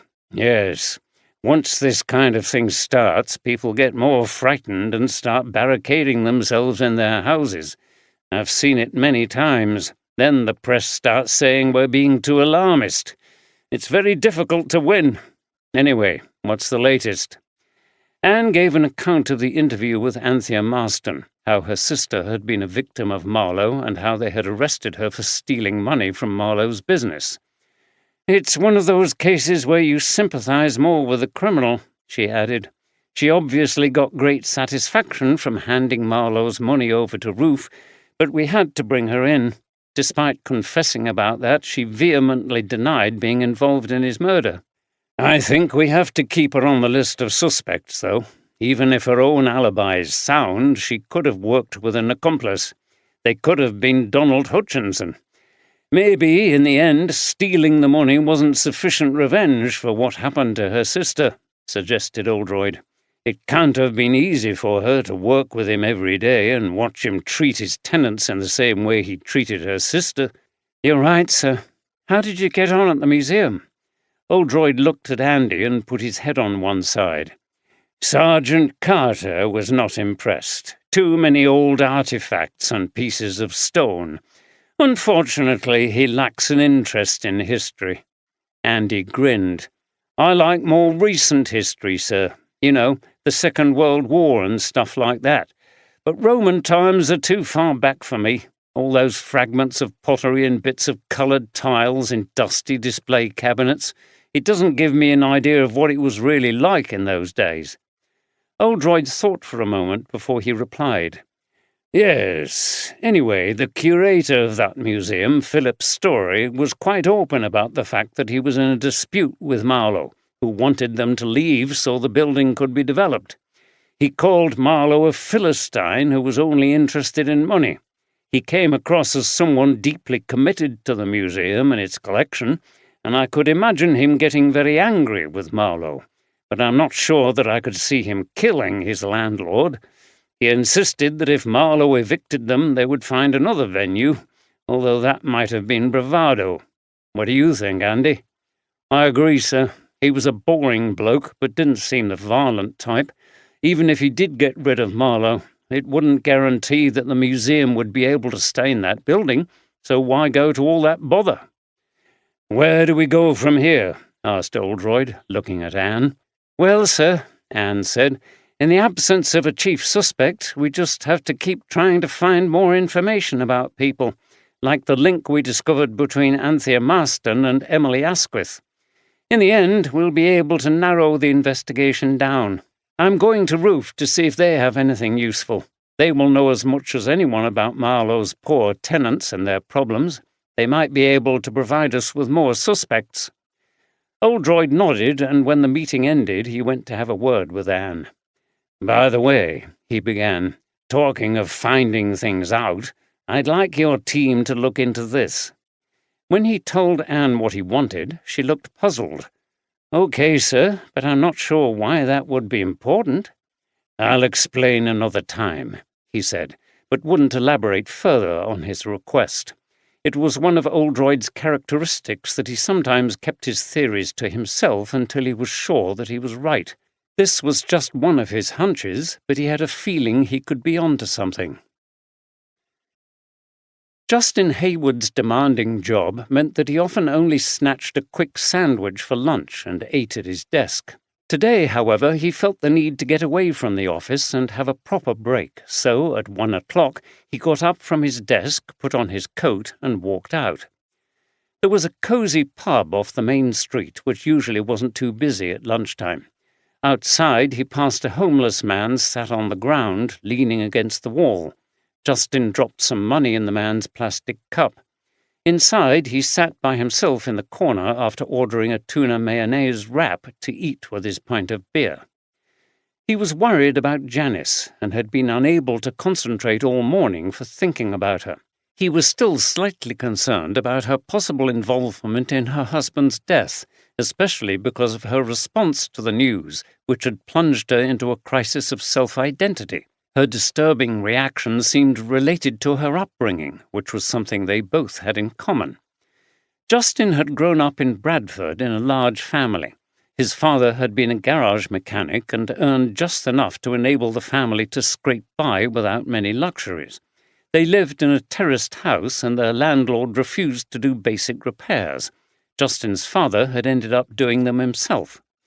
Justin was so deeply immersed in his thoughts that he hardly noticed the arrival of his tuna wrap, leaving it uneaten for some time. He noticed an old man in a flat cap sitting opposite and drinking half a pint of beer. Flat caps were becoming rare now amongst ordinary people, and the man reminded Justin of his father.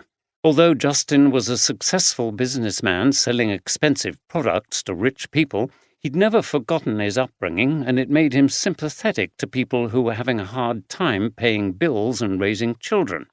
He loved Janice's fun-loving attitude to life. She had re-energized him after the failure of his marriage. Half-heartedly, he took a bite of the wrap and a sip of his beer. The lessons that Janice had taken from her childhood seemed to be different from the ones he'd absorbed. Although he sensed her attitudes were changing, he and Janice were going to have a serious conversation about this. Back in Harrogate, Steph was struggling. She hadn't realized how much her energy had been depleted by the illness, though at least she was sure now that was what was wrong. She felt very tired, but she was only halfway through the day. It wasn't helped by the tedium of working with Inspector Wood. It was a hard slog reading through dull material looking for discrepancies between accounts.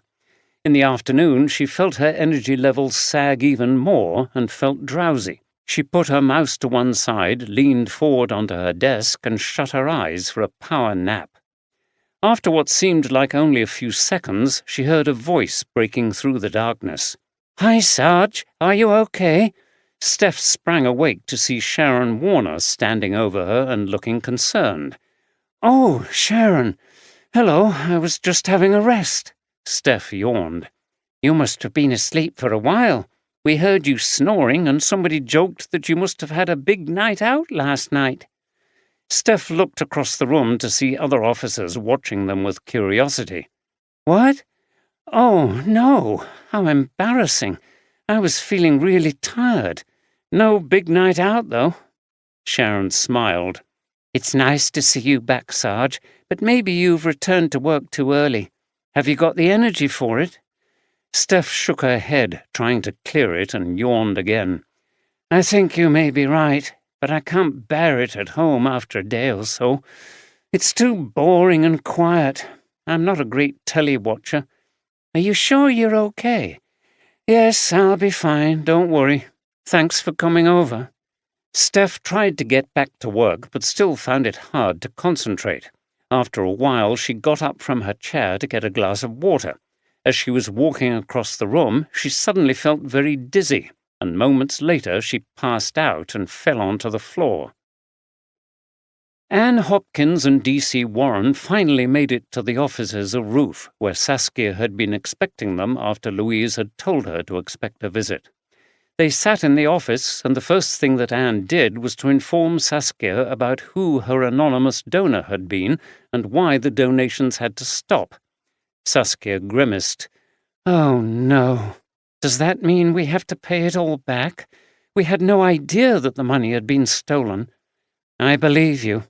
It's why a lot of charities won't accept anonymous donations. But you're in the clear as long as you were unaware that the money was stolen.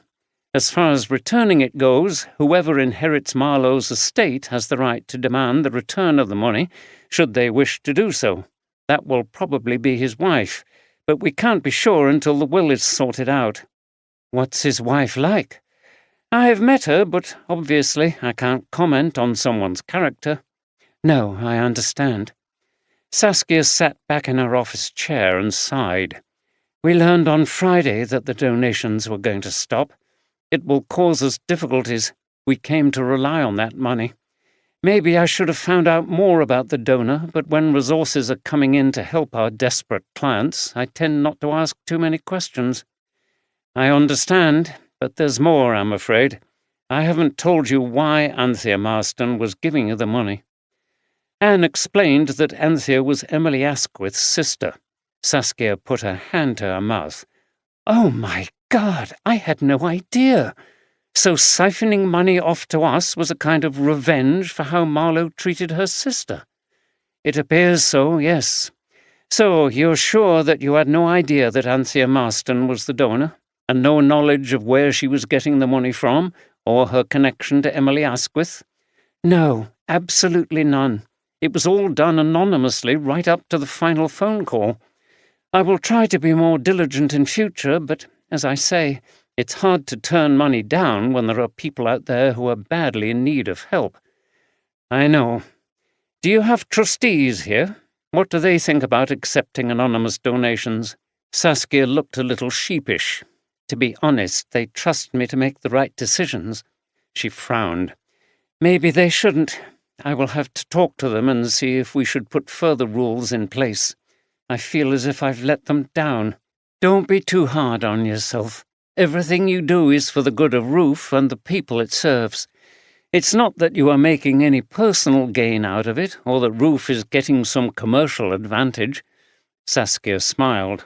"Thanks. Moving on," said Anne. "I also need to ask you if you've had any dealings with Marlowe here at Roof through your clients. The only people we know about are the Braithwaites, who were in a dispute with Marlowe when he was murdered. We understand that the health of their child was being affected by the damp in the flat." She looked at Saskia and gave her a rueful little smile. "I'm afraid this makes them suspects, or at least Terry Braithwaite, as his wife was occupied with the children when Marlowe was murdered." "I understand," said Saskia, "but I can't believe that Terry would do anything like that." "Did you ever witness him threatening Marlowe or getting angry in a way that would suggest he might become violent?" "I never saw them together. Of course, he said some unrepeatable things about Marlowe to me, but I don't blame him, not when his little girl was being made ill by Marlowe's inaction. Okay, I want to know if any of your other clients were tenants of Marlowe, and if they were in conflict with him. We are in the process of searching Marlowe's records to find out who his tenants were, but not all of them may have been in a nasty situation like the Braithwaites. It would help if you were able to identify anyone known to you as having difficulties with Marlowe. Saskia looked uneasy. I find that very difficult, Inspector. I would be breaking client confidentiality if I start telling you about people's circumstances and what they said to me about other people. I understand, but I have to remind you that this is a murder investigation, indeed a double murder investigation, if we establish that the two recent killings are linked. Anne thought for a moment.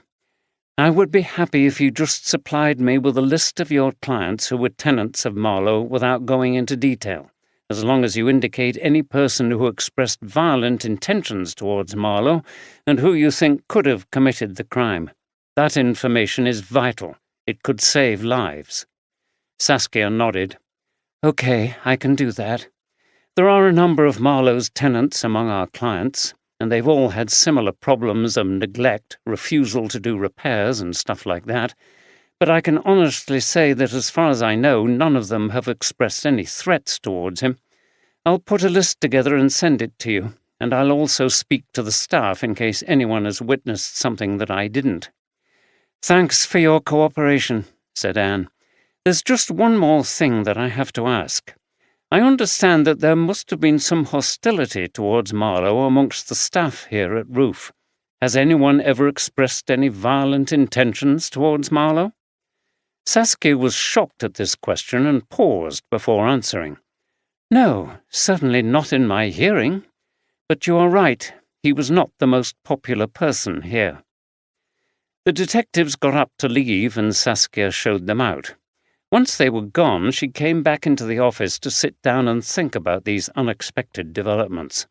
It was sobering to think the people who worked for Roof, including her presumably, were possible suspects. But of course the inspector was just being thorough. Saskia didn't imagine that they were very serious suspects. She managed to smile. It was a good job the inspector hadn't heard Linda sounding off against Marlowe when she brought in the news that he was dead. She also reflected on what the inspector had said about the sisters, Emily and Anthea, and how the ramifications of the bad actions of someone like Marlowe could continue for years and affect so many people. It made her all the more determined to fight for the victims. Marlowe's death, in her mind, wasn't any kind of real justice for them. There was an explanation as to where Craig Jordan acquired the money which allowed him to live a rather luxurious lifestyle, and it had nothing to do with running ghost tours. That was his respectable and legal business, but he was also what the criminal world called a fence, in other words, a receiver of stolen goods. Burglars, thieves, and robbers brought what they had stolen to him, and he sold it on to other people. Dealers, dodgy market traders, and members of the public who were often unaware that what they had bought was stolen. He ran this most lucrative of his many money-making ventures from a group of old warehouses, lock-up garages, and run-down offices in an industrial park some distance away from the city centre. He had a large porter cabin with a small office and a big storage area. The premises were presented as a pawn shop, complete with the 3-ball sign hung above the door. Craig kept this place a secret, known only to his regular customers. He was usually there during the day before he transferred to the ghost tour office in the late afternoon. One of his regular customers was Melanie Jackson. She turned up in the late morning and proceeded to bring in several bags of miscellaneous stuff from her car. Jordan smiled at her as the bags piled up. "Where on earth have you got all this bloody stuff from, Mel?" "Never you mind," she said and tapped her nose. "Keep it out. It's not part of our deal that I tell you where things come from." Despite her warning not to ask, Craig said with a knowing smile on his face, "I'll bet it's all from Bishopsthorpe Manor. I know you used to do cleaning for that old miser, Marlowe. You've taken the opportunity to lift some stuff while there's no one living there. You don't hang around, do you? He's only been dead a few days." "Ha ha, very clever. So what if I did? He and I were close, and he'd have wanted me to have a few things. He wasn't as mean as people think. Not to me, anyway." Craig looked at the bags and laughed. "A few things? It looks as if you've emptied the bloody place." "Nowhere near. There's plenty more where these came from. But don't be greedy is my philosophy. Then it's less likely that they'll notice things are missing until it's too late. Anyway, I don't think anybody knew exactly what Henry had in that house, so they won't know what's been taken." Craig chuckled. "I have to hand it to you, Mel. You're a good operator. Let's have a look, then." He began to take things out of the bags: cutlery, ornaments, jewellery. "Good Lord, look at all this. Are you saying none of it will be missed?" "Trust me. His wife hasn't been around for a while, and he had no kids to visit him, poor sod. Janice wasn't interested in antiques and stuff. I'm the only person apart from Henry who knew about all the expensive stuff in that house. I've left the most obvious things and the most valuable." "Why?" "Because they won't think a thief has been at work if the diamond rings and gold watches are still there. If anyone misses anything, they will assume Marlowe sold it." Craig laughed and shook his head. "You're a wily piece of work, Mel." "You have to be sharp when you've got a family to support like me. You've got to look after yourself and them. The way I look at it is that the government should be grateful for people like me. I look after myself and my kids, and I don't have to rely on benefits. Not that they would be enough, even with my wages, for us to have a decent life. I don't feel bad about taking stuff from rich people like Henry. It's a hard world, and you have to survive. But I'd never nick anything from somebody who was struggling." I suppose you're right," said Craig, although he didn't really care where his money came from. "Put yourself first in this tough world," was his motto. "Let's talk about what it's all worth, then." It took over 2 hours before he'd considered everything she'd brought, and they finally agreed a price after a great deal of bartering. "This should set you up for Christmas," said Craig as he counted out the money and handed it over. Then he looked at her. "Hey, you didn't bump him off so he could get your hands on his stuff, did you?" Melanie turned on him as she checked the cash. "No, I didn't, you cheeky bugger. I told you I was quite fond of him, really." Craig looked at her suspiciously. "You were shagging him, weren't you?" "Mind your own business, you creepy sod. Are you some kind of perv who gets off knowing about other people's sex lives?" Craig ignored this. "I know your game. You were hoping that he'd leave you stuff in his will, but inconveniently he got bumped off before he'd changed it in your favour." "Well, make your mind up. One minute you think I've killed him, and the next you think my plan's failed, so I'm pinching stuff. Which is it?" "You tell me." "Get lost. Anyway, I'm off. I might be back with more soon, so not a word to anyone." "As if I would." Craig smiled and shook his head as Melanie drove away. You had to hand it to her. She was a tough character and a shrewd operator, and one of his best suppliers. "Just lean forward, Steph. Put your head between your knees. Everybody move back, please, and give her some air." Steph had regained consciousness and was sitting on a chair in the office. Cynthia Carey, another detective sergeant, older and more experienced than Steph, and also first aid trained, was attending her. "Drink some of this," she said, offering Steph a glass of water. "How are you now?" Steph blinked. "Better. A bit woozy." "Okay, sit there for a while with your head forward. If you still feel weak, you can lie down in the break room. Let's have a look at your head." Steph had caught her head on the edge of a table as she fell. "Ouch!" she exclaimed as Cynthia examined the spot. "No bleeding. You'll just have a bit of a bump there. She stood back and looked at Steph. Sharon was right. She said she'd told you that you'd come back to work too early.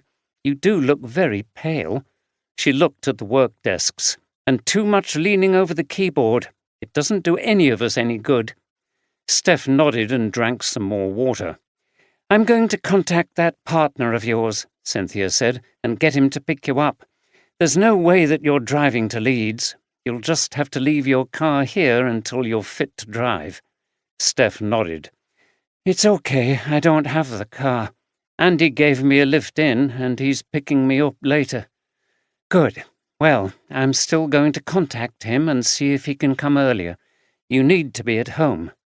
Steph closed her eyes and felt too tired to talk, but not that she might faint again.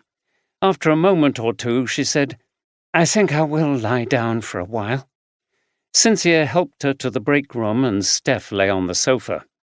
Don't even consider coming into work tomorrow.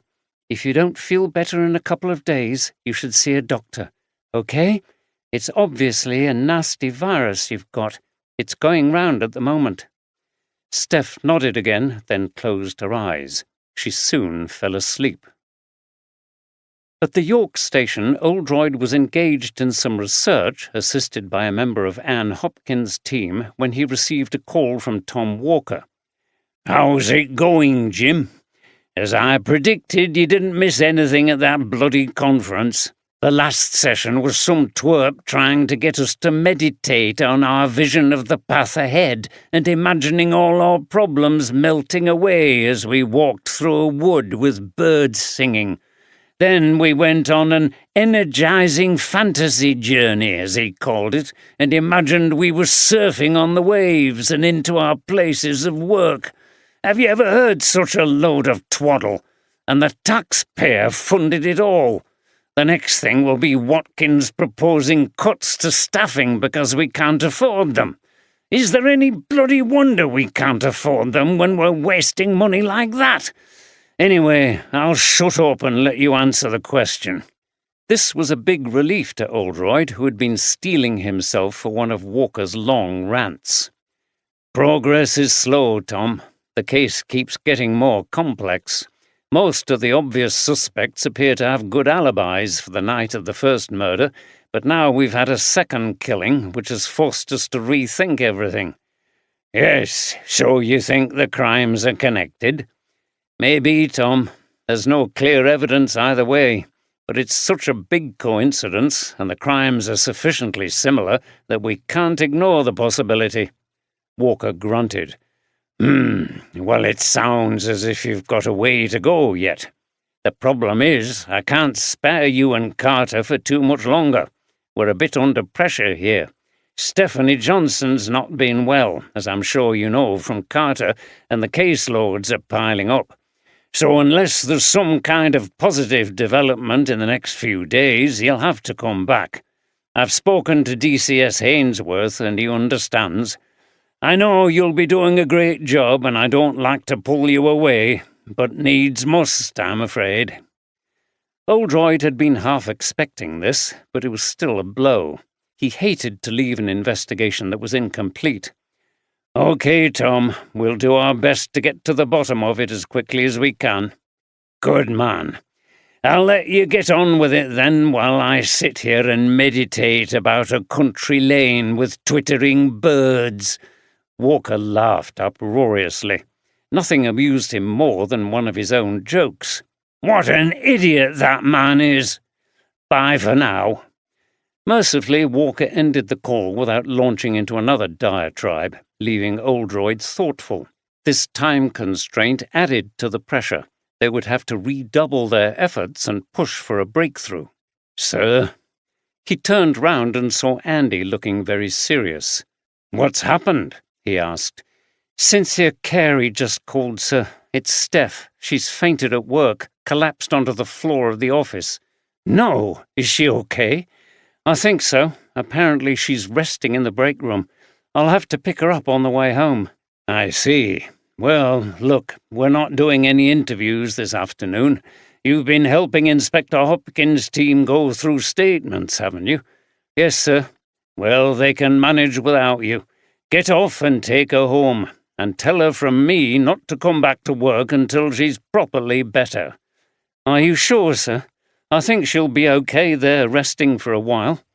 "Yes, but you won't be much good while you're worried about her, so off you go.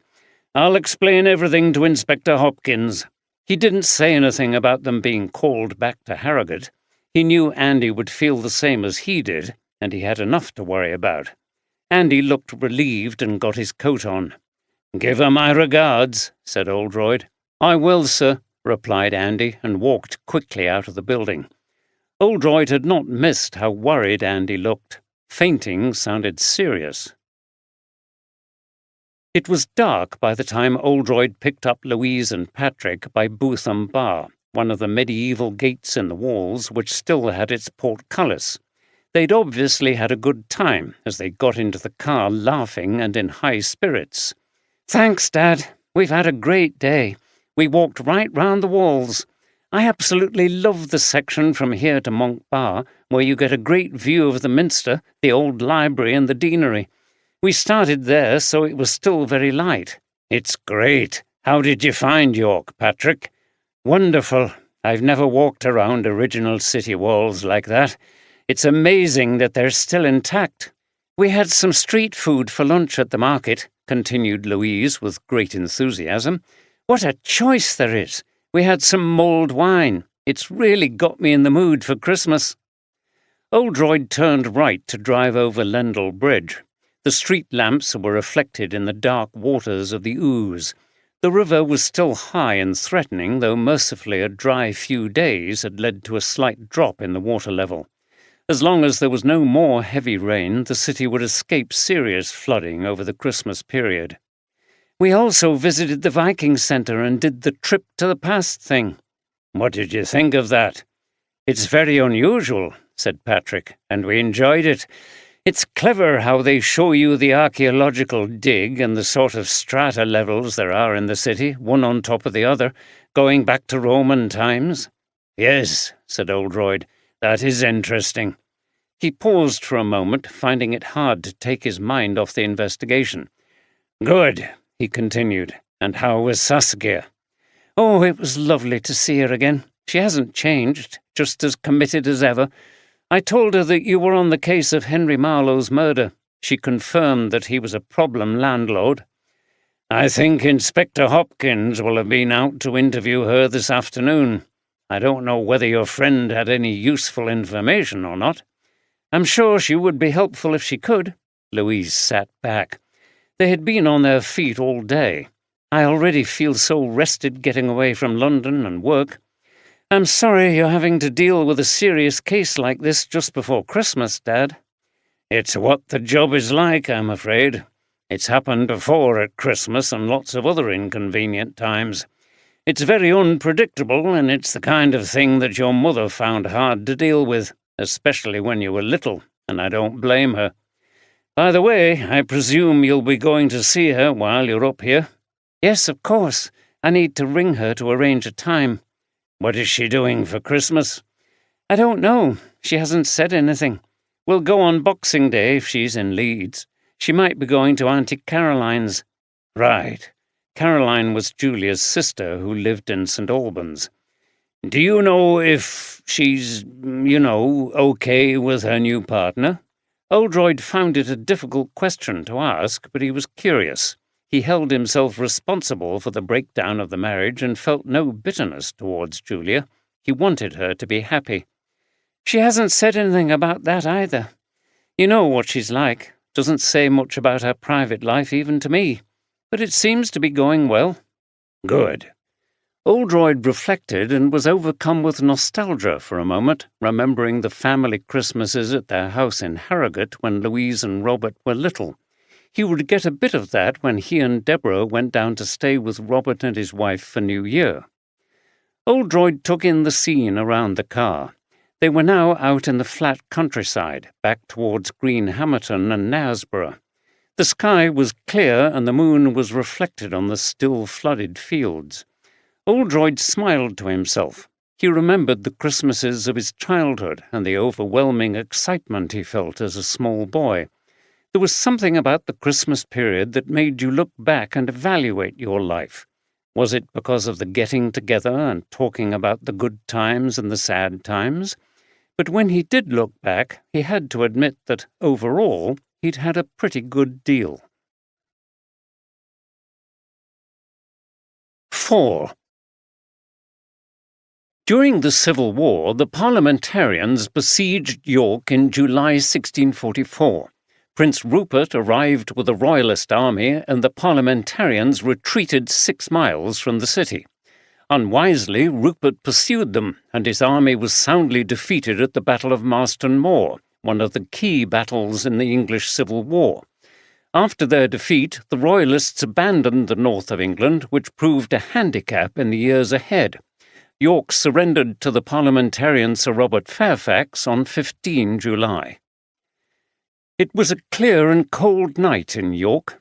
Down the dark Snickle ways, homeless people were hunkering down in sheltered spots and staying together in groups for safety. News of the murder of Geoffrey Smith had filtered through, and there was a sense of fear amongst the men and women on the streets who were detached from society but vulnerable to attack. One member of the homeless community was Samantha. She was 20 years old, thin, with long, straggly hair, dressed in frayed jeans and a dirty long coat. She had been thrown out of her home by an abusive stepfather and had turned to alcohol to cope. She was unable to hold down a job at the moment and was alone except for her little dog called Lucy, who was always with her. She was constantly looking out for people on the streets who were worse off than her, older, or in bad health. Samantha was walking around the streets and Snickleways near the river. There was one person in particular she was worried about. Lucy trotted after her as they passed people queuing to enter a nightclub. Samantha rattled her polystyrene begging cup. "Bugger off and get a job," one of them said. "If you're hungry, why don't you eat that dog?" called another, and several people beside them laughed. Samantha was used to the abuse and walked on. A young, heavily made-up girl dressed in a tight short skirt, spangly tights and high heels followed her. "I'm sorry," she said. "Don't take any notice of them. They're just pigs. Here, take this." She gave Samantha a £5 note. "Thanks," said Samantha, and then turned down a narrow Snickleway which led towards the river. She went slowly, checking the grimy doorways and keeping Lucy on a short lead. Eventually she found what looked like a pile of rags in a doorway near to another nightclub entrance. "Fraser, Fraser, are you there?" she whispered. She didn't want to attract any unwanted attention. The pile moved and the face of a man appeared. He was grubby with long hair and a thickly matted beard. "Aye, I'm here," he said in a Glaswegian accent and began to cough in a harsh manner. His hands appeared out of a dirty blanket, trembling and holding the scrap of a rolled cigarette. "Have you got a light?" "No, I haven't got anything yet. A woman gave me a £5 and I'm going to get some food. Do you want some?" "No, I'm not hungry, but I could do with a drink." "No chance. You need to lay off that. Me too." "Aye, I know. Where are you going tonight?" "Railway Arches. They won't allow pets in the hostel, and I'm not leaving her. Are you staying here?" "Aye." The barking cough came back. "I'm never sober, so they won't let me in either. Here, Lucy." He put his hand out, and the dog came to be stroked. "Good girl. You're lucky to have her. Hey, I was going to tell you. I saw someone I knew today, but he didn't remember me, or at least pretended he didn't, the arsehole. We used to be mates until he... Oh, shit." He was scrabbling around for a match in his chaotic pile of belongings. Samantha didn't take much notice of what Fraser said. He often rambled on about things that couldn't have happened to him. Sometimes she thought he was in his own fantasy world. She was concerned about his safety as he was a loner, and that was dangerous in the present circumstances. "Look, Fraser, you shouldn't be here by yourself. There's some maniac on the loose, and there's no one else down this alley." "Aye, I heard, but I prefer it that way. I get some peace." "Okay, well, I'll see you. Look after yourself." Aye, you too. Don't worry about me. I've got this. He rummaged in his belongings and produced an iron bar. Right, well, be careful. Samantha and Lucy walked back up the road towards the brighter lights. Halfway up, the dog stopped and started to growl and yap. She seemed to be looking down a narrow yard to the side door of an old run-down building. Samantha got ahead and then called back, Lucy, come on, girl. The dog cowered down and growled again. Lucy, Samantha shouted louder. This time the dog got up and ran to catch up with her mistress. Fraser was now alert and sat up watching people go past. And suddenly there was that person again, the one he'd recognized. He called out, Hey, look who it is! You remember me, don't you? Oldroyd's expression was very sombre as he stood by the entrance to the Snickleway where a body had been found that night and looked into the face of Anne Hopkins. The inspector had lost all her vivacity and appeared very stressed and tired. After this third murder, the situation was extremely serious, and they were looking at the possibility of a case review and new officers being brought in if there was no breakthrough soon. Also, Walker would recall himself and Andy to the Harrogate station. He felt that he had let Anne down. It's bad, sir, was all she said. Yes, agreed Oldroyd. As with the murder of Geoffrey Smith, the Snickleway was cordoned off with blue and white incident tape. Oldroyd and Anne stood watching and waiting for Dr. Redgrave to report back to them. It felt like a defeat. Whoever was doing this, if it was one person, was well ahead of them. It seemed that they could strike at will. Dr. Redgrave ducked under the tape and walked over to them. She, too, seemed dispirited by this latest murder. Similar story, I'm afraid. Stabbed, probably with the same knife that was used before. It penetrated the heart. He's been dead for several hours, so the attack was at a similar time in the evening to the others. She looked at Anne and Oldroyd with pity in her expression. She was glad she didn't have the responsibility of having to catch the perpetrator. There are some differences. In this case, the victim has been roughed up, as if there was a struggle. And there's an iron bar near the body, which the victim might have been holding to try to defend himself. He's got some quite serious head wounds, which might have rendered him unconscious before he was stabbed. Okay, replied Oldroyd, wondering if that information really changed anything. It would be natural for the victim to put up a fight. Geoffrey Smith must have been surprised by his attacker. Thanks, said Anne, and the pathologist went to collect her things. I don't know where this leaves us, sir. I'm baffled. I suppose it must be a serial killer, someone preying on people who are alone in these Snickleways. She covered her face in her hands in a gesture of deep frustration. That may be what we're intended to think. What do you mean, sir? Anne murmured. Remember that the first murder was different. We haven't found this Hutchinson person, and I think if he was making a bona fide inquiry about that property and he met Marlowe there and left him alive, he would have come forward by now.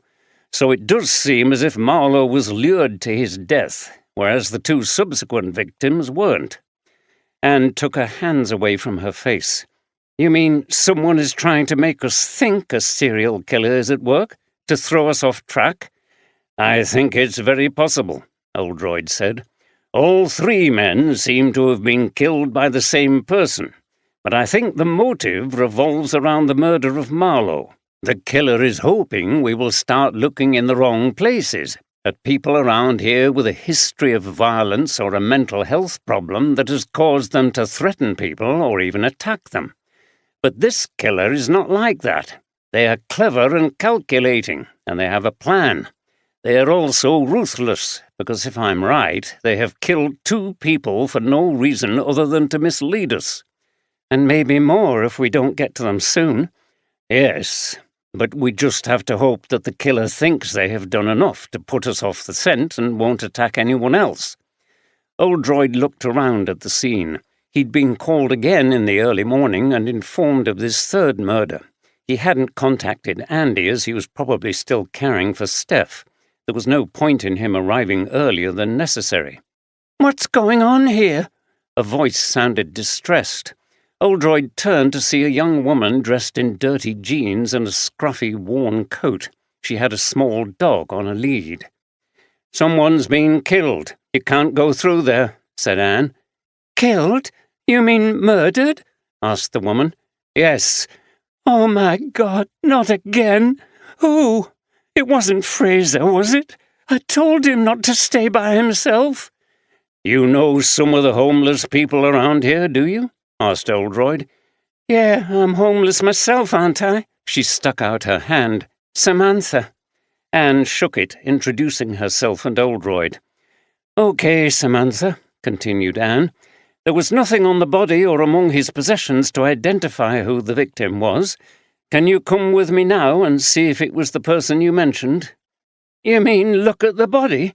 What about Lucy?" "Don't worry, I'll look after her," said Oldroyd. Samantha shrank back. "I don't know. I've never seen a dead body." "It's okay," reassured Anne. "He's got some head wounds, but he's not badly disfigured. He just looks as if he's asleep. It would help the investigation a lot if you could identify him, and if it is him, tell us a bit about him." Samantha still looked unsure, but finally she nodded and handed Lucy's lead to Oldroyd. Anne led her through the cordon, making a note of her details on the scene log. The body was still in the position in which it had been found, but the paramedics were about to move it. Anne had a word with one of them, and he pulled back the sheet covering the face. Samantha looked briefly, then pulled away. "Yes, it's him. Oh, my God, what's going on? Is someone trying to kill us all?" She sat down on the ground, put her face in her hands, and shed a few tears. "What's his name?" asked Anne gently. "Fraser.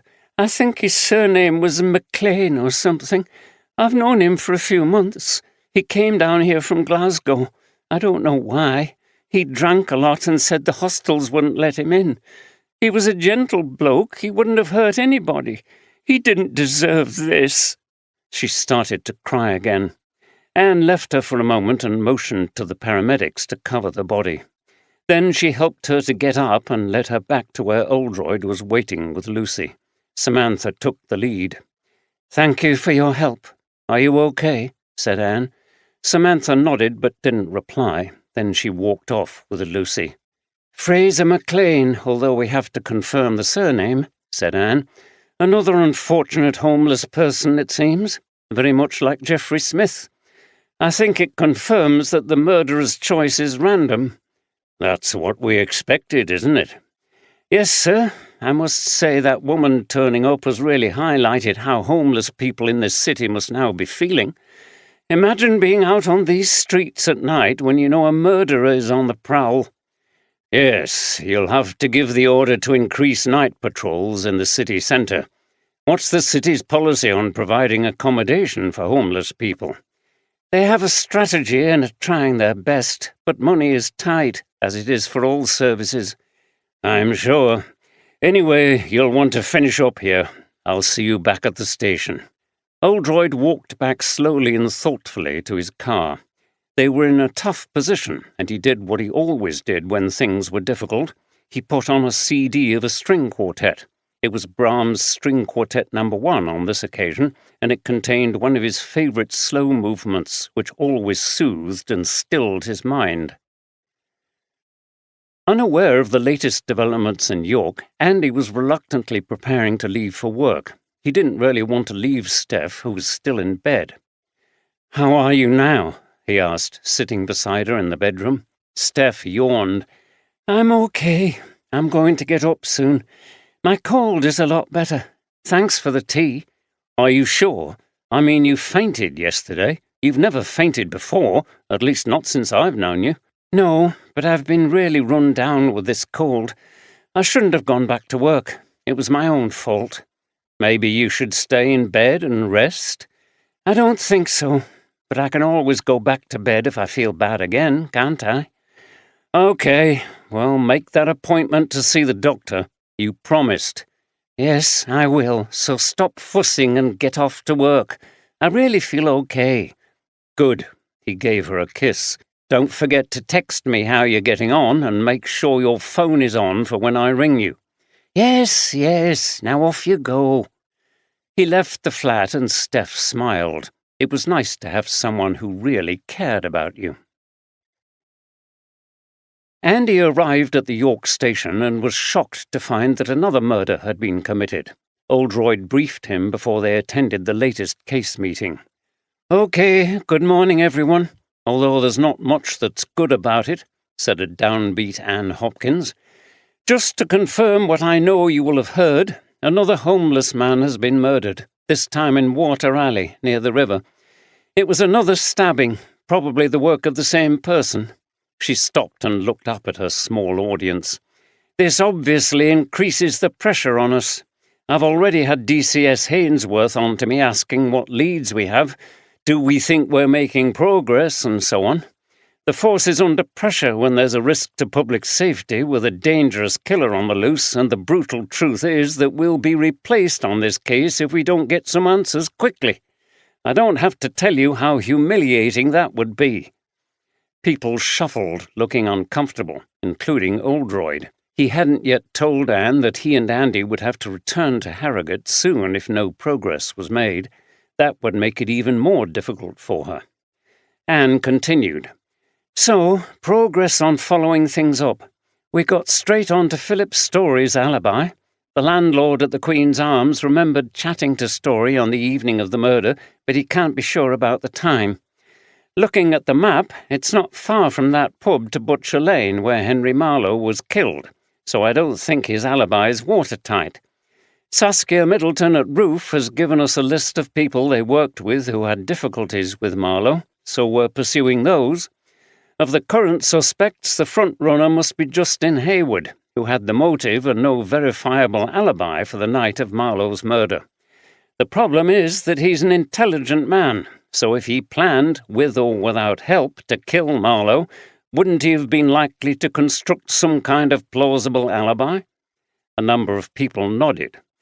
"As far as the other murders go, we have no leads at all. DCI Oldroyd and I have discussed his theory that the murders of the homeless men could be an attempt to misdirect us into thinking all 3 killings have been committed by a deranged serial killer. I agree that it is a definite possibility, and so we are going to have to go back to all our suspects and see if they have alibis for the times when Geoffrey Smith and Fraser McLean were killed. It's just a hard slog, I'm afraid, but there's no way round it." No one said anything. It was a somber message. Everyone was hoping for a breakthrough so that they could wrap the case up by Christmas. When the meeting ended, Oldroyd went to speak to Anne. "There'll be a clamour from the press for you to hold another conference," he said. "I would advise you to say something to them, but to keep it short. Just the usual asking for people to come forward with any information, and obviously best not to say anything about our theory that the killer might be trying to mislead us. In fact, stress the opposite. State that we are looking for someone who has been behaving strangely, who may have a grudge against people living rough. We want the killer to think that we've swallowed the bait. Of course, that's assuming I'm right." Anne nodded. "Yes, sir, I agree. Try to do it without feeding their fantasies about serial killers too much, though we're definitely going to get some lurid headlines after this. Serial killer stalks alleyways in York kind of thing. But if we can trick the killer, they may become complacent and start to make mistakes. I've seen it happen many times." "Well, I hope so, sir." "Sorry," said Oldroyd. "I seem to be taking over and telling you what to do. I'm so used to being in charge." Anne laughed. "Don't worry, sir. I value your advice very much." "Okay, but let me tell you, you're doing a brilliant job on a very tricky case." "Thanks." After this, Oldroyd went to speak to Andy. "Sorry, I was in such a rush earlier to bring you up to speed that I forgot to ask about Steph. How is she?" "Not too bad, sir. I left her still resting and insisted that she make a doctor's appointment, so we'll see what they say. I don't think it'll be anything serious. She's just got very run down with this bad cold she's had, and she went back to work too quickly. I warned her, but there we are. She's not one for sitting at home doing nothing. She likes to be working." "I'm pleased to hear that. I'm very fond of her, as you know. She's worked with me ever since she joined us straight from school. Yes, sir. Louise is up for Christmas. I'll never forget that she wouldn't be here if it wasn't for Steph, all that business in Whitby. I remember it well, sir." Oldroyd was getting quite nostalgic and a bit emotional, even if he didn't admit it out loud. He was worried for Steph, as he would be for his own daughter, so he reverted to talking about work. "Anyway, another matter I have to tell you about is that, unfortunately, we only have a limited time left here in York. DCS Walker needs us to return to Harrogate soon. I haven't told Inspector Hopkins yet because I don't want to put more pressure on her, so don't say anything." "I won't, sir. I hope we can make a breakthrough before then. It'll be very disappointing to leave with the case still open and the killer not caught." "I agree. I can't stand leaving things unresolved. I suppose it's pride. It's our job to solve the puzzle of these crimes, and if we don't, it's a failure. Also, we're not fulfilling our duty to protect the public." "I know, sir." "I think all detectives feel the same. I've heard of people who've retired but had a case that remained unsolved, maybe from years before. They were haunted by it for the rest of their lives and were still trying to work it out right up until they died." "It doesn't surprise me, sir. It sort of gets under your skin, doesn't it? And it feels personal." "Yes. Deborah is always warning me not to see a case as a personal struggle between me and the perpetrator. That can distort your view of things, but it's not easy, especially when other people's safety is at risk." They went silent as they reflected for a moment, and then realized that everyone else had left the incident room. They followed them out, ready to re-engage with their demanding but vital work. Samantha wandered around the centre of York without a destination in mind. She was devastated by Fraser's death and knew that it would have a terrible effect on the homeless community. However shapeless and shifting that was, people knew other people in the same position as themselves and cared what happened to them. After a while, she slumped onto the ground in a doorway and someone brought her a coffee. Lucy lay still beside her. She knew her mistress was not feeling good. Samantha cried a little and then, revived by the hot drink, thought about what she could do. There was no point just sitting around and moping. She had to do something practical. Why not try to organize a march in the city in support of homeless people? They needed a voice, and it could draw attention to their plight. The authorities needed to do more to protect people on the streets now that they were being threatened by this killer. It was bad enough being without a home without having to fear for your safety. The thing about sleeping rough was that there was no security, so you were very vulnerable. You couldn't lock yourself in anywhere, and you were always exposed to danger. She got up. She would go to the homeless shelters and talk to them. Also, Lucy was hungry, and they stocked a bit of dog food even though you weren't allowed to take pets in when you stayed there. After that, she would find other groups who were sympathetic. There was a shelter nearby, based in an empty church. She'd stayed there before she acquired Lucy, and remembered the people running it as being very kind. When she arrived, there were two people on duty that she recognized, a youngish man with a black beard and a middle-aged woman with glasses and short hair. Some bedraggled people were leaving the sanctuary for the day. Samantha explained her idea and asked them if they could help. "I think it's a good idea," said the woman, and the man nodded in agreement. "It's an emergency. People living rough are not safe. Saturday would be the best day. It will allow you to publicize what's happening, and people can take part who are working during the week." Then she paused, reluctant to say what was coming next. "But the thing is, you're supposed to get permission from the council for something like that." "There isn't time. It's got to be done soon. We can't wait weeks to get a letter from the council. This killer might strike again. We want better protection. We need it now." "I know," the woman said, "but Dave and I couldn't take part in anything illegal. We have to be very careful about campaigning for anything politically sensitive because we're a charity. It could affect the shelter here and the work that we're able to do." Samantha frowned. That's crap. The people who might come to you for help are at risk. The woman shook her head. I know, I'm sorry, but that's the way it is. We could lose our funding over something like that. I'll tell you where to go. Have you heard of Roof? They're an organisation dealing mostly with families who are having housing issues and problems with landlords. I'm sure they would be supportive. You could try them. The woman in charge, Saskia Middleton, is very committed to highlighting all housing issues and the problems people face. I can tell you how to get there. Philip's story was guiding a group of American visitors around the museum. They were elderly, scholarly types who showed great interest in the exhibits. Philip loved groups like this. He had to have an audience that was attentive, not kids. He left those school parties to Brian.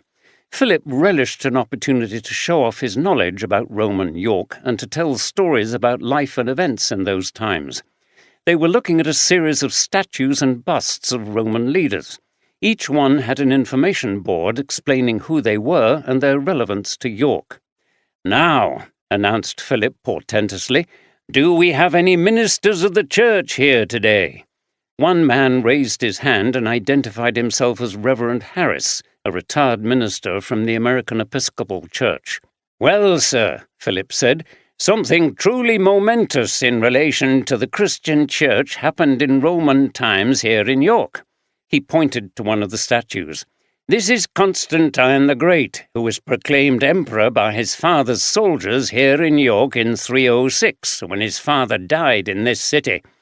We know that Constantine became a Christian and halted the persecution of Christians. In fact, it was largely due to him that the Christianization of the Roman Empire took place, and that Christianity was established as the religion of Western Europe and in the eastern part of the Roman Empire in Constantinople, what is now Turkey. From these places, Christianity was eventually taken around the world, including to America. He paused and turned to Reverend Harris. So, sir, it's not too far-fetched to say that if it wasn't for what happened here in York, early in the 4th century, you may never have been ordained into a Christian church. Western Christianity started here in York with Constantine the Great. Philip's little audience loved this, and there was an excited hubbub of conversation. Of course they knew about Constantine, but hadn't known that he was proclaimed emperor in York, which they thought was amazing. This is a copy of the bronze statue in the street next to York Minster, which I recommend seeing. There is also a Roman column that was discovered in 1969. And if you go down into the crypt in the Minster, you can see the remains of Roman pillars. Oh, wow, said one of the group, clearly impressed. When the tour was finished, the group thanked Philip profusely, with many of them even donating extra money to the museum. Philip was beaming as he went back into the office. Brian was sitting there reading the paper. It was one of his volunteering days, and there was another school party arriving soon. He looked up and smiled. You look as if you've been enjoying yourself. I heard you holding forth about Constantine. Philip laughed. You know me, Brian. There's nothing I like better than a receptive audience. When people are listening and you sense they're moved by what they're hearing and seeing, I think that is what we're all about.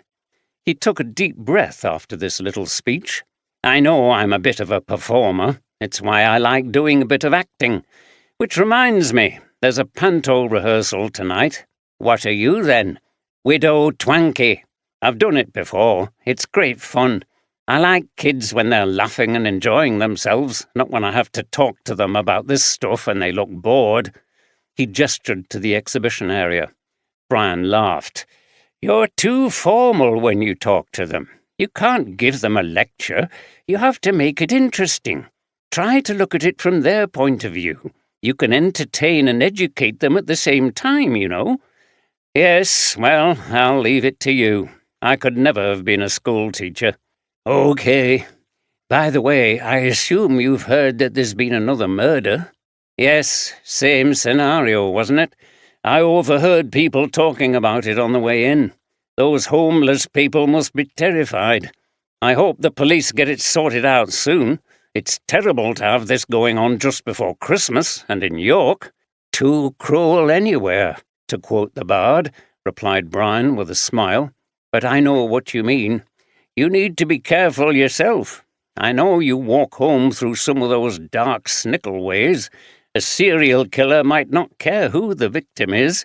They don't have to be homeless. The first person wasn't, were they? It could be anyone who presents an opportunity. You're right, but don't worry. I'll take care. At last, Janice Marlowe made a visit to the office of Marlowe Holdings to check in with Anthea Marston, who was back at work after her interview at the police station. Anthea had been hoping for this visit and was ready to confront her ex-employer's wife with one or two matters. Janice had never been to the office before. She looked curiously around the two rooms, one where Henry had his desk and one in which Anthea was still working. So, this is where Henry worked. Very basic, isn't it? Typical of him and his frugal attitude. How do you find it, Anthea? Anthea was still at her computer. Fine. We got everything done from here. She didn't say anything of what she'd told the police and the story of who she really was, nor her stealing of the money. She was waiting for the right time to tell Janice the truth. I take it you'll be busy answering inquiries? Said Janice as she sat down in a chair opposite Anthea. Yes, they're coming in all the time. Henry's tenants naturally want to know what's going to happen. Of course. Well, things will be clearer when we go to the solicitors to hear the will. I have to say that I'm not a businesswoman. I shall be leaving the running of the business to my partner, who runs his own concern in retailing. I see. So you have no information about what he might do with the various properties in the portfolio? Oh, no, I'm afraid not. Justin, my partner, will be looking into it all when it's confirmed that I've inherited the estate. It will be a while before we decide what to do. Anthea looked at her directly. And what about my own situation? Can I ask if that has been discussed? Janice looked a little flustered. Well, not exactly, but as I said to you before, we need you to keep things running at the moment. You're doing a great job. That doesn't mean that when things have settled down we intend to dispense with you, so please don't worry. I know you've worked here for a number of years, and I value that service. Anthea smiled. Little did Janice know that during those years of service, significant sums of money had been taken out of the company and given to organizations like Roof. She thought for a moment and decided that this was the time to speak her mind and make it clear where she stood. Thank you for that. I would obviously like to stay here, but not at any cost. What do you mean? I was often made to feel very uncomfortable by the way your husband dealt with his tenants, particularly the poorer ones. As you say, you didn't involve yourself with the details of his business, so you are probably unaware that some of the residential properties your husband owned are in a very poor condition, damp, run down and infested with mould and pests.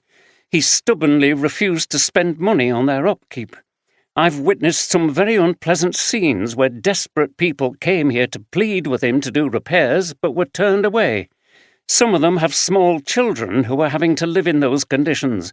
There is a family with a little girl who has asthma, and her family are living in a damp flat because your husband had failed to assist with the upkeep of the property. I see, replied Janice. She was clearly surprised that Anthea was so outspoken, but looked like she actually admired her for doing it. Anthea reckoned that Janice must have been aware of what a mean person Henry could be and suspect that he had made enemies. But it was unlikely she knew any specific details of his dealings with tenants, probably because she hadn't been interested. Might she feel ashamed of her ignorance? These were people and families, after all. I know my husband was no angel, although he was always kind to me. I'm sorry about the tenants he treated badly. The problem with Henry was that he thought of himself as a self-made man who'd worked himself up from a poor background, and he thought everyone should do the same. He didn't have much sympathy for those who didn't or couldn't. It's one thing to believe that if people are poor it's their own fault, and quite another to abuse and exploit them, especially children, observed Anthea. Once again, Janice was taken aback by the other woman's forthrightness, but she nodded. "You're right, and as far as going forward is concerned, I promise there will be changes. I'll speak about it with my partner." Anthea nodded. "I suppose I've talked myself out of my job now. I've always been a straight speaker." "No, absolutely not. I'm pleased you spoke up. We'll find a place for you, I promise." "Thank you," said Anthea. "I do have something else to tell you. I wanted to find out what your attitude to Henry's treatment of his tenants was before I spoke about this. After what you've just said, I want to get everything out into the open." She told Janice about her sister's death and how she'd taken the money in revenge. Janice was shocked, and when Anthea had finished, shook her head and didn't seem to know how to respond. "Bloody hell," she eventually said. "What a bastard! I had no idea that he'd behaved like that to your sister. Of course it was his fault, the poor woman. To be honest, I've been completely lax in finding out about things like this. It matters even if it was before I met him. All I was interested in was Henry's money." She looked down and hung her head, feeling ashamed and angry with herself. Then she looked up and smiled at Anthea. "Do you know what? I'd have done exactly the same in your position. I'll tell the police I will not be pressing charges, and I still want you to work for us. The least I can do after your family has suffered so much at the hands of my husband is to keep you in a job." She reached over and shook Anthea's hand. "I admire your spirit." Anthea was a very composed person who didn't often show much emotion, but she was very much affected by Janice's response, which was unexpectedly understanding and generous. For the first time, she felt there could be a better, more moral and honest future working for the company. Saskia was reading a report on her computer when Linda Black came in to have a word. "There's a young woman at the door asking to talk to us. She has a dog with her and says she's homeless." Saskia looked up. "What is it she wants to talk about? Is she looking to be housed?" "No, she says it's about the murders of homeless people." "Oh, okay, bring her in." The lady came into the office with her dog on a lead. She had the unkempt and unhealthy look of a homeless person and seemed nervous. She clearly wasn't used to office spaces. "Sit," the lady said to the dog, who obediently lay down on the floor. "Are you two in charge here?" she asked. "Yes, I'm Saskia, and this is Linda." "Oh, right," Samantha said. "Well, pleased to meet you. I'm Samantha, and I'm organising a march for us homeless people. You know we don't feel safe after these murders. You've heard there was another one last night?" "Yes, it was on the radio. I'm sorry." "I knew the bloke who was murdered. Fraser. It's horrible. There's some maniac on the loose and we don't know where they'll strike next." "I understand," said Saskia, "but what do you need us to do?" "Come and support us. We want as many people as we can. It will show that people on the streets matter. I've been to that church shelter, but they won't do anything because they're a charity or something. They said you'd be interested. People are just not safe out on the streets. We need the coppers to protect us more." Saskia looked at Linda. Samantha had an impressive pluckiness about her. It was impossible to say no. Roof was also a charity, but sometimes you had to take some risks to further your cause. "Of course we'll help. It's a great cause. You must all be scared stiff, and I think we do need to bring what's happening to people's attention." "Yeah. Will you print some flyers or something and put it on social media? None of us have got phones or anything." "Yes, we can do that. It's probably too late to attract a large number of people, but I'm sure there'll be enough to make the point, and it is urgent. That woman at the shelter said you're supposed to get permission from the council. I can't do out like that." "Well, don't worry. In a situation like this, I think the police will be sympathetic, as long as it's peaceful and you don't block any streets. I don't suppose there'll be a massive turnout. I've got some contacts in the police and I think I can make it okay." "Oh, good. Thanks," Samantha said, looking surprised that she had actually been offered any help. "I'll come back tomorrow for the flyers. I'll just write down what I want you to put on them." If you're thinking of a day, I reckon Friday would be the best, because the streets will be packed with Christmas shoppers on Saturday. If we don't have official permission, then it would be better on a quieter day, so there's less chance we could block a street or something like that. Samantha shrugged. Okay. When Samantha had written down the text for the flyers, she motioned to Lucy to get up on her feet, and together the young woman and her dog left the office. She's got some spirit, hasn't she? Said Linda. Fancy organising that when you're homeless. Absolutely, agreed Saskia. We have to support things like this. How can we not? We're an organisation campaigning on housing issues and helping people. True. Well, I'll definitely join you, and I'll see who else I can persuade to come along. In the afternoon, Steph was feeling well enough to attend the doctor's appointment she'd made in the morning, though she was still feeling a little light-headed. She always found Dr. Stevens to be very approachable. They were about the same age and got on very well. Not that Steph went to the doctors often, she was usually in very good health. Dr. Stevens performed the usual tests on heart rate and blood pressure, which were normal. She listened to her chest, which was fine. Have you ever fainted before, Steph? Dr. Stevens asked, entering some notes on her computer. Not that I can remember. So it's not happened repeatedly through your life? Never when you've been under stress or anything? No. And have you been under any unexpected or unusual pressure recently for any reason? Work? No, but I've had a really bad cold recently, and it left me feeling very tired. Dr. Stevens looked at her. Well, there are a lot of viruses around at the moment. Okay, we'll do a couple more tests, see if anything shows up. Gary Owen got to the ghost tour office in the late afternoon before Craig arrived from his other job. Having photocopied the letter from Marlowe, he replaced the original in the file and waited for his boss to appear. He was a bit nervous, but he steeled himself. He desperately needed money and to get away from York now. It was too small for him. Craig deserved what he got. He was a nasty boss who paid rubbish wages despite rolling in money. Gary didn't know where Craig got his money from, but a man who drove around in an expensive car could afford to pay his employees more. He had to wait a while until Craig's Jaguar parked down the side of the building. A few minutes later, his boss came in and looked surprised to see Gary sitting on a chair near to where the costumes were hung. Craig looked at his watch. "What the hell are you doing here at this time? Not on the cadge again, are you? It'll be a loan. I don't give money away." Craig had once loaned Gary some money and charged him interest, which had really angered Gary at the time. "No," Gary said. "I want to have a word with you about something." Craig screwed up his craggy face. "What? I'm not giving you a pay rise if that's what you're after." Gary smiled. He was determined to stay calm throughout this encounter. "No, I didn't expect you would, but it's not about that." He paused and took a breath. "I know about Marlowe threatening to go to the council and have your license removed." Craig had clearly not expected this. His mouth dropped open. "What? How did you...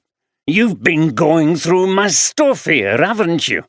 Blast it! I should have made sure I locked everything away." He looked at Gary and his lip curled. "You bloody little snooper, I'll—" He moved towards Gary, who stood up, put his arms out defensively, and stepped away. "Steady on," Gary said. "What would the police think if they knew about that letter?" As he spoke, he tried to maintain his composure. Craig stopped and looked uncertain for a moment until he realized the implications. "Oh, so that's your nasty little game, is it? Blackmail. Give me money or I'll tell coppers." "I just want to be paid a decent wage." Craig scoffed. "Yeah, to begin with, but blackmailers always want more, don't they?" Gary frowned. This wasn't going as he hoped. Craig didn't seem at all cowed by his threat. "You can easily afford it," he said. "And you don't want to become a suspect in Marlowe's murder, do you?" Craig laughed. Marlowe's murder? I'm glad to bugger's dead all right, me and a lot more folk. I'm sure the police have plenty of suspects already. And what would they think if I told them you'd been going through my private stuff? They'd be more interested in you having a motive to bump him off. So, let's come to an arrangement. It'll be much better for you." Craig snarled like a dog and jabbed his finger at Gary. You can get out of here now with your bloody arrangement and don't come back. You bastard have a good mind to... He lunged at Gary, who ducked, evading Craig's grasp, and then ran to the door. He opened it quickly and bolted out, narrowly avoiding Craig's boot connecting with his rear end. Do what the hell you like and see if I care. And don't come back here, Craig shouted after him before slamming the door. Shit, Gary swore to himself as he walked quickly down the street, putting some distance between himself and the office, worried that Craig might decide to come after him. Gary was stronger than he looked. He wasn't frightened of his boss, more that he might lose his temper with Craig and cause him injury. He kicked a tin can hard down the street in frustration. His scheme had been a disaster, and he'd lost his job. But, he thought, so what? It was a crap job, and he was fed up of it anyway. He stopped to get his breath and glanced back towards the office with a sneer. He wasn't going to let Craig get the better of him. He would go to the police as he'd threatened. Craig wouldn't expect him to do that. Maybe there would be a reward for information. The end of the autumn school term was very close to Christmas this year. Ailsa Braithwaite pushed the pram with Rosie along to the school gates to collect Sam. She wasn't looking forward to Christmas. It was too expensive, with all the food, presents, and other treats. She'd managed to buy some things for the kids, but there would be no presents for herself and Terry, and the truth was there hadn't been for a number of years. Rosie was asleep in the pushchair. The little girl slept a lot these days, and she always looked very pale. When she was awake, she often had bad coughing fits and found it hard to catch her breath. Ailsa tried not to think about what might happen if there was nothing done to the flat to stop the damp, or they were not offered somewhere better. The council had put them onto some kind of waiting list for a council flat, but there was never any news. At the gates, some of the other mothers and fathers had gathered. She joined a group of people who were talking in low voices, looking serious and shaking their heads. "What's wrong?" she asked. "You don't look happy." "Hi, Ailsa," said a blonde-haired woman called Liz, who was rocking her twins in a double pushchair. "We're just talking about all these murders. 3 of them now in a week. It's shocking, isn't it?" "What? Has there been another?" Ailsa had not listened to any news bulletins. She found the news generally depressing.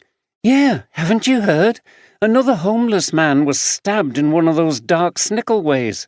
Liz shuddered. "Alan was saying, why don't we go into the centre and see the Christmas market? But I don't want to go anywhere near the place while there's some maniac at large, certainly not at night. I feel sorry for those people with nowhere to go.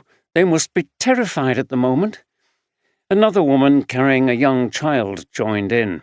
"I think you'd be all right in the busy areas where it's well lit. I don't want to miss that market. It's great."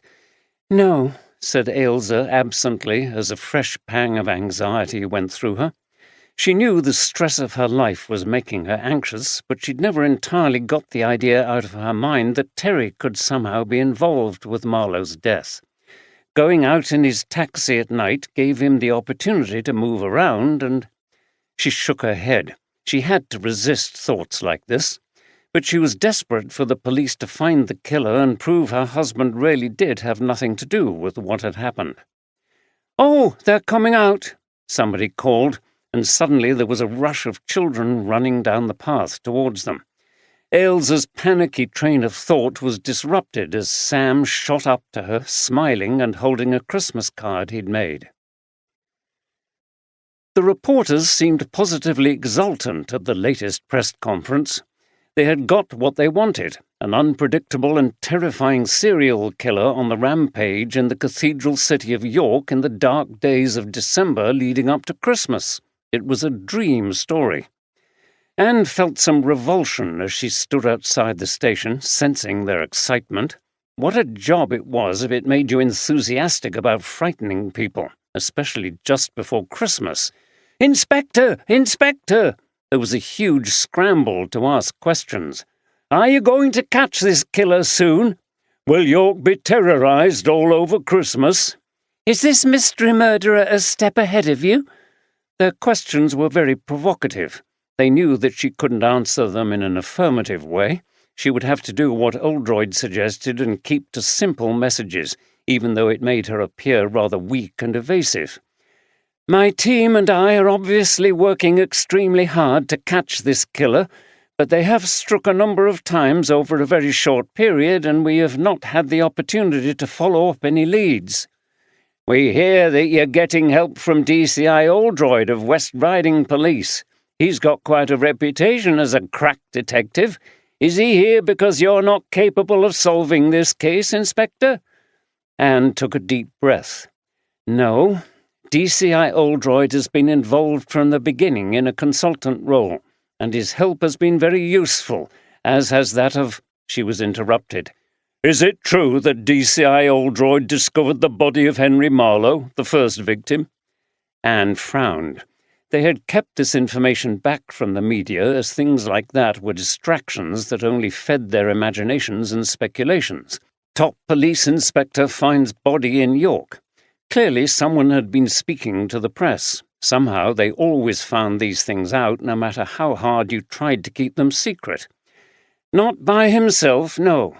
Inspector Oldroyd was attending a conference in York, and on the evening of the first murder he was part of the group of people who were on the ghost tour when the body was found in Butcher Lane. After that, DCI Oldroyd was interested in pursuing the case, and police chiefs at Harrogate Station have allowed him to be a part of my team. There was a buzz of conversation from the assembled reporters. "If you're failing to solve it when someone like DCI Oldroyd is helping, then you're in big trouble, aren't you?" called out one.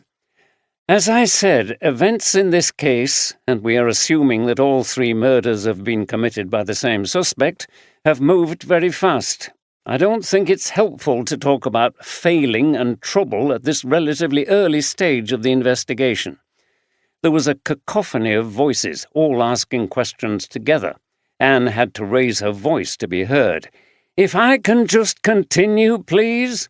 The hubbub quietened. "It's very important that people stay alert and don't venture into any dark places such as yards and snickleways. The evidence suggests that we are looking for someone who is extremely dangerous, so I'm asking people to be alert to any signs that anyone they know has been behaving strangely. Have they been out at night when these crimes have taken place? Have there been any signs of blood on their clothing? Have they been handling knives? Does anyone know a person who has expressed negative views about homeless people or even threatened violence against them? If anyone has information that might connect these murders, it is vital that they come forward. Cases like this are often solved by a member of the public being observant, but we understand that it can be difficult if a person suspects someone in their family or a friend." "Do you think the killer will strike again, Inspector?" called someone at the front. This was always the terrible but unanswerable question until the killer was in custody. "Obviously, I cannot be sure about that. Killers like this often continue until they are caught, but we can all make it much more difficult for whoever it is by keeping ourselves safe and by staying alert in the ways I spoke about earlier." "Are any special measures being taken by the police to protect people who are vulnerable?" asked a more sensible reporter. Anne felt some relief. At last, a practical and sensible question.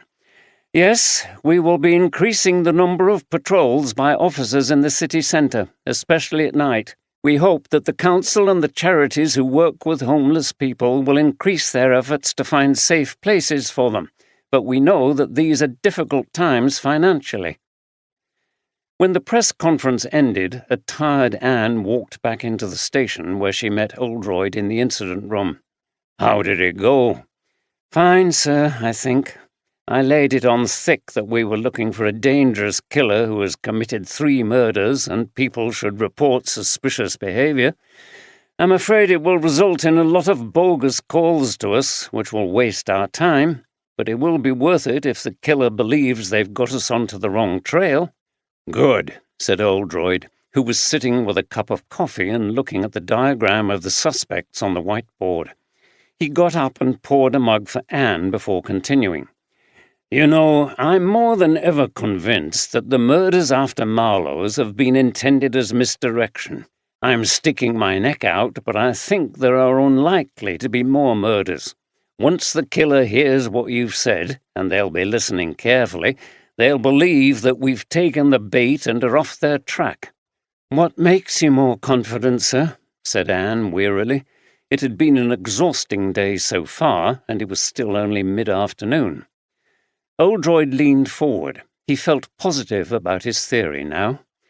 "If you think about the pattern, we've not only got the differences between the first murder and the others, but the fact that the second and third murders have happened in very quick succession. I know people think about what happened in the famous Whitechapel Jack the Ripper murders, but even they were sometimes weeks apart. He did kill 2 women in one night, but that was highly unusual. You would normally expect there to be much more of a gap between. A serial killer will tend to wait until the furor has died down and people are off their guard before taking their chance again. But this person is moving quickly in order to try to control the things." Anne nodded. "I see, sir. It makes sense, but it doesn't get us any nearer to catching the killer, does it?" "Not yet, but it may do if we stay alert. Anyway, in the absence of any further leads, I'm going to help your team checking alibis for the nights of the last 2 murders. I have a feeling that they will probably all have them, but some of them will turn out to be false. No other strong leads have emerged, so it's very likely that the killer is one of the people we already know about." "Yes, sir. We've been working through the information about Marlowe's clients we got from Saskia Middleton, Anthea Marston, and Bishopsthorpe Manor. Nothing suggests anyone who had a better motive than the suspects we already have." Oldroyd slapped his knees and got up. "OK," he said. "I'm off to see Justin Hayward again. He's still a top suspect. I'll see what his alibi is for the recent murders and see if I can probe a bit deeper." "Did we find out anything about his business?" "Yes, sir, we looked into that. Bespoke Kitchens is solvent and making a modest profit, but I'm sure Hayward would welcome an injection of cash from Marlowe's estate." "Yes." "Oh, before you go, sir, I got someone to do a bit of research on the thing you asked me about, and I've printed off some information for you." She went into her office and came back with a pocket file. "Thanks," said Oldroyd, and started glancing at the papers as he left the building. Anne went back into the office, sat in her chair and closed her eyes for a moment. She was just distracting herself from the rigours of work by doing a bit of family meal planning in her head when D.C. Jefferson knocked at the door. "Come in," she said. Liam opened the door. "A bloke's just come into the station, ma'am, and he's asking to see you." "Oh?" "Yes, he says his name is Donald Hutchinson." After Gary Owen beat a hasty retreat from the ghost tour office, Craig Jordan turned back into the building, seething with anger. It was probable now that Gary had been sacked that he would go to the police and cause trouble. So what if he did? There was no way he would give Gary any blackmail money. He could tell the police what he wanted. He picked up his phone and dialed Mel's number. "Mel, it's Craig." "I know it's you, Dumbo. Your name and number come up on my phone." "All right, you clever sod. Listen, I've just sacked Gary Owen, and he's going to cause bother." "What did you sack him for?" "He threatened to blackmail me, the bastard. Can you believe it?" "Gary Owen? Is he that bloke I've seen around your office? One of your tour guides?" "Yeah." "Bloody cheek. Blackmail about what?" "He must have been going through me papers. It's my own fault for leaving stuff around. I'm no good with paperwork. Anyway, he found this letter from Marlowe threatening to go to council and get them to remove me licence. Why would they do that? Oh, it's all crap.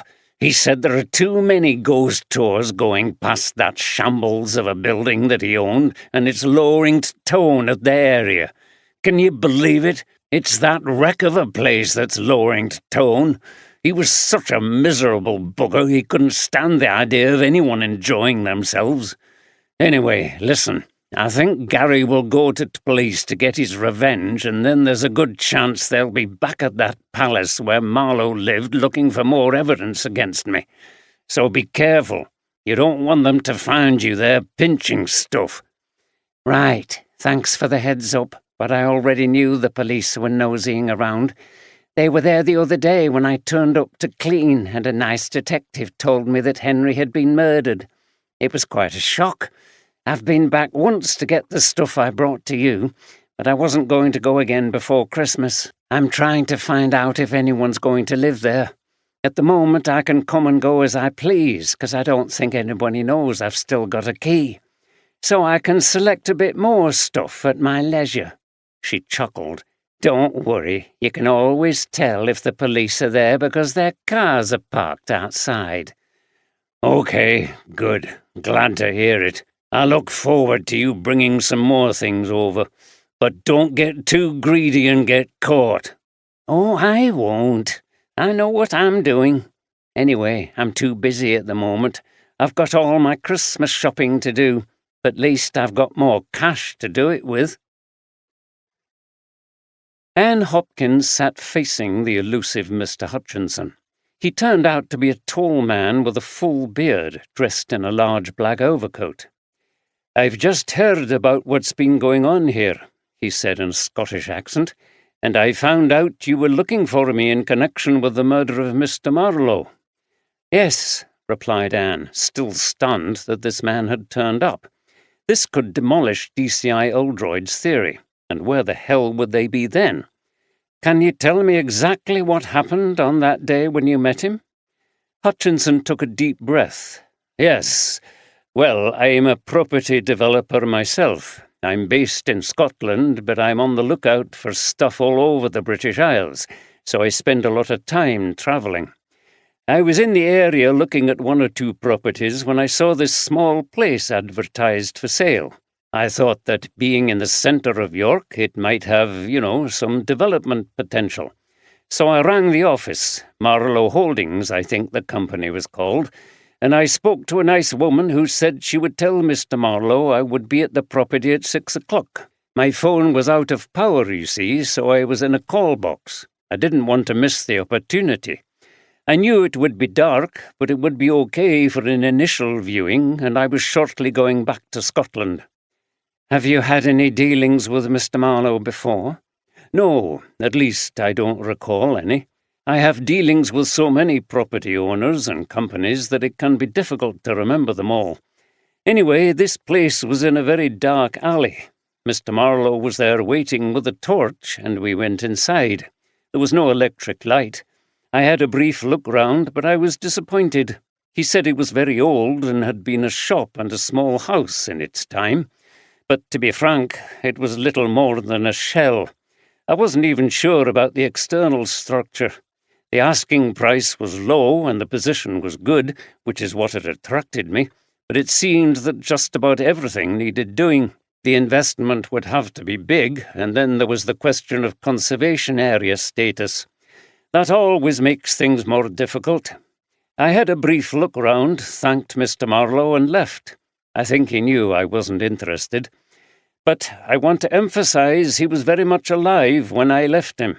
I don't think he would have stayed there much longer, so the killer must have struck quickly. It's a wonder I didn't see the person who did it." "Why has it taken you so long to come forward?"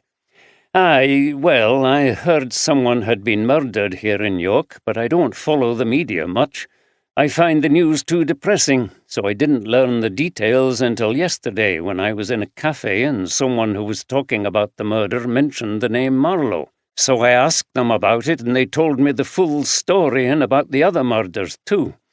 I was shocked, but I realized that I needed to come forward. I knew I was probably the last person to see Mr. Marlowe alive, so I would obviously be a suspect. Then I found out that you were looking for me. But here I am. I've nothing to hide, and I hope that what I've said has been of help." "So you didn't see anyone else in the vicinity of that property?" "There were 1 or 2 people walking through the alley, but no one stopped. There was no one waiting around when I left. But to be honest, it was so badly lit that there were shadows everywhere. It would have been very easy to hide." Anne looked at him. He seemed an ordinary guy, very believable. "Do you have a company that develops your acquisitions?" she asked. Hutchinson smiled. "No, I'm a kind of middleman, freelance. I've always preferred to work alone. I select places, then I work with a number of building firms who trust my judgment. They buy the properties, and when they sell them after refurbishment, I get a cut. It's not made me rich, but I enjoy the scouting." "Okay," Anne said. "Thank you for coming in. I would like you to provide a statement and also leave your details in case we want to get back in touch with you." "Of course, I'll leave my phone number. I'm staying in a B&B here in York at the moment, and I'll leave the address. But I'm heading up to Scotland shortly for Christmas and Hogmanay at my sister's in Edinburgh. I'm a bit of an itinerant, I think the word is, never happy staying in the same place for very long. I'm hoping to be back in York in the new year. There are some more properties I want to look at around here." "I see." Hutchinson left, and Anne sat thinking with her head in her hands, and not about menus this time. Where did they go from here? Maybe they were looking for a serial killer after all. There was a knock on the door, and in came D.C. Jefferson again. "It's all happening this afternoon, ma'am." Liam looked at his notes. "We've just had an anonymous tip-off that there was a big row between Marlowe and a man called Craig Jordan, who runs a ghost tour business in the city centre that goes down Butcher Lane. Marlowe was threatening to get the council to revoke Jordan's permit because the tours made too much noise near his property. Ironically, the property in question was the one in which Marlowe's body was found. The caller alleges that Jordan threatened violence against Marlowe, and he's got proof." Anne perked up a bit. Maybe this was the lead they'd been waiting for. "Did the caller give their name?" "No, ma'am." "Okay, well, we need to check it out, and pretty quickly." Louise and Patrick were spending the day in Harrogate with Deborah. A clear sky and weak winter sun tried to illuminate the valley gardens as the 3 of them walked from the bottom gates alongside the stream where the gunnera plants were wrapped up for the winter, their giant leaves roped down over the tender crowns to protect them. On the other side of the path were extensive flower beds, where the winter pansies were looking a little forlorn. After a walk around the gardens, where they passed the remnants of the special dahlia display, they arrived at the beautiful circular Edwardian-style Magnesia Well tea room. They didn't know that this cafe had been a regular place that Oldroyd visited in the lonely days when he had lived by himself in the flat overlooking the Harrogate Stray. Patrick sat down in the cafe and looked at the menu. "Well," he grinned, "I think I'll have a cappuccino, or anything except that stuff you had me drinking at that pump room last time." Louise laughed. Like her father, she enjoyed the occasional practical joke. Patrick had been to Harrogate with Louise on a previous visit, and she had tricked him into sampling the sulphurous water at the Royal Pump Room. In fact, Oldroyd had once persuaded Andy to drink the same water, resulting in Steph banning Andy from their bedroom that night due to the stink he was producing. "She didn't get you to drink those spa waters," said Deborah. "She did. I've never tasted anything so vile in my life. It took me days to get it out of my system." He shook his head. "And people used to pay for that stuff?" "They did," said Louise. "Drinking and bathing in the mineral waters and all sorts of weird stuff. I think they also did something called an intestinal lavage, where they stuck a pipe up your bum." "No," exclaimed Patrick, and Louise shrieked with laughter. "They didn't squirt that water up, surely." "I don't know," said Louise, who could hardly speak for laughing. "They still do that, don't they?" said Deborah, who was also laughing. "They call it colonic irrigation now, I think. I must say I've never fancied it." "I wouldn't want to see what came out," exclaimed Louise, and doubled up laughing again. "And what a job doing it!" They had all calmed down by the time they got their coffees, and Louise became thoughtful. "You know, Deborah, Dad's a lot happier since he got together with you. I just think you're so right for each other." Deborah smiled. "Oh, it's really nice of you to say that." "Well, I mean it. You seem very tolerant about his weird working hours and the fact that he can get obsessed about what he does. Mum always found that really hard, especially when Robert and I were little." Deborah nodded. "I'm not surprised. It must have been very difficult for her. I might feel differently if I was in her position, but I've only got your dad to handle, and not young children." "Well, he's enough," said Louise, laughing again. "Yes, but I can't say I didn't know what I was taking on, as he keeps reminding me. I think one of the things is that his work interests me, particularly from the psychological angle. I take it from what he said that your mum wasn't really interested in his job and found it hard to relate to him on that level." "Yes, I think she did. She works in a sixth form college. She enjoys history and teaching it to young people, but I think she found police work grim. Also, I don't mind if he comes home late and cancels things. I'm not that coupley, if you see what I mean. I like doing things by myself and with my friends. I don't think partners have to do everything together, which was expected more in the past. I do have to put my foot down occasionally, and he always comes into line." She laughed. "He doesn't want another relationship to be ruined by his work?" Patrick nodded. "I can understand that." Louise took a drink of her coffee. "I do worry about him, though, as he's getting older. What he does is very demanding. So much is expected of him because he's solved so many difficult cases. Do you think he should retire?" Deborah frowned. "Well, we've talked about it. The problem is that he enjoys it so much, even though it's stressful. And I don't really know what he would do with himself. I've tried to encourage him to take up hobbies. He's got his music and he writes poems occasionally. We go to the theatre now and again, and I've got him running. And of course he loves walking. I can't get him gardening, though. He always has an excuse for not doing it." She laughed. "I don't know if those things would be enough to get him out of bed in the morning. Maybe he could write his memoirs or something." "That would be good," said Louise. "He's been involved in so many famous cases, and there's so much interest in true crime. I think it would be a bestseller." "Yes, the problem is I think he'd rather still do it than write about it. He loves the challenge and the buzz of working with his team." She shook her head. "It's very hard to replicate that. Anyway, we'll see what happens. He might change his mind if he loses energy and it all becomes too much of a struggle." She finished her coffee. "Another thing I can't get him to do is shopping. I'm grateful to you two for coming to the supermarket with me." "You're welcome," said Patrick. "It's always a massive shop, the one before Christmas. I've helped my mum in the past." "Oh, isn't he marvellous?" said Deborah, laughing again. "You're a lucky woman, Louise." "Oh, hello, darling. What a nice surprise. I thought we weren't meeting until this evening. Come in." It was late afternoon, and Justin was at the door of Janice's flat. They kissed in the hall before he came in and sat down on the sofa while she took the armchair opposite. She hadn't seen him since their meal on the night of the first murder, although they had spoken a few times on the phone. "2 more murders," said Justin. "I can't believe it. Do the police think they're all connected?" "I think so. I saw the police inspector on the telly holding a press conference. She looked very harassed." "I'm not surprised.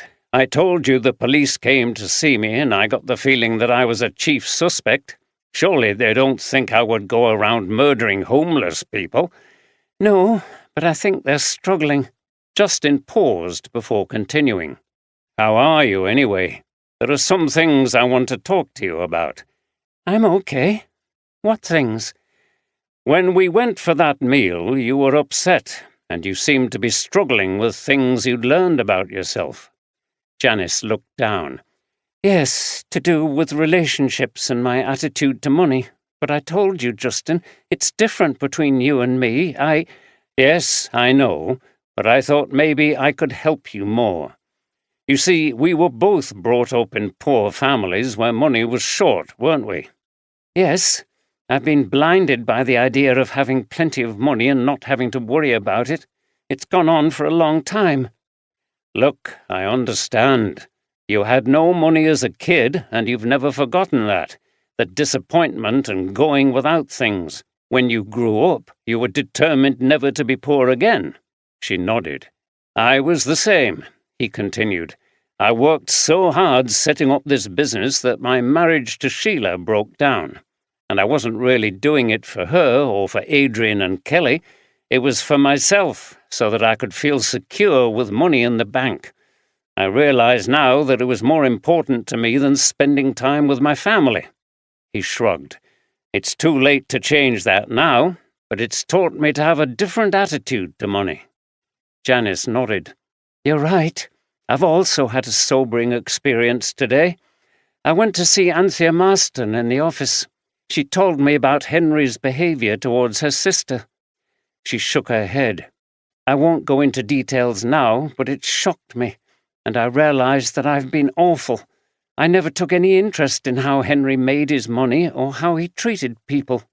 Another thing that upset me was when I spoke to Penny and Alex on the phone yesterday about money. They didn't ask me how I was or what I'd been doing. They just seemed to want me to hand over the cash. It was painful and disappointing, but then I realised that their attitude to money is only the same as mine has been. Money comes first before anything else."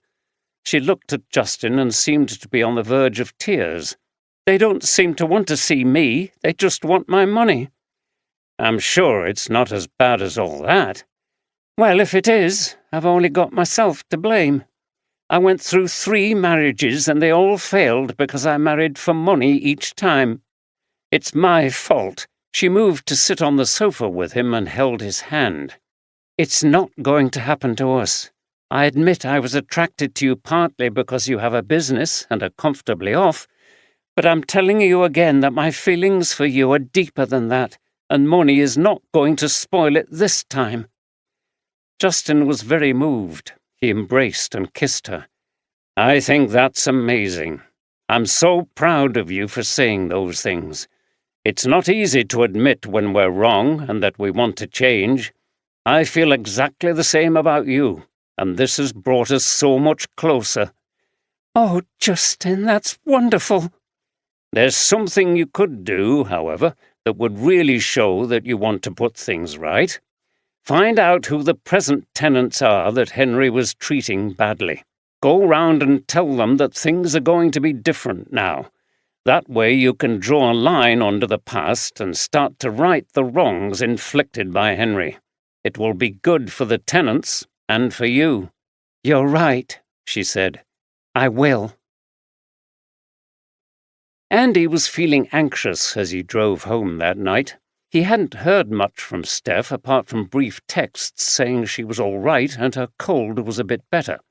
There had been no more fainting. When he got to the flat, he made his way in gingerly, hoping that everything was okay. "Hi, I'm back." "In here," she called from the living room. He went in to find her sitting on the sofa reading a book, which she put down when she saw him. When he went over to give her a kiss, she smiled at him, and there was something in her expression that he couldn't quite place. "How are you?" "Oh, fine. The cold is definitely better." "How was the doctor's?" "Good." What was it he could see in her expression? It was almost as if she was trying not to laugh. Was it Dr. Stevens? "Yes." "What did he say?" "Well, she did a few tests, and the last one was quite revealing." Andy felt panicked. "Oh? Why was that?" Steph couldn't contain herself any longer. She burst into laughter. "The poor man, he can't pick up any hints. The test showed that I'm pregnant, you twit, so you're going to be a daddy. Apparently pregnant women are prone to fainting, Something to do with changes in the blood flow. I haven't felt any other symptoms, but often you don't, and my periods aren't very regular, so I didn't consider it." Andy was so surprised that his legs went weak and he had to sit down beside her. "What? Me? Daddy?" "Yes, you. At least I think it was you, but maybe it was one of the other men I've been having sex with recently." She picked up her book and hit him lightly over the head, laughing. "What a dolt you are!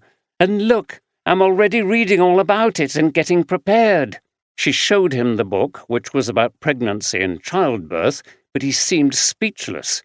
"Well, are you going to say anything else? Daddy?" Suddenly Andy's face broke into a massive smile. "Oh my God, that's amazing!" he shouted. "Come here!" He put his arms around her and gave her a huge kiss. Her blue eyes were sparkling with laughter, as they often did, and he loved her more than ever. "When is it due?" he asked, feeling incredibly excited. "Dr. Stevens thinks I'm about a month gone, so that would make it sometime in August. She's signed me off work for a few days so I can completely recover from the cold. I have to have my blood pressure checked regularly." "Oh, next year," said Andy, still in a daze.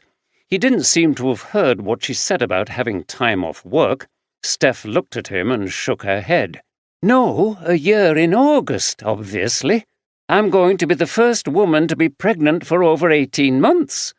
She went for him playfully with her fists. "You idiot! I don't know whether you're up to being a father. Too dopey."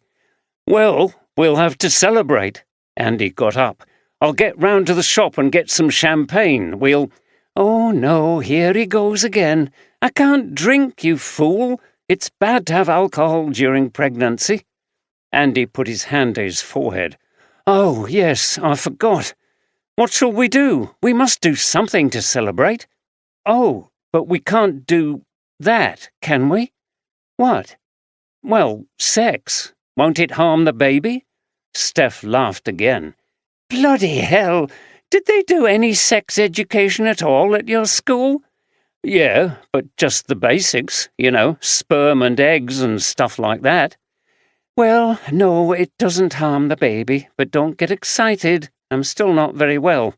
The cold is real, and I'm not in the mood for that. What I'd really like to do is have a nice takeaway meal and sit here and talk about things like names and what we need to buy and who are we going to tell first and all that stuff." Andy rubbed his hands together. "That sounds great." He bowed. "Your wish is my command." He shook his head. "But I still can't believe it." 5. In the 18th century, York declined as a trading hub due to competition from Leeds and Hull. It remained an important religious centre, with the province of York and its archbishop being second only in importance to Canterbury. The city became a social and cultural centre, and a number of elegant townhouses and buildings were constructed. The Theatre Royal, Mansion House, Fairfax House, the Assembly Rooms and the racecourse. In 1839, George Hudson brought the railway to York, and by the 1850s the city was a busy railway centre on the East Coast Main Line halfway between London and Edinburgh. A magnificent new station was built in 1877 on a bend in the line. It has a soaring curved roof supported by wrought iron trusses and cast iron columns. On completion, it was the largest station in the world, with 13 platforms. There was a case meeting early next morning where Anne Hopkins described her encounter with Donald Hutchinson. Oldroyd raised his eyebrows and frowned as he digested what she had to say. Andy, meanwhile, was only half listening, with a smile on his face. His mind was elsewhere after the previous night's news. He hadn't had the opportunity to tell his boss yet. It was obviously a great surprise that Hutchinson actually turned up to talk to us. I don't think that any of us were expecting it. We had all been working on the assumption that Hutchinson was a false name used by the murderer to lure Marlowe to his death. The fact that he's a real person complicates things. If he is telling the truth, it leaves us with the possibility that Marlowe was killed after Hutchinson left him, by probably the same opportunistic killer who murdered the 2 homeless men.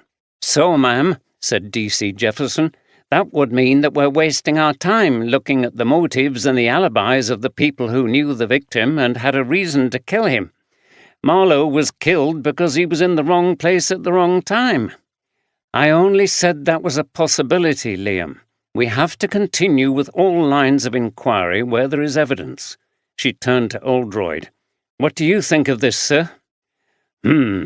Oldroyd screwed up his face in thought. Did Hutchinson say why it took him so long to come forward?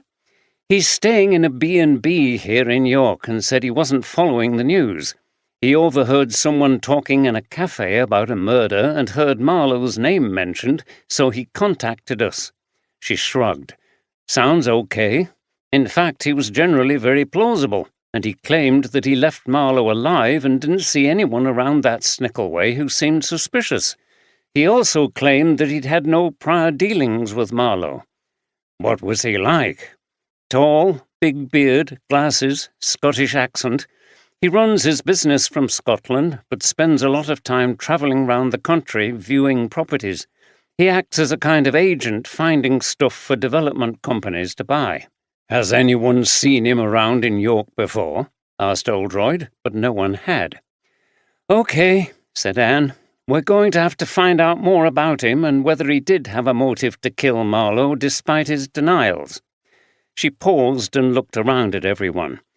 Now, I've looked at all your reports concerning alibis, Marlowe's financial affairs, and incidents concerning him and the suspects. Most of the suspects have some kind of alibi for all 3 murders. D.C. Jefferson raised his hand. Yes, Liam? Ma'am, with respect, I don't think a lot of those alibis are worth much. People who are at home with someone or in the pub and stuff like that, it's easily possible to slip away for a while, especially late at night when all these murders took place. You remember that case in Clifton where the bloke murdered his wife? He appeared to have a rock-solid alibi with his mates in the pub until we worked out that there was a period during the evening when no one had seen him, and that's when he rushed home, killed her, and then gone back to the pub.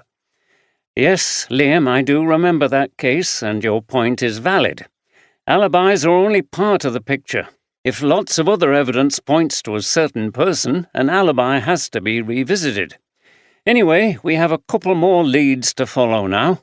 In addition to Hutchinson, we got a tip-off yesterday about the ghost tour organiser, Craig Jordan.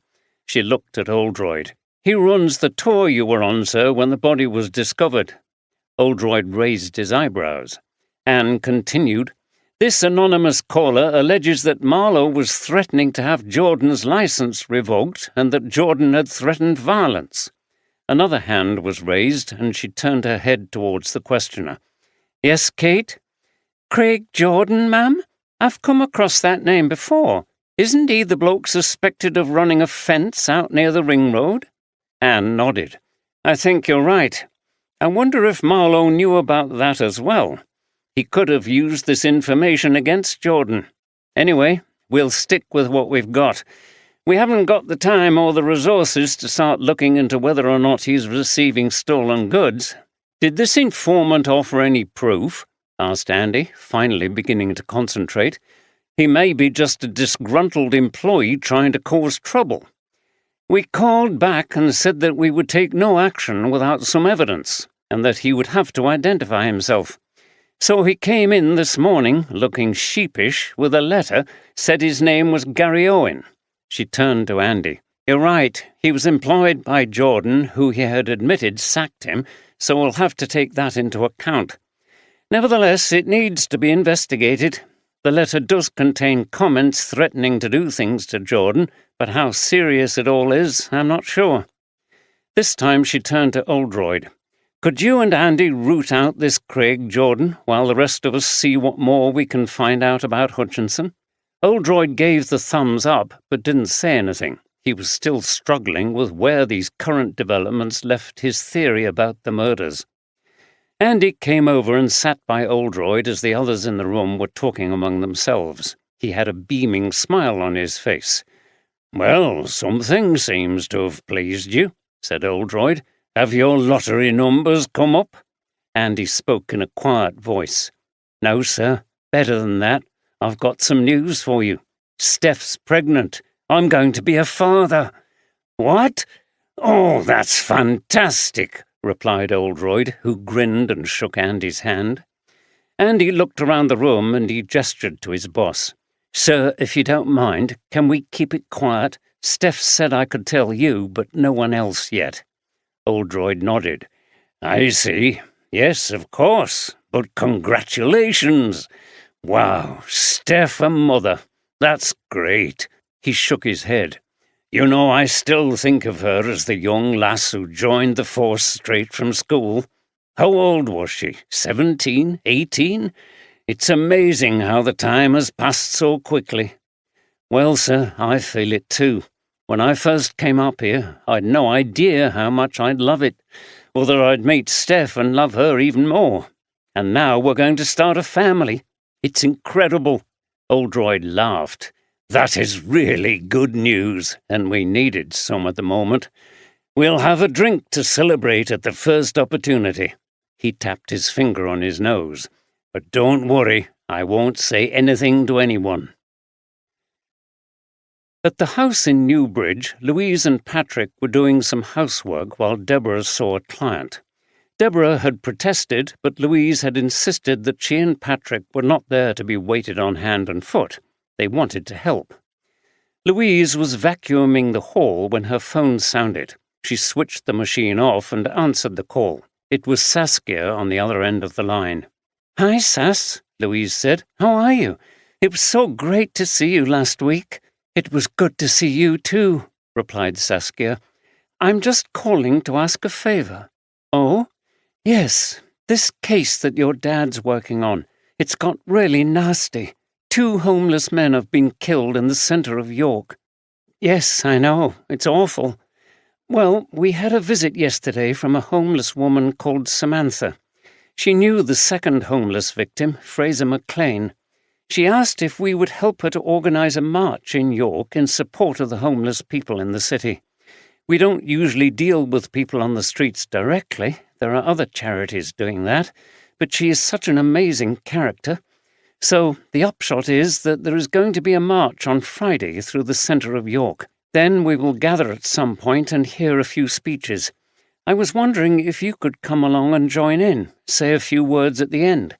It would be great to hear about your work at the hostel. Of course, bring Patrick along. You can imagine how homeless people in York are feeling. They're not only sleeping on the streets in December, but there's a threat of them being attacked. It's okay, Sass. Stop there, Louise said. You don't need to convince me. I think it's a great idea. I'll be there, and I'm sure Patrick will want to come too." "Oh, Louise, that's great. I'll let you know the details once it's all been finalised, but I think we'll be aiming for the middle of the day because it goes dark so quickly now. Probably about 1. I'll let you know when we're meeting up. Thanks a lot. I'll see you on Friday." "Looking forward to it, Sass, and well done for getting involved. It will highlight the plight of vulnerable people on the streets of the cities in this country." "I know, and thanks." Patrick wandered into the hall holding a duster. "Who was that?"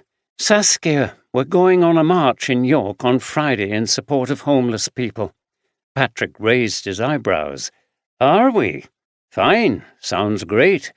I'm always up for a bit of a protest." When the police contacted Craig Jordan, he agreed to meet them at the ghost tour office. He didn't want them anywhere near his property on the outskirts of York, which was stashed with stolen goods. Even though most of them were carefully hidden away, it was still too dangerous. Oldroyd and Andy entered the scruffy main room, which was barely big enough to contain the costumes, props, a few chairs and a table. Some signs advertising the ghost tours were propped against the wall. Craig took them into his tiny office, which was a crush for the 3 of them. "I don't know exactly what Gary Owen's been telling you," he said, a hostile scowl on his face. "He came into this private office when I wasn't here and rummaged through my personal stuff. He stole a letter and then tried to blackmail me about it." Oldroyd produced a sheet of A4 paper. "Is this the letter in question?" Craig glanced at it quickly. "Yes, the bastard made a copy." "So it's true that you were in conflict with Henry Marlowe concerning your ghost tour? After all, the route did go down Butcher Lane and past one of his properties." Craig's scowl became even more angry. "Yes, but that doesn't mean that I killed him, even if I scribbled something on that letter." Oldroyd read from the paper. "Interfering bastard. Like to turn him into a bloody ghost. That sounds pretty threatening to me." Craig made a dismissive gesture with his hand. "Ah, rubbish. The bloke made me angry.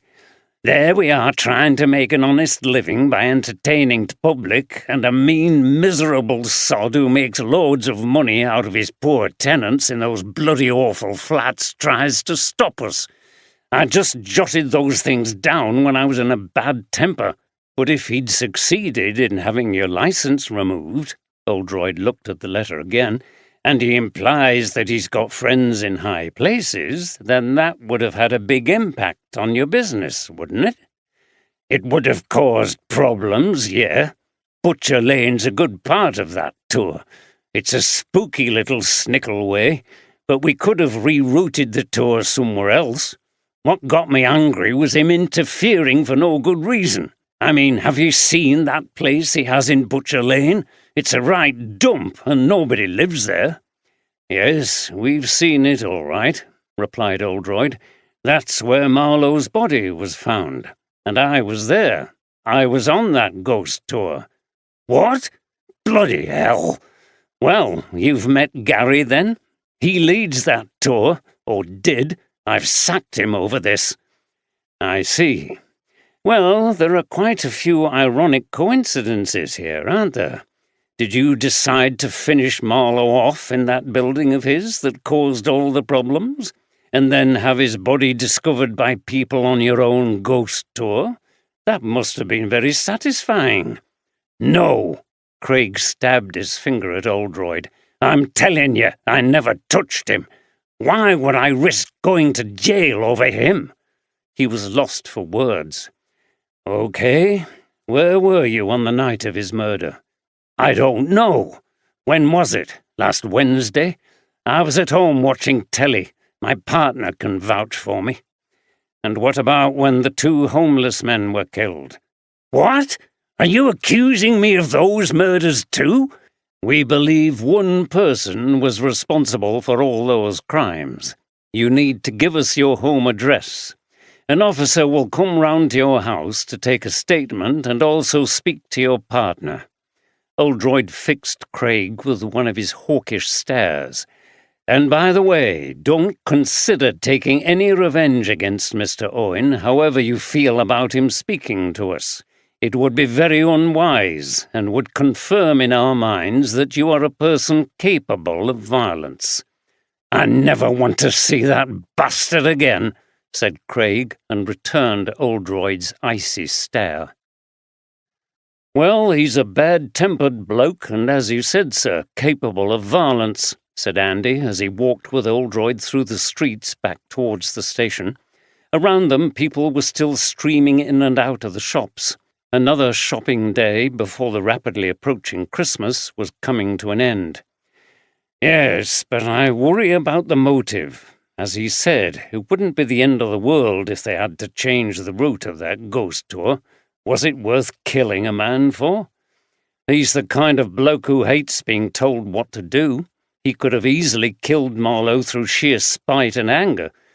Maybe. Despite what I said about the satisfaction of him killing Marlowe in that property, it creates such a strong link between himself and the murder, I think it's more likely that he would have killed Marlowe somewhere else." They were near the Christmas market, and street food vendors were doing a brisk trade in curries, German sausages, and Swedish meatballs. "Look, I'll treat you to some lunch. Fancy a bratwurst sandwich?" Oldroyd lowered his voice in a mock whisper.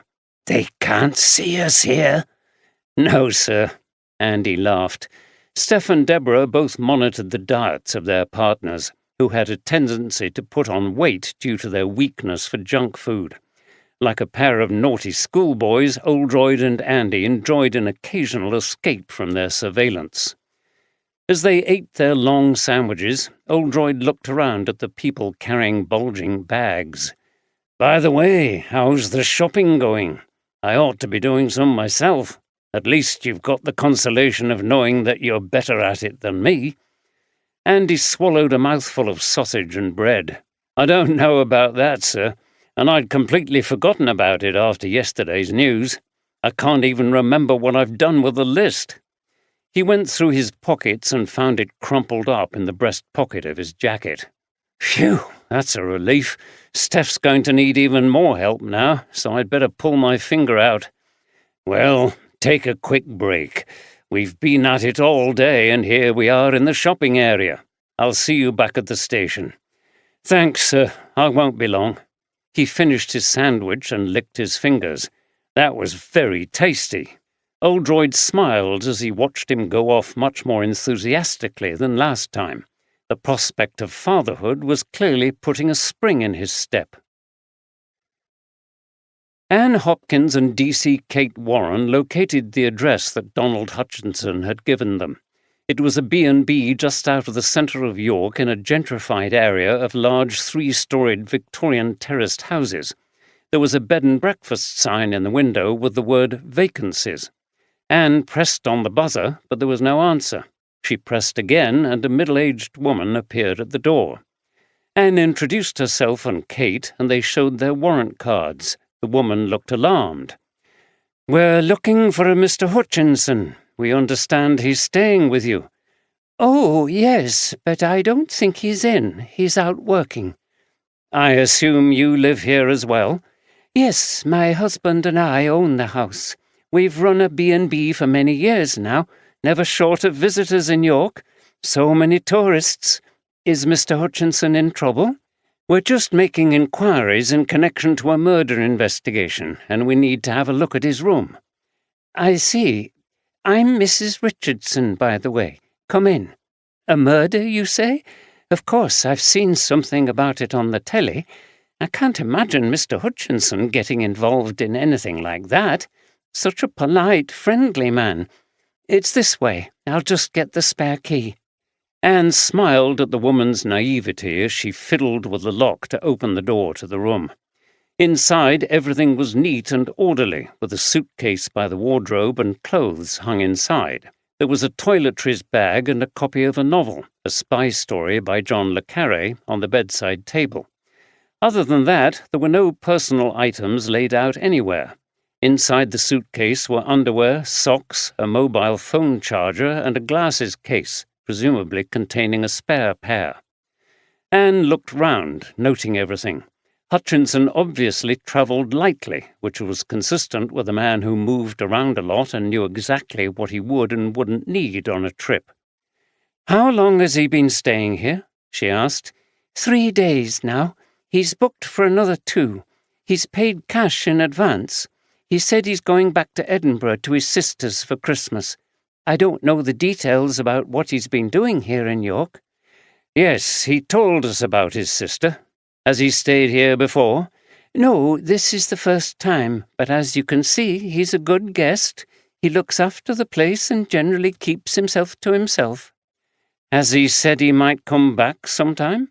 "Yes, when he's got more properties to look at." "Do you know where he is now?" "No, he's usually out in the daytime. He often comes back quite late at night. Sometimes he doesn't have breakfast." Anne nodded as she scanned the room again. It all seemed very plausible. Maybe he was lying about his relationship with Marlowe. They both worked in what could be a murky world of property dealing. Did Marlowe double-cross Hutchinson, or outbid him for a property that he really wanted? Was there a nasty falling out? According to Anthea Marston, Marlowe hadn't seemed to recognise the name Hutchinson, but maybe that was a false name. They would have to get the technical team onto this to see if there was any history between the two men. "OK, thank you, Mrs. Richardson." As they were getting into the car, Anne looked up at the tall Victorian house. They hadn't found any answers. This case was proving to be very elusive, but at least there hadn't been any further murders, so far. That afternoon, Ailsa trudged back wearily with Sam and Rosie from the school. There was only one day left until the end of term. Rosie was not well. She'd been coughing all day and her cheeks were red. Ailsa hoped that she was not coming down with a virus. The little girl was not strong enough to deal with something like that. At least Sam was happy. He was full of enthusiasm for what he'd been doing at school, chatting away about his science project on magnets. Mum, did you know that the biggest magnet in the world can lift an aircraft carrier weighing 100,000 tons? There was no reply. Mum, are you listening? He tugged at her coat. Unfortunately, his mother was rather distracted by worrying about his sister. I'm sorry, Sam. Tell me again. Sam looked down, shook his head, and went quiet. When they got home, Ailsa put on the kettle and then leaned down to get Rosie out of the pushchair. She released the straps and picked up her daughter. At that moment, the girl was racked with a terrible coughing fit. Her eyes rolled and she was struggling to get her breath. Ailsa panicked. She had never seen Rosie as bad as this. She rushed to get the little girl's inhaler, and a few breaths from this seemed to revive her a little, but then her head lolled back on the sofa. She looked exhausted. Ailsa jabbed at her phone. Terry was at work, but answered via the car phone. Terry, she's bad. I don't know what to do. She's going to die. Whoa, slow down, love. What's going on? She's not breathing properly and she's weak and floppy. I don't know what to do, she repeated. I've not seen her like this before. Okay, said Terry firmly, though he was shocked. Try to stay calm. I think you should call an ambulance. Oh, God, Terry. Ailsa started to cry. Yes, love, call now. Explain what she's like and then you'll feel better. Tell me when the ambulance arrives and I'll meet you at the hospital, okay? Yes, she replied in a weak voice. Luckily, the ambulance was quick to arrive and whisked the family to the hospital. Sam was very quiet, knowing that something was wrong. Ailsa stroked Rosie's hair and face all the way there, but the little girl was unresponsive. At the hospital, she was taken straight away into an emergency ward, and Terry arrived not long afterwards.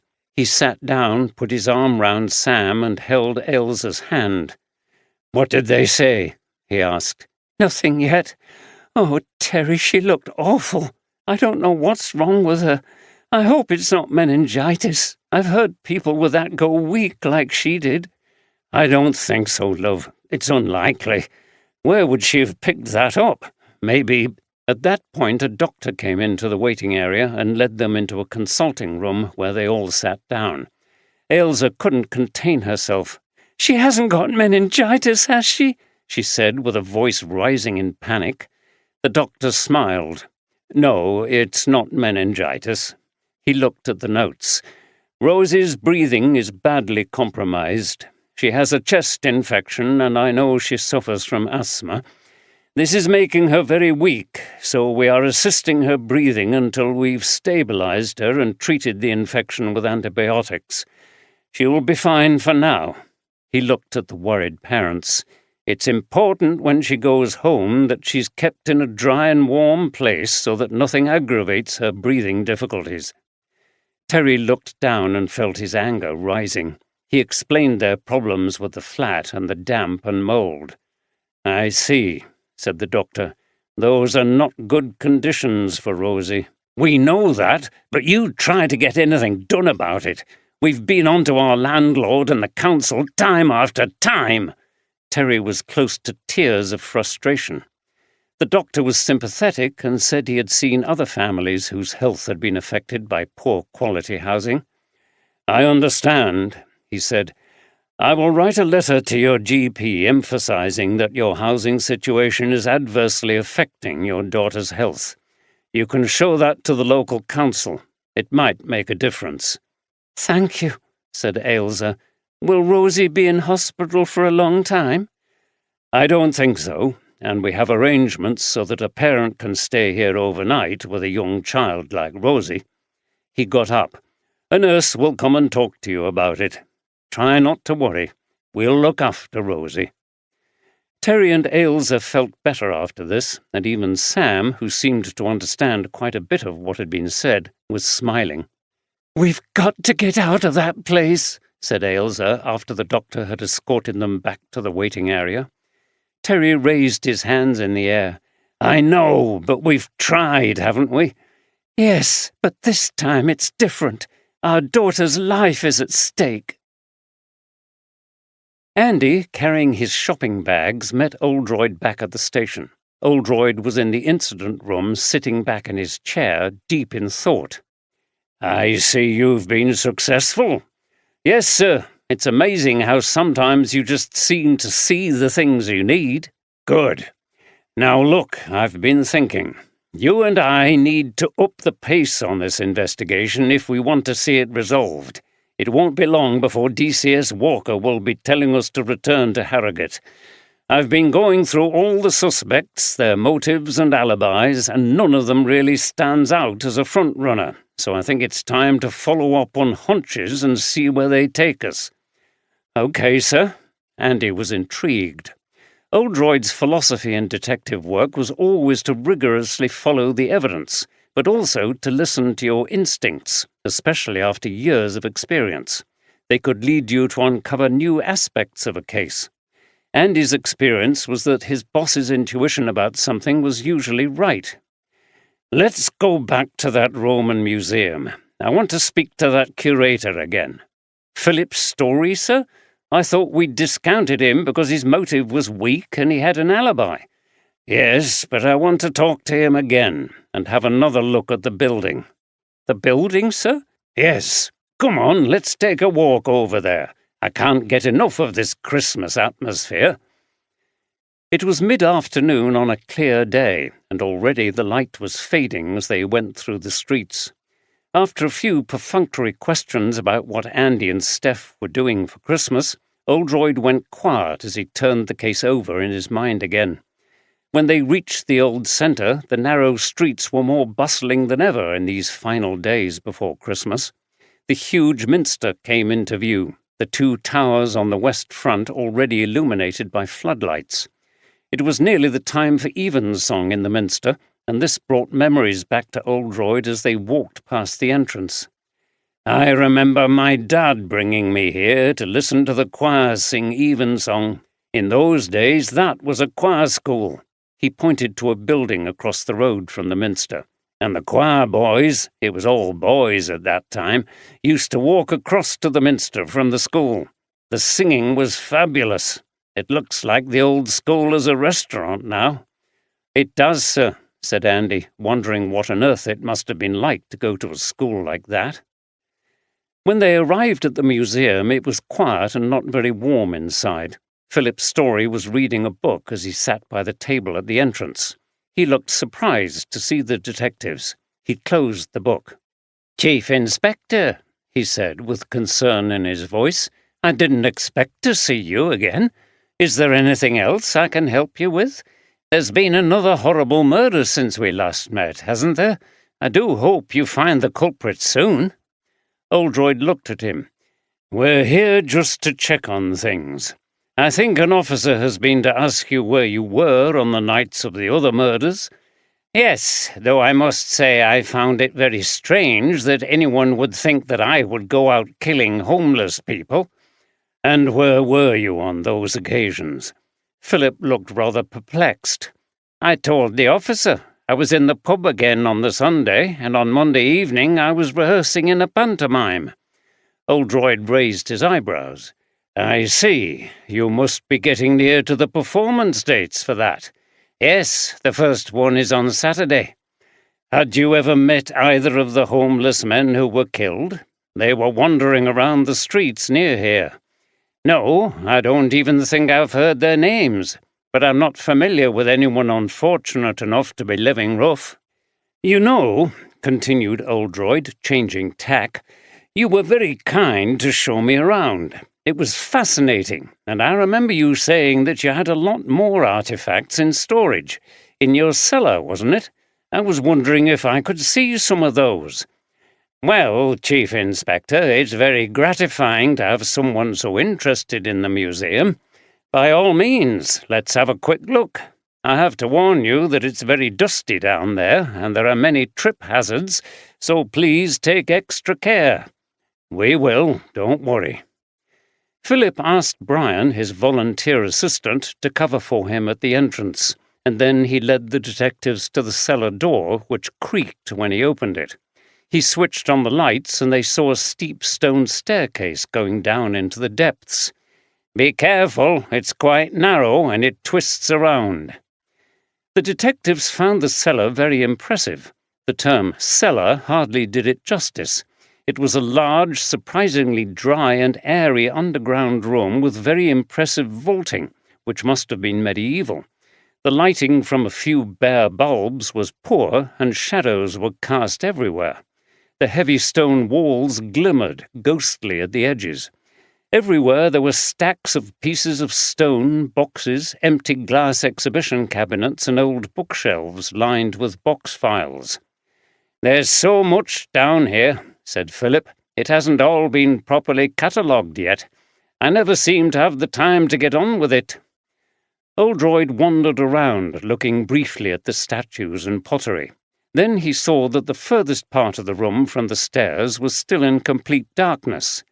What's over there, then? He asked. Oh, just more of the same, but I'm afraid the lighting system has failed in that section, and it's far too dark and dangerous to go over there. He flicked an old switch on and off, but no light came on. We can't afford to get it fixed at the moment. Look, Chief Inspector, I think you'll be interested in this. He led Oldroyd to a piece of ancient worn sculpture, which depicted the face of a man. By comparing this with other portrayals, there's some evidence this could be Constantine the Great. We certainly think it's from that period. He led Oldroyd to a small display of coins and picked up a silver one damaged at the edges, but still fundamentally intact.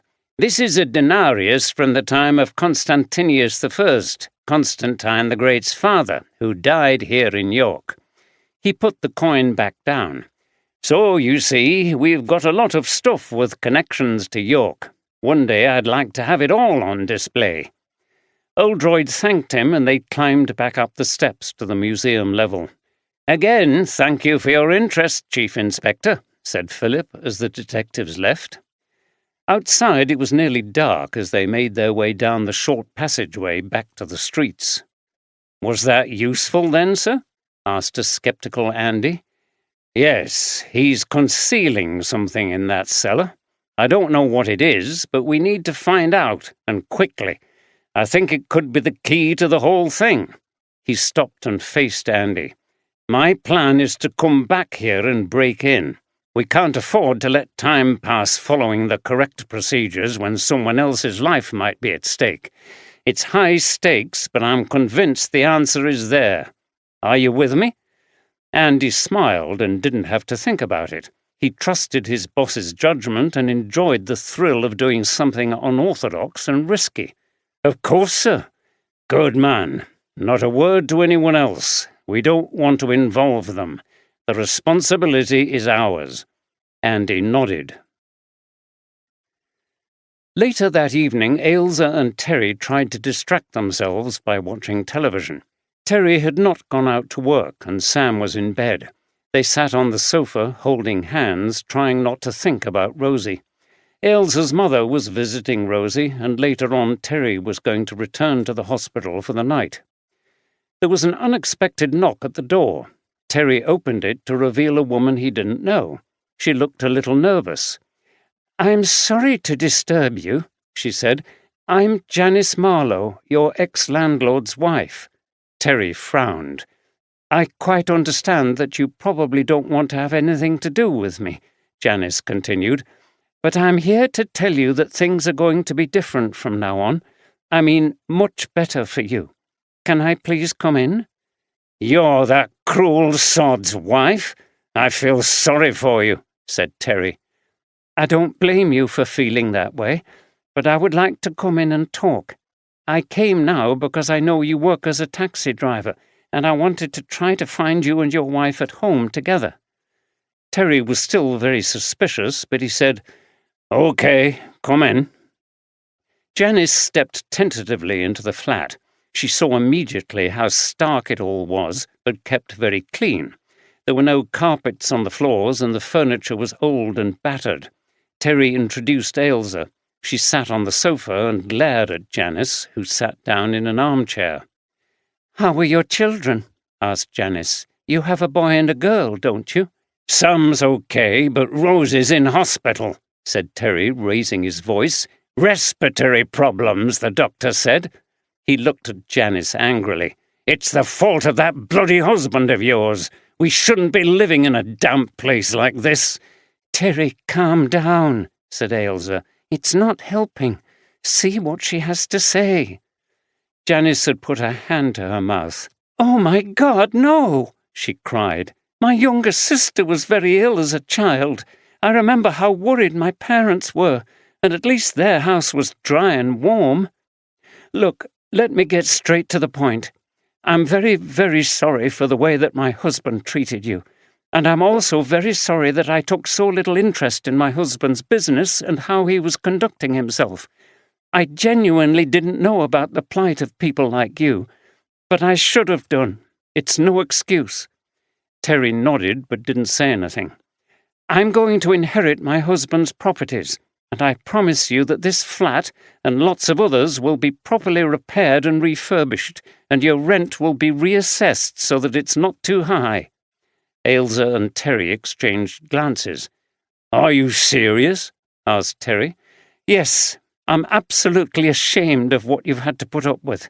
My husband deserved to be arrested for putting your little girl's health at risk.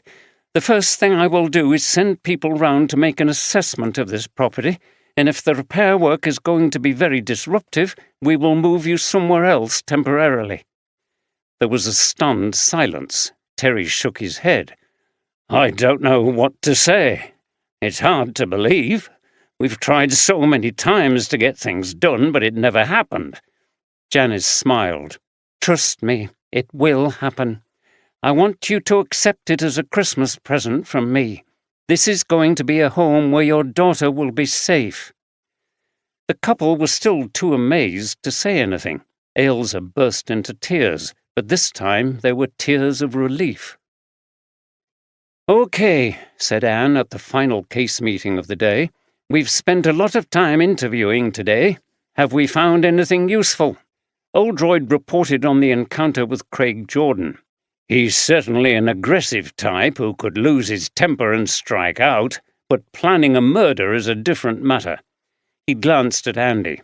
"I think Andy and I disagree. He thinks that Jordan could have killed Marlowe because he hated losing the battle with him.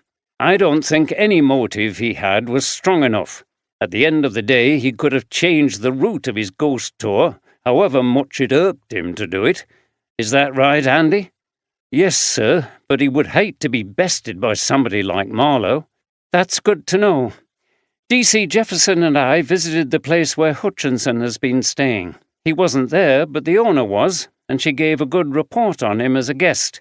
We went into the room, but there was nothing of significance we could find there."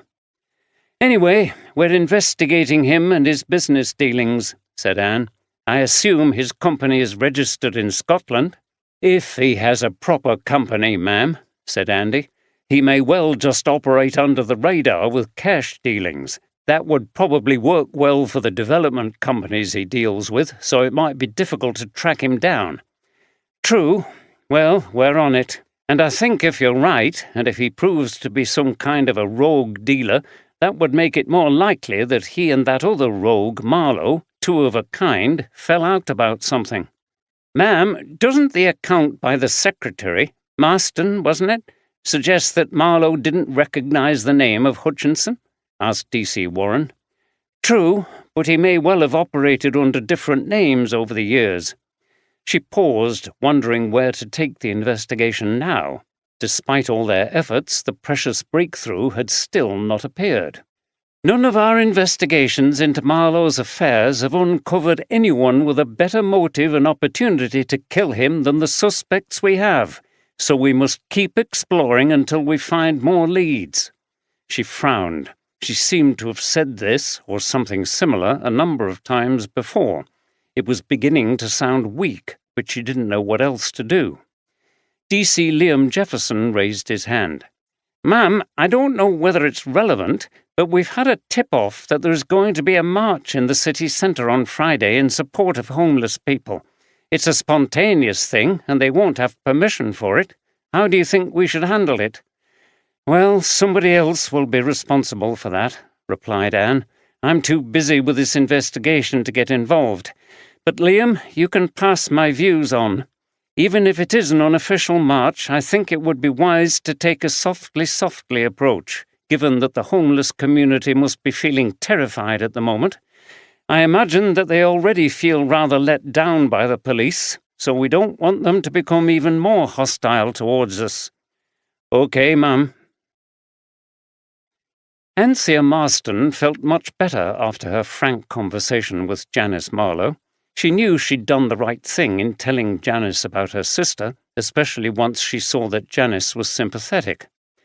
She left the office and walked along the lively streets to meet with some friends in a wine bar just inside the city walls. It was in an old building, dimly lit with a low ceiling and wood-panelled walls. A flickering candle on each table created a very cosy atmosphere. She couldn't stay late because her husband would need her, but now that she was alone in the office, these were social occasions that she valued. The get-together was in full swing when she got there. 2 bottles of wine and some sharing boards had been ordered, and there was much laughter and merriment. She sipped her wine and nibbled on the local cheeses, pieces of pork pie and small slices of sourdough bread. Burdens she'd been carrying around with her for years now seemed to be resolved with Marlowe's death and the truthful reckoning Janice was undertaking about her behaviour. Whether Anthea could actually continue working in the same office for the same company was a question that she hadn't yet decided about. It might be time for her to have a completely fresh start, but at least she wouldn't feel compromised working for Janice. But whatever her decision on that was, she felt at last that she had achieved some justice and recognition for her sister, and could now let her rest in peace. She stopped thinking about it all and relaxed into the evening. Oldroyd and Andy turned into the Snickleway leading to Roman Hall, making sure that no one was watching them. It was dark and quiet as they approached the museum stealthily. It had turned a little foggy again, which helped to conceal them. They could hear the noise of conversation and the occasional shriek of a happy party-goer in the nearby streets. There was a misty glow of light in the sky from the busy and well-lit areas, but the museum building was very dark. External security lighting was expensive. "Let's go round the back," whispered Oldroyd, who quite enjoyed these escapades into the daring and illicit.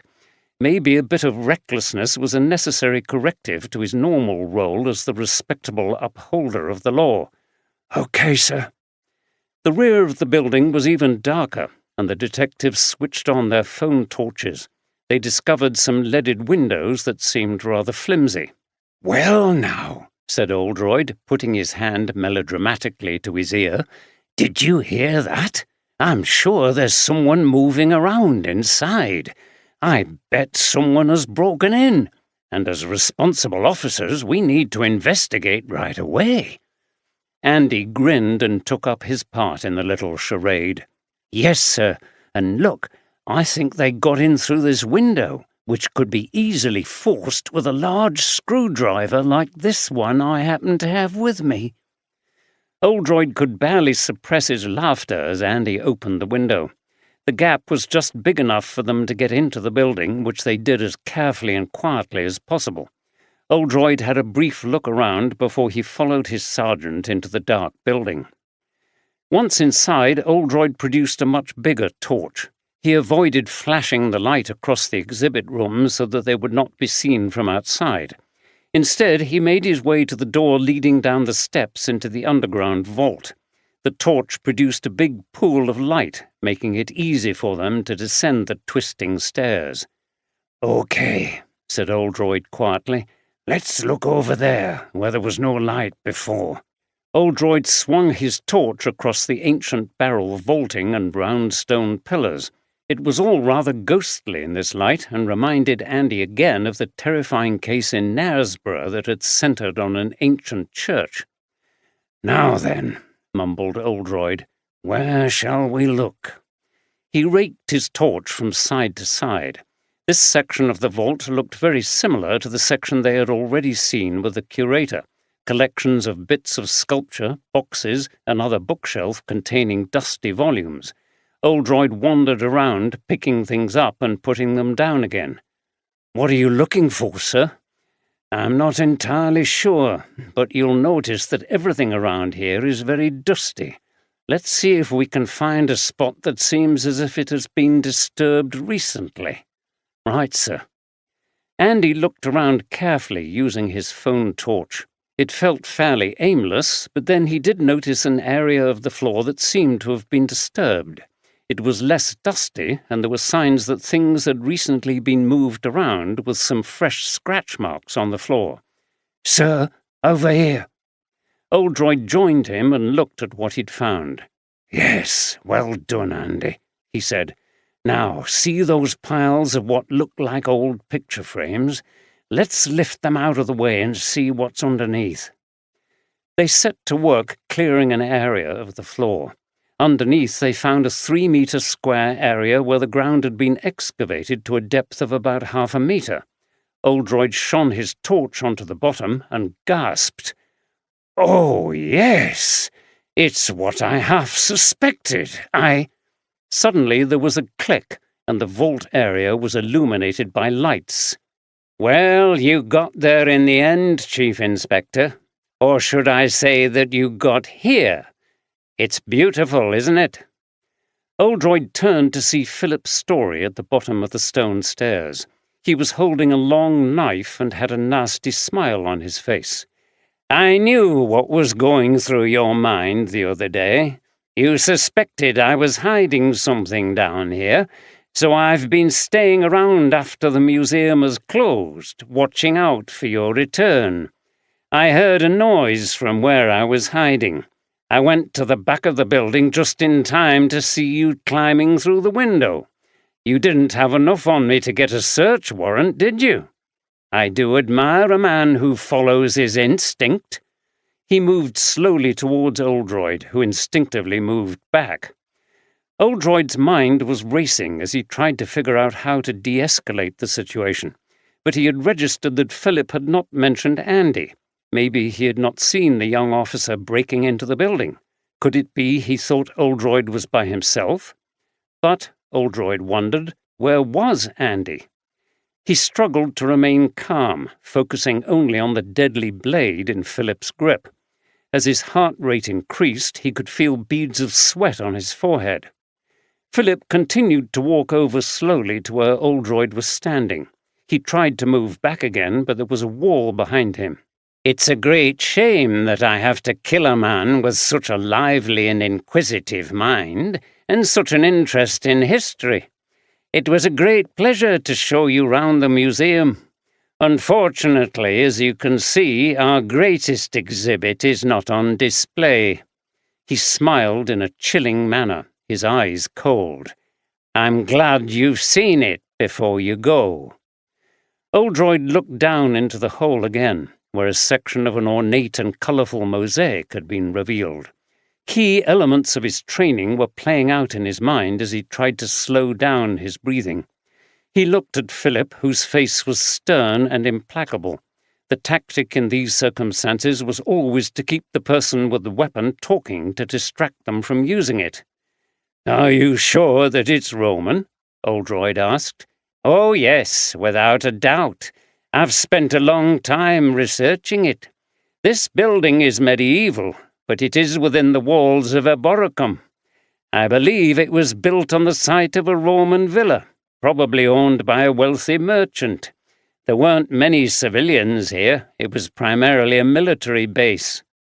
Suddenly he became intensely excited, a fanatical gleam in his eye. "Just look at the quality of that work, and we're only seeing a fragment of it.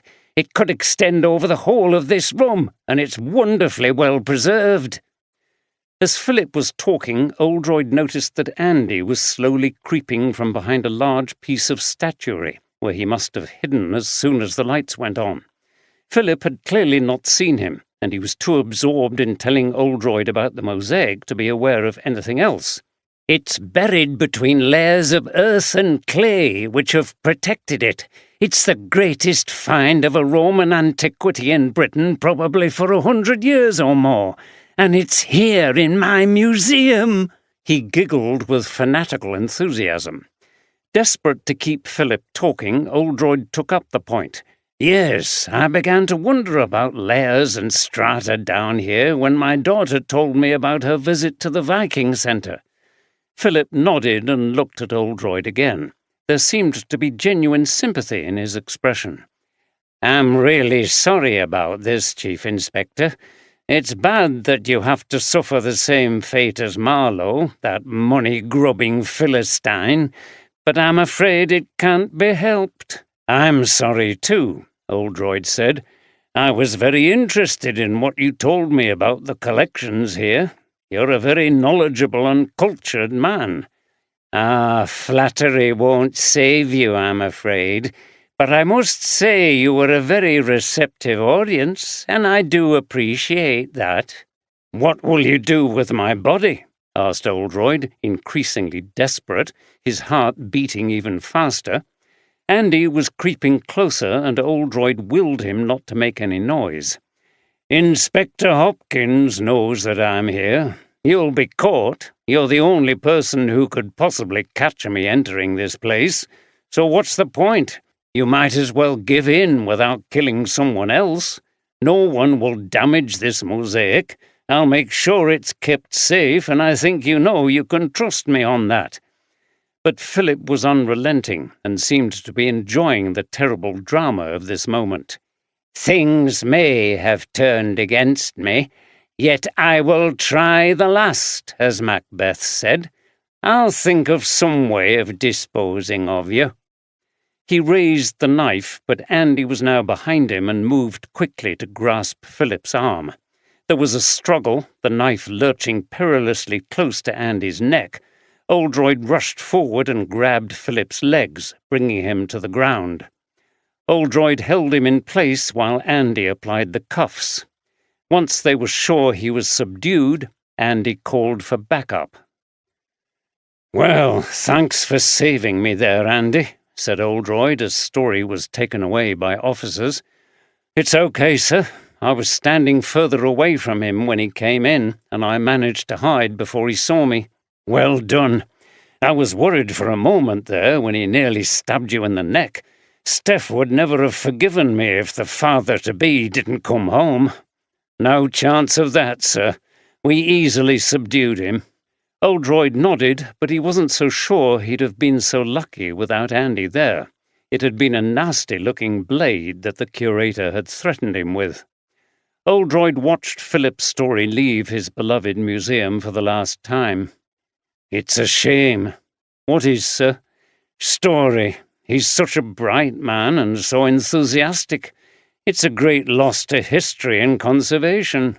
"I think he was more than enthusiastic, sir. He was a deranged maniac." "True, but it's a fine line sometimes between enthusiasm and obsession. I'm sad that he crossed it." 6. From the 18th century onwards, York became famous for chocolate and confectionery through the firms of Terry's, Rowntree's and Craven's. They introduced brands of toffees and humbugs and international favourites such as the Kit Kat, Aero, Smarties and Chocolate Orange. The Rowntrees were a Quaker family and concerned with improving the lives of the poor. Joseph Rowntree built the garden village of New Earsick, providing good quality affordable homes for poor people. His son, Seabohm Rowntree, conducted studies beginning in 1899 in York, which were some of the first sociological investigations into poverty and its causes. These studies influenced the construction of the welfare state in the 1940s. 4 trusts still bear the Rowntree name. They engage in social action, research, and campaigning for social justice. The next day, Philip Story and his solicitor faced Oldroyd and Anne Hopkins across a table in the interview room. Andy had returned to work at Harrogate now that the case was drawing to a conclusion. The knife Story had tried to use against Oldroyd turned out to be the murder weapon used to kill his victims, ideal evidence in the case against him, but he also wasn't denying his guilt, and sat across the table from Oldroyd looking very equable. "How did you find the mosaic?" began Oldroyd. Philip's eyes lit up, clearly keen to talk about his great discovery. "I stumbled on it by accident. The floor of the vault was crumbling, and I dug away some layers of loose earth to see if I could find out what was happening. You can imagine how completely flabbergasted I was when the small coloured tiles came into view, and I knew straight away what it was because I had already established that the museum was on the site of a Roman building. What an amazing thing for the museum to have!" "I knew that you were concealing something down there," continued Oldroyd. "Your mistake was to invite us down into that vault. You couldn't resist the temptation to show us more of the collection, but I was suspicious of the so-called faulty light. I think you clicked on an old switch that was disconnected." Philip nodded. "I began to wonder what you were hiding in that section. When my sergeant mentioned small coloured tiles, I began to think about the ancient foundations of the city, the location of the museum, and what you could have found there. I never imagined it would be something on that scale." "You're right, Chief Inspector. I was hiding something very wonderful. And when I found it, I thought, in my naivety, that the right thing to do was to tell Marlowe, the owner. To my surprise, he came straight over to look at it. I thought it was because he was pleased and interested." Philip shook his head. "How wrong I was about that. He instructed me not to tell anyone else, otherwise he would immediately eject the museum from the building." "Why was that?" asked Anne. Philip looked down at the table, trying to contain his anger. "Not only was he completely uninterested in the mosaic, he wanted to get rid of it, concrete it over." Philip's face contorted with horror at the prospect. "He said that once the mosaic became public knowledge, it would have a preservation order put on it, meaning he would lose control of the building. Someday he hoped to sell it as a development opportunity. The mosaic would ruin that possibility. He didn't think anyone would want to take it on. He actually said that he wasn't prepared to lose money over a few old pieces of coloured tile." Philip's face distorted with hatred. "I told him that it would be a great thing for the museum and for the city, and that it might even make him money in other ways. He just laughed at me and said that even if he put our rent up, it wouldn't compensate for the lost revenue, which could be worth millions for a building like that. But any company who bought it would want to completely rip out the interior and rebuild it. He wanted that mosaic to remain secret, buried, and probably seriously damaged, if not completely destroyed." "His response must have devastated you," said Anne. Philip stared ahead. "Of course, I was stunned. It took me a long time to process the situation and decide what to do. I couldn't believe that anyone could have such an attitude to a marvellous treasure like that. I tried to mislead you when you asked if we would find it easy to move to a different venue if Marlowe evicted us. The truth is that there isn't another suitable place in the centre of York, but what was much more important was that I was never going to leave that building with a Roman mosaic in the cellar. Just think of it. It could become one of the best museums of Roman artifacts in Britain, with a marvellous mosaic on site. It would be the fulfilment of my wildest dreams." "But if you revealed the mosaic, Marlowe would have kicked you out?" Philip nodded. "Yes, and that would most probably have been the end of the museum, so I decided that the only way was to get rid of him." "And this is where Donald Hutchinson came in," said Oldroyd. "We know that you dressed up and played the part of Hutchinson to try to throw us off the trail. When I heard you did some acting, I began to wonder about Hutchinson's big beard and his Scottish accent. It was a very effective disguise, and you booked a B&B under a false name and paid cash." "Yes, Chief Inspector. I hoped that you would waste time investigating Hutchinson and his story about leaving Marlowe alive and believe that Marlowe's death was as random as the homeless men. Which is when your next strategy came in. Oldroyd's hawkish eyes fixed on Philip and his voice became harsh. I understand how marvellous a Roman mosaic is to someone like you, but don't you think it's despicable to kill 2 homeless people in order to create the narrative that Marlowe's death was part of a sequence of murders by a serial killer? Philip wilted under the glare. I'm sorry about that, but I hoped that if I succeeded it would take suspicion away from me. Oldroyd looked at him with contempt. You called Marlowe a Philistine. I think you're almost the opposite. A person who overvalues art and relics from the past and places them above human life. Philip looked down and said nothing. So, what were you going to do next? When the whole thing had died down, I was going to announce that I'd just discovered the mosaic. I was confident of getting a more positive reaction from whoever inherited Marlowe's properties. Then the mosaic could be properly excavated and a world-famous enhanced museum created. He gazed into the far distance, savouring the dream that would never now come to fruition for him. Of course, I believe that will still happen. It's just that I will not be involved. But I'll be happy knowing that I facilitated it by stopping that man from destroying a wonderful treasure. He looked at Oldroyd with defiance. Oldroyd gave him one last searching and contemptuous look after this justification for murder. There was a fanaticism and a self-satisfaction in the eyes, but no warmth. He turned to the officer on duty. Take him away. Just before I go, Chief Inspector, said Philip, a taunting smile on his face, I'm afraid you can't wrap all this up yet because I have to disappoint you. I didn't kill the second homeless man. Oldroyd looked up sharply. What? I'm afraid not. I'm not a complete monster. Killing one man was enough to put you onto the wrong track together with Donald Hutchinson. It was just unfortunate that I came up against you. The third murder was helpful to me, but I didn't do it. You're lying. No. The knife I used was a replica of a Roman Pugio dagger, long but also wide.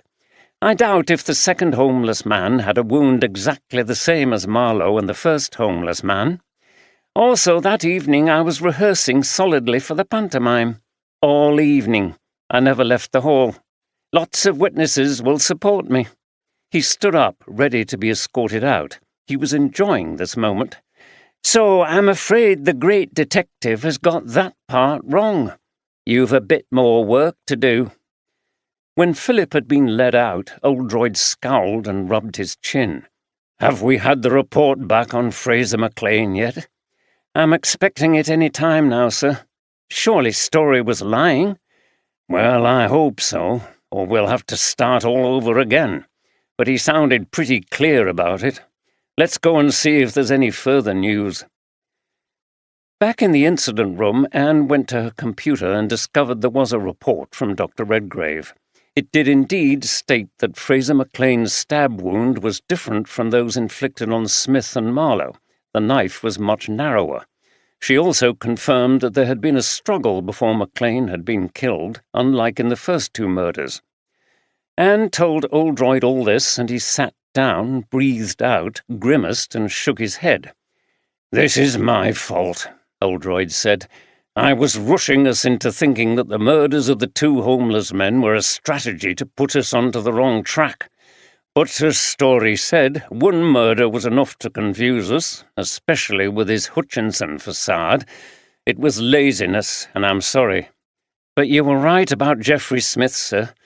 And anyway, we don't know if Story is telling us the truth. He may just be messing with us in order to stay in control. Well, we need to check his alibi for that night, but I have a feeling it will be sound. The knife wound, together with the struggle before the stabbing, suggests something different motivated McLean's death. If I'd only kept my mind on it, McLean probably knew his attacker, and I don't think he knew Story. We need to get in contact with that homeless young woman again. Samantha, wasn't it? She will be able to tell us more about McLean. I'll see to it. I'll get a team to look for her, and I'll get it out on police radio." "Good." Oldroyd put his elbow on the table and rested his head on his hand. It was a sickening blow to realize that they had not got to the end of the case. He had been too keen to wrap it all up before he and Andy were recalled by Walker. Then he suddenly realized something. "Anne, last night my daughter told me that there is going to be a march for the homeless tomorrow here in York. That woman at Roof, what's her name again?" "Saskia Middleton." "Yes, she invited Louise to take part and told her that Samantha was organizing it, so she's bound to be there." "That will be a big help if we can't find her before then." "What about the press and the public?" asked Oldroyd. "I'm going to say that we have made an arrest, but there may be more than one perpetrator involved, so the danger has not passed." "That's good. Let's hope that we can catch the second murderer quickly. We deserve a bit of luck in this case." Unaware that she was being sought, Samantha was wandering through the streets and snickleways of the city centre trying to raise support for the march. Many of the people she spoke to were incapable of taking part, ill, exhausted, or under the influence of alcohol or drugs, but some promised to be there. The 2 murders of homeless people had hit them hard. She went down a narrow passage that led to a yard behind some shops. Here there was a dirty metal grating on the ground from which warm air rose, presumably from a kitchen. A number of homeless people were sitting around this, trying to keep warm. One was laid out, covered in blankets, and seemed asleep. Here Samantha found Tracy, a woman in her 40s with a lined face and missing several teeth.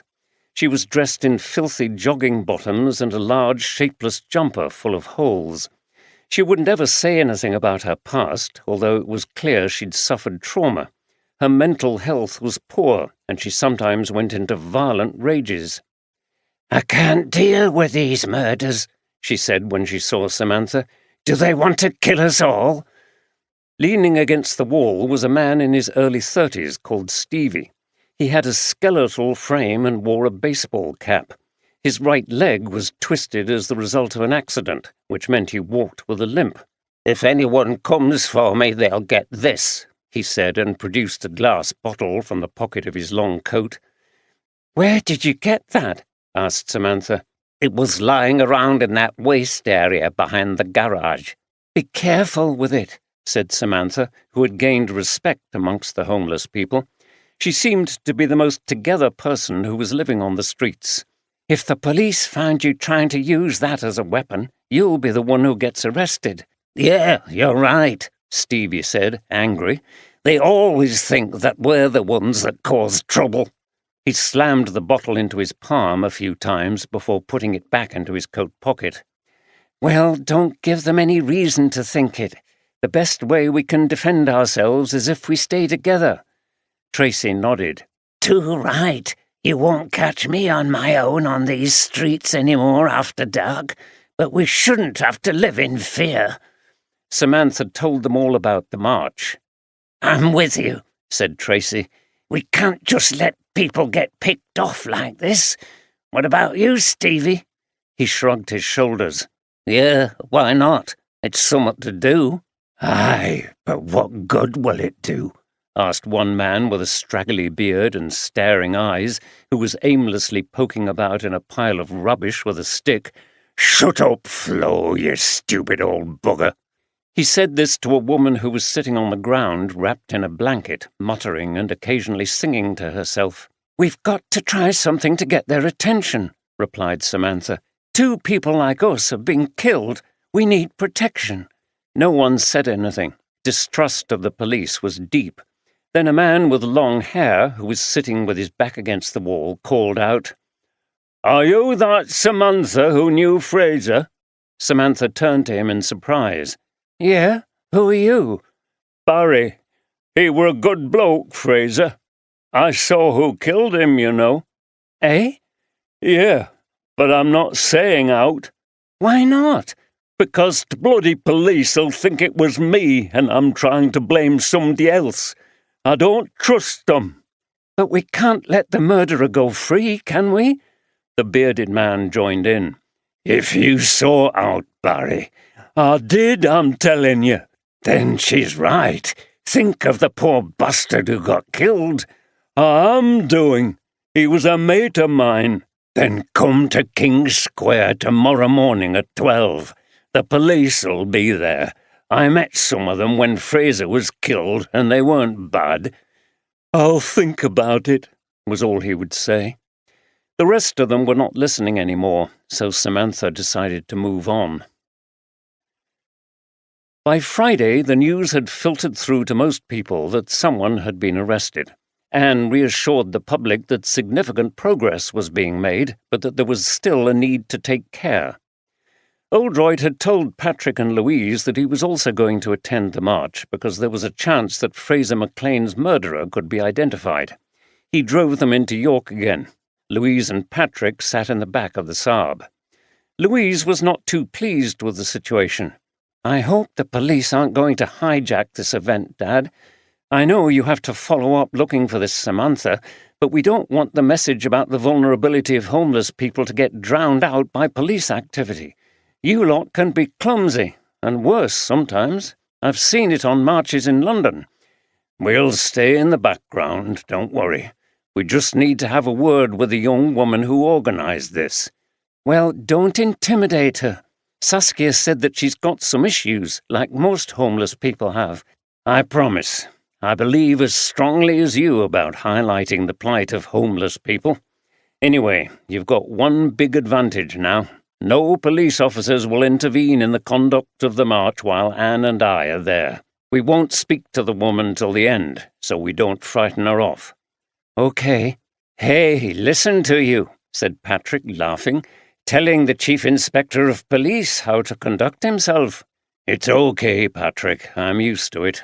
She's always been a feisty character who wanted to defend the underdog. When she was a little girl, she used to ask me if I was going to put anybody in jail that day, and, if I was, to be kind to them because they were sorry for what they'd done, and it wasn't nice to be locked up. Patrick laughed again. That sounds just like her. And I was right, said Louise with a smile. And also, you have to remember he might be Chief Inspector, but he's also my dad, so I can say what I like to him. Oldroyd caught her eye in the rear mirror, and she stuck her tongue out at him. Luckily, the weather was dry and not too cold. By 12 o'clock, a little over 100 people had gathered in King's Square, a respectable number given there hadn't been much time to get information out. Saskia and Linda had done as much as they could in printing out flyers and distributing them to sympathetic charities and organizations. Saskia and Linda were joined by Louise and Patrick. Louise explained about the police operation. Saskia's response was similar to her friend's, but she accepted Louise's assurances. Anne and Oldroyd stood quietly at the edge of the square, almost invisible behind other pedestrians. There was no sign of Samantha. Her breath often smells of alcohol, Saskia said. I think she has a drink problem, but I hope she makes it. It won't be the same if we have to do this without her. I don't know how anyone can live any kind of an ordered life when they're on the streets, said Louise. I know. We'll just have to wait a bit longer.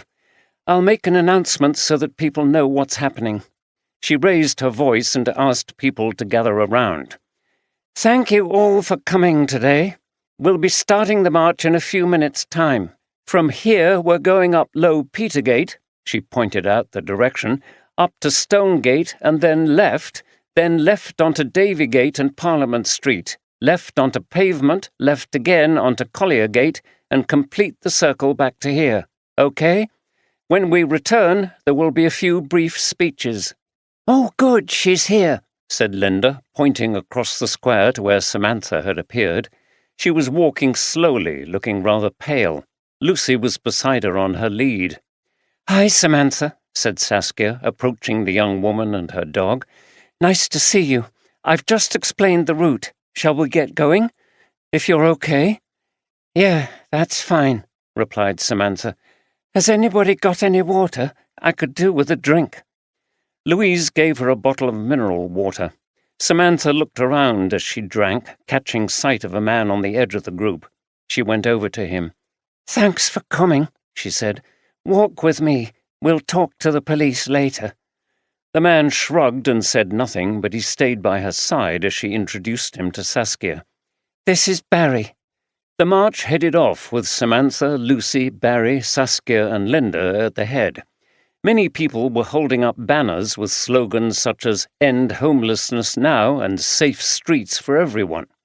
As they walked down the busy shopping area of Parliament Street, some people clapped as they went past. Saskia overheard Anne as they passed, speaking on a radio to plainclothes officers they had nearby. "Okay, the person we need to talk to has arrived. Late 20s, long dark hair. There is a small dog with her. She is walking with the main group. We do not want to disrupt this march. I repeat, do not disrupt the march. The task is to monitor her movements and make sure that she does not slip away before myself or Chief Inspector Oldroyd have had a chance to talk to her." A number of officers moved into position along the route. The march proceeded peacefully. There was not much chanting apart from "What do we want? Safe homes. When do we want them? Now." The people they passed as they wound their way through the streets and back to King's Square seemed to be supportive.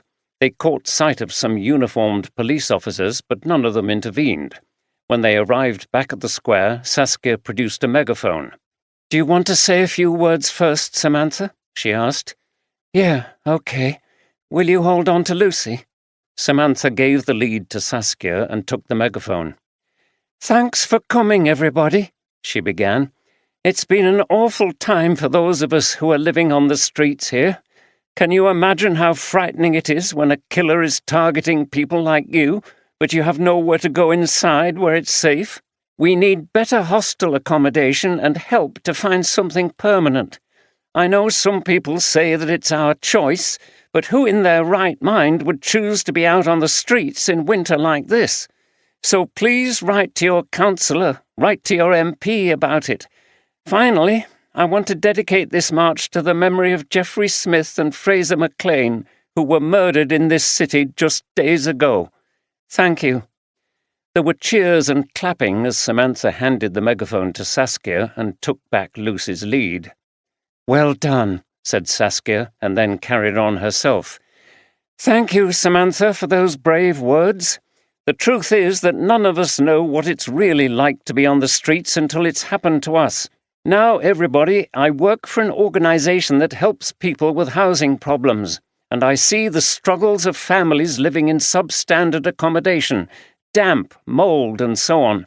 But even they are better off than the people with nowhere at all to live. It's ironic, is it not, that here we are in this ancient city where some of the earliest studies into poverty and bad housing were undertaken by Seabohm Rowntree over 100 years ago, but this country is still unable to put a roof over the head of all its citizens." Saskia went on to talk about housing policy and strategies to end homelessness. A few questions were taken, and then Louise spoke briefly about her work at the hostel in London. Then the march came to an end. Samantha was sitting on the ground, cuddling Lucy. She was too weak to stand for very long, especially after the march. Saskia and Louise sat next to her. "Well done for organizing this. I think it went well, don't you?" Samantha nodded, but despite the obvious success of this event she'd organized, she seemed detached. "Can we help you?" asked Louise. "I work in London with women who have problems, mostly because they've been badly treated by men. I think your problem is drinking, isn't it?" Samantha sighed and nodded again. "I can't hold a job. I was drinking vodka last night. I thought I wasn't going to make it here. I keep meaning to do something about it, but I'm all over the place. Most of the hostels won't take her," she said, looking at Lucy, "and in some of them I don't feel safe." Saskia and Louise exchanged glances. "Okay," said Saskia. "I'm going to find out what's available for you, and when you've settled down a bit, we'll get you onto something that will help you dry out." Samantha clutched Lucy. "With her. I'm not going anywhere without her."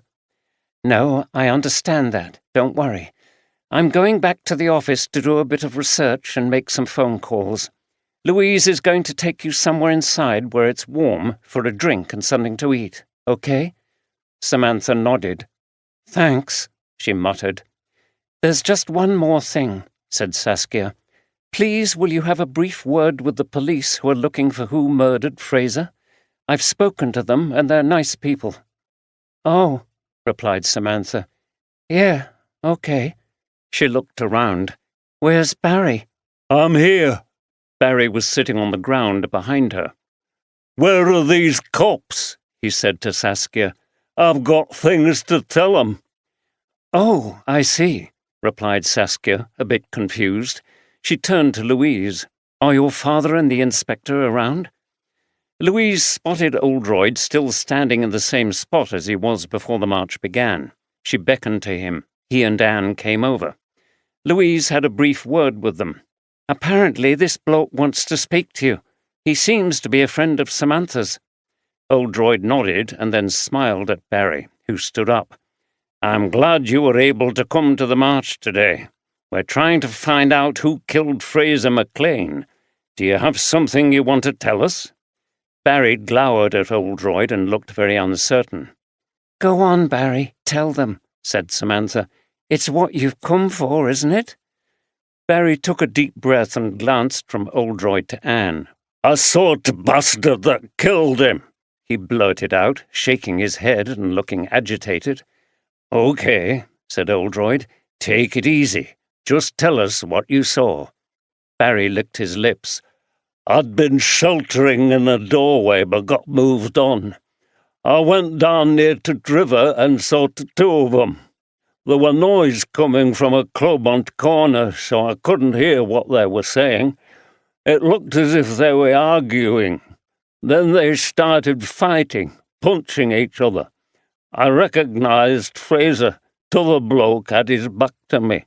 Fraser got hold of this metal bar he keeps to defend himself, and then t'other bloke took out a knife and stabbed Fraser before Fraser could hit him.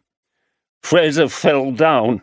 T'other bloke looked round to see if anybody were watching, but I hid in a doorway." Barry paused. "When he turned round, I recognised his face, but I couldn't place him till later. It was that bloke who leads them ghost tours. I don't know what he's called. Walks round with a cape on, long hair, tall chap, and a bloody big black hat." Oldroyd's heart leapt. The description fitted Gary Owen perfectly. "So what happened next?" he asked. "He didn't see me. He had the last look at Fraser and then walked off down the street." "That's very helpful," said Anne. "Would you recognise him again? There are a few people who lead ghost tours, and we want to make sure we get the right person." "Yeah." "Can I ask you why you didn't raise the alarm at that point?" Barry looked at her with suspicion. "I went down to look at Fraser. He were dead, no doubt about it. But I wasn't gonna do nothing. You lot might have accused me of killing him." "But you changed your mind?" Barry looked a bit uncomfortable. "Yeah, well, it was Samantha and that bloke Dave. They said I should tell you, so I have. Hope you catch the bastard. Fraser were a good bloke." "Thanks a lot. With your help, we'll get justice for him. Can you just stick around for a while?" Barry nodded. Anne turned to Oldroyd. "This seems to confirm, sir, that Fraser McLean's murder was unplanned. It seems like a fight that went too far. Luckily, Barry here saw it." "Yes," replied Oldroyd, "but what were they fighting about? Where's Samantha?" Samantha was sitting on the ground, stroking Lucy and looking tired. Anne approached her. "You knew the victim, Fraser McLean, didn't you, Samantha?" "Yeah. Can you tell us anything about him?" Samantha shrugged and carried on stroking Lucy. "He was a nice bloke, Scottish. Said he'd been in the army and couldn't get a job when he left, got into drugs and stuff, like some of us. Never talked about any family or anything. That's all I know. Sorry." Oldroyd was listening. "That's very important. Thanks." He took Anne on one side. I think we've got the break we were hoping for. His description of the murderer matches that of the guy who conducted the ghost tour when we found the body. I think we should move quickly and bring him in." "You don't think he had anything to do with that first murder, sir?" "No, and I'm more and more certain that the last one was not connected to the first two." It didn't take the police long to locate Gary Owen, who was arrested later that day. At first he protested his innocence, but when a knife was found in a search of his address and he was informed that there was a witness, his resistance collapsed and he confessed. Oldroyd and Anne went to question Gary in the interview room. His long hair was lank, and he sat with his elbows on the table, his hands supporting his head. He had an air of defeat about him, but he was defiant that he had not intended murder. He sat up when the detectives arrived. "Look, I didn't mean to kill him. It was an argument that got out of control." "About what?" asked Oldroyd. Owen sighed and shook his head. "We were in the army together, stationed up in Scotland. McLean and I never got on. He and his cronies were hard drinkers. I wasn't, and they used to taunt me. I didn't fit in the army. My father basically forced me to join up. He refused to support me when I left school and didn't have a job. So I started to rebel. I was only in my late teens. I was pulled up a few times for going AWOL. Then one night, one of McLean's friends just went too far and we got into a fight. We were really slugging each other before it was broken up. McLean and the others lied and testified that I'd started it, and because of my other offences, I ended up being dismissed from the army. My father wouldn't have me back home in Manchester, so I came over here to York." "And you got on with Craig Jordan?" "Yeah, I did a bit of acting at school. Not many people wanted the tour job, because it was funny hours. Then I got fed up with it. The pay was rubbish. Jordan was a mean sod." "So you decided to blackmail him?" Gary looked sheepish. "I deserved more than he was paying me." Oldroyd looked at Gary with his sharp grey eyes. The man was a rogue, but would he plan a murder? "So what happened with Fraser McLean?" "I was waiting to go into a club at the top of the road when I heard this sing-song Scottish voice calling out, 'Gary Owen!' I looked down the road and I could make out this figure waving his arms at me and staggering a bit, as if he was drunk.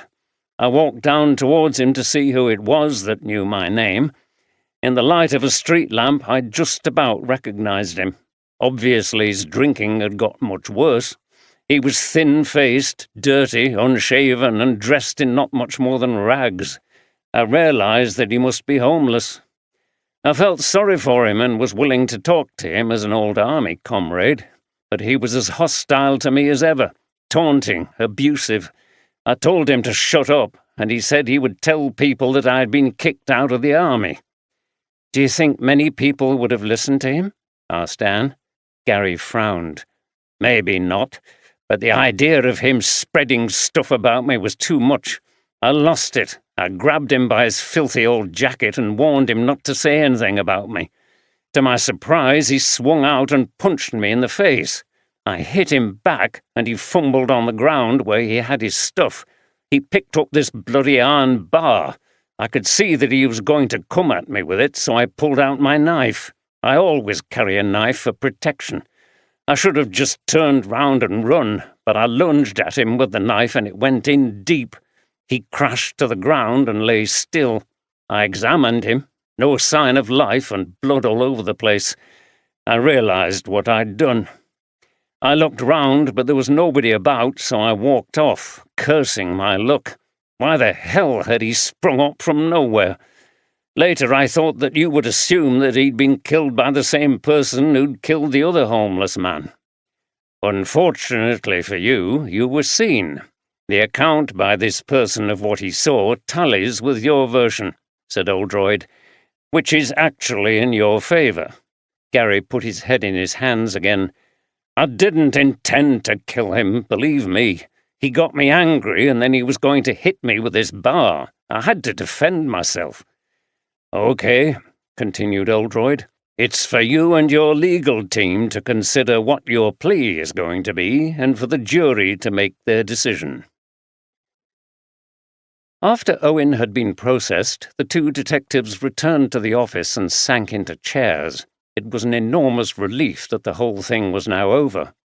"Well done, sir," said Anne. "What did you make of him?" "He's a dodgy character, isn't he? But I believe his story. There's no evidence that he planned to kill McLean or even that he knew he was in York until that night. He'll probably get done with manslaughter." Anne nodded. She was feeling very relieved now that they'd got to the end of the case. She looked at Oldroyd with the same mischievous smile as she had on the first morning of the investigation.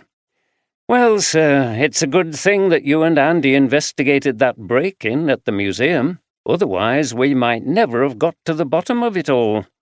Oldroyd grinned rather sheepishly. "I'll bet everyone at the Harrogate station enjoys working with you. Never a dull moment." "We do have some fun," said Oldroyd, laughing, "and we get results." Anne shook her head. "I'm so pleased that we've solved the case before Christmas. It was casting a pall over the city. Chief Superintendent Hainsworth is delighted and asked me to pass on his thanks to you. I'm sure he was under pressure from higher up to get results. He's always very loyal to those of us who work for him, and he would never replace us on a case unless he had to. It's the same with Chief Superintendent Walker at Harrogate. I'm still waiting to hear from him, but I know he was on the brink of having to recall us back to service because of staffing issues." As they got up to leave the interview room, Anne turned to Oldroyd. "I suppose this is goodbye for now, sir. It's been great working with you and Andy. We couldn't have solved this one without you." Oldroyd laughed. "I'm sure you would have. You've got the ability. A lot is down to experience. After a while, you start to sense things and to trust your hunches. We seemed to be getting nowhere with the people who had the best motives for killing Marlowe, so I decided to have a rethink. Maybe the killer's motive was concealed. This turned out to be literally true. That mosaic was hidden in that dark vault at the museum, after all. Now you know why I wanted to see a map of Roman York and some details of the history of that museum building. I wanted to establish that it was on land that had been part of the Roman fort. I had the idea that he'd found something from antiquity, but I didn't know what or how it might relate to the murders." "I see, sir." "The other thing I was suspicious of was that the murders of those two homeless men struck me as too much of a coincidence coming after Marlowe's death. I got the feeling that we were being lured onto the wrong path, and so it turned out." Anne nodded. "I could kick myself for being taken in by Donald Hutchinson, sir." "Well, look at me. I jumped to the conclusion that the third murder was committed by the same person, and I was wrong. Sometimes we get so desperate to get things sorted out that we start ignoring or twisting evidence and taking what I call mental shortcuts. The different knife wound and the evidence of a fight should have told me to slow down, that something wasn't right. I think you were well on the way to discovering the truth about Hutchinson. Story was very careful. That day he came to the police as Hutchinson. He waited until myself and Sergeant Carter were not there, because we had previously interviewed him. If either of us had encountered him pretending to be Donald Hutchinson, we might have seen through the disguise. It was another attempt to distract us. I think, on reflection, that Story was trying too hard to confuse us, and that's why his machinations didn't ring true." Oldroyd stood up, smiling. "Anyway, we got there in the end." The two detectives shook hands. "We did, sir, and thanks again. I hope you have a good Christmas. I've learned a lot just in this short time working with you." "I've enjoyed it, Anne, and a happy Christmas to you too." Oldroyd was getting ready to leave the station when he received the expected call from Tom Walker, who usually called him at the end of a case. "Well done again, Jim, and just in the nick of time. I would have had to recall you at the end of this week, tomorrow in fact. They're going down like flies here with flu and bad colds.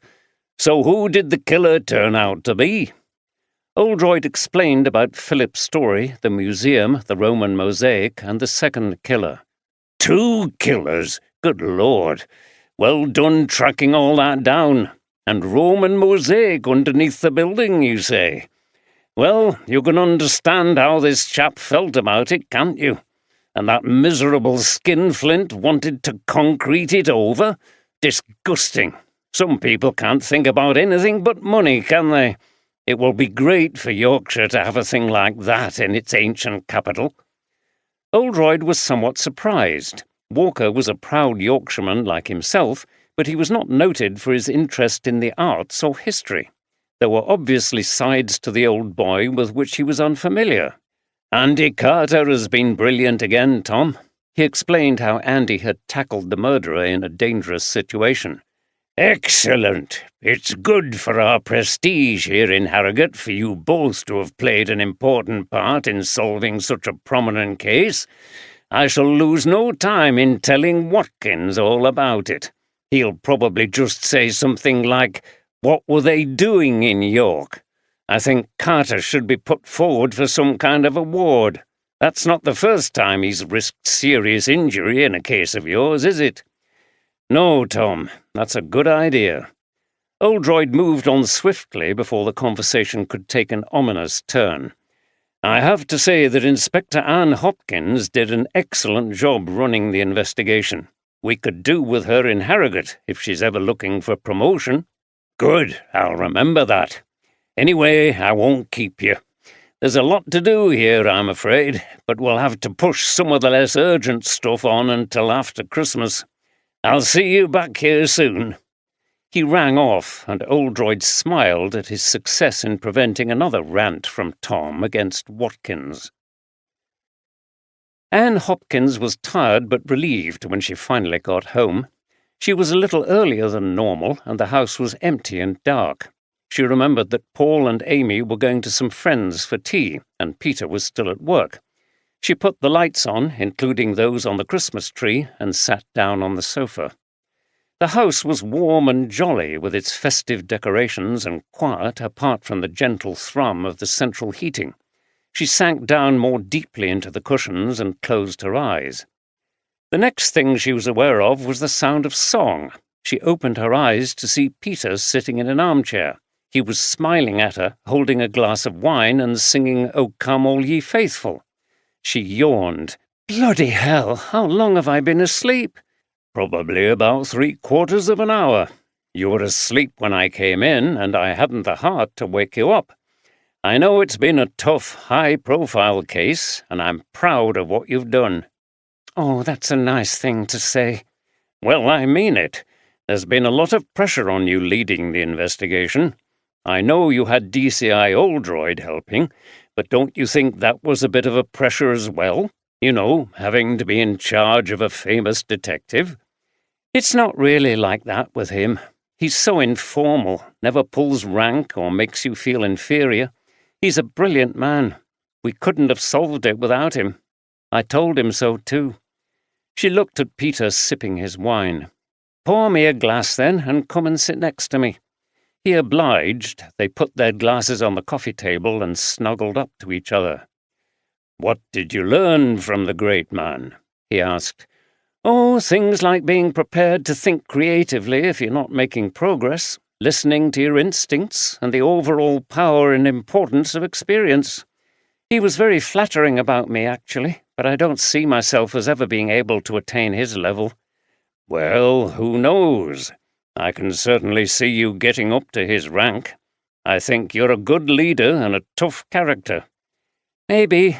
I'm just glad it's over and we can enjoy Christmas.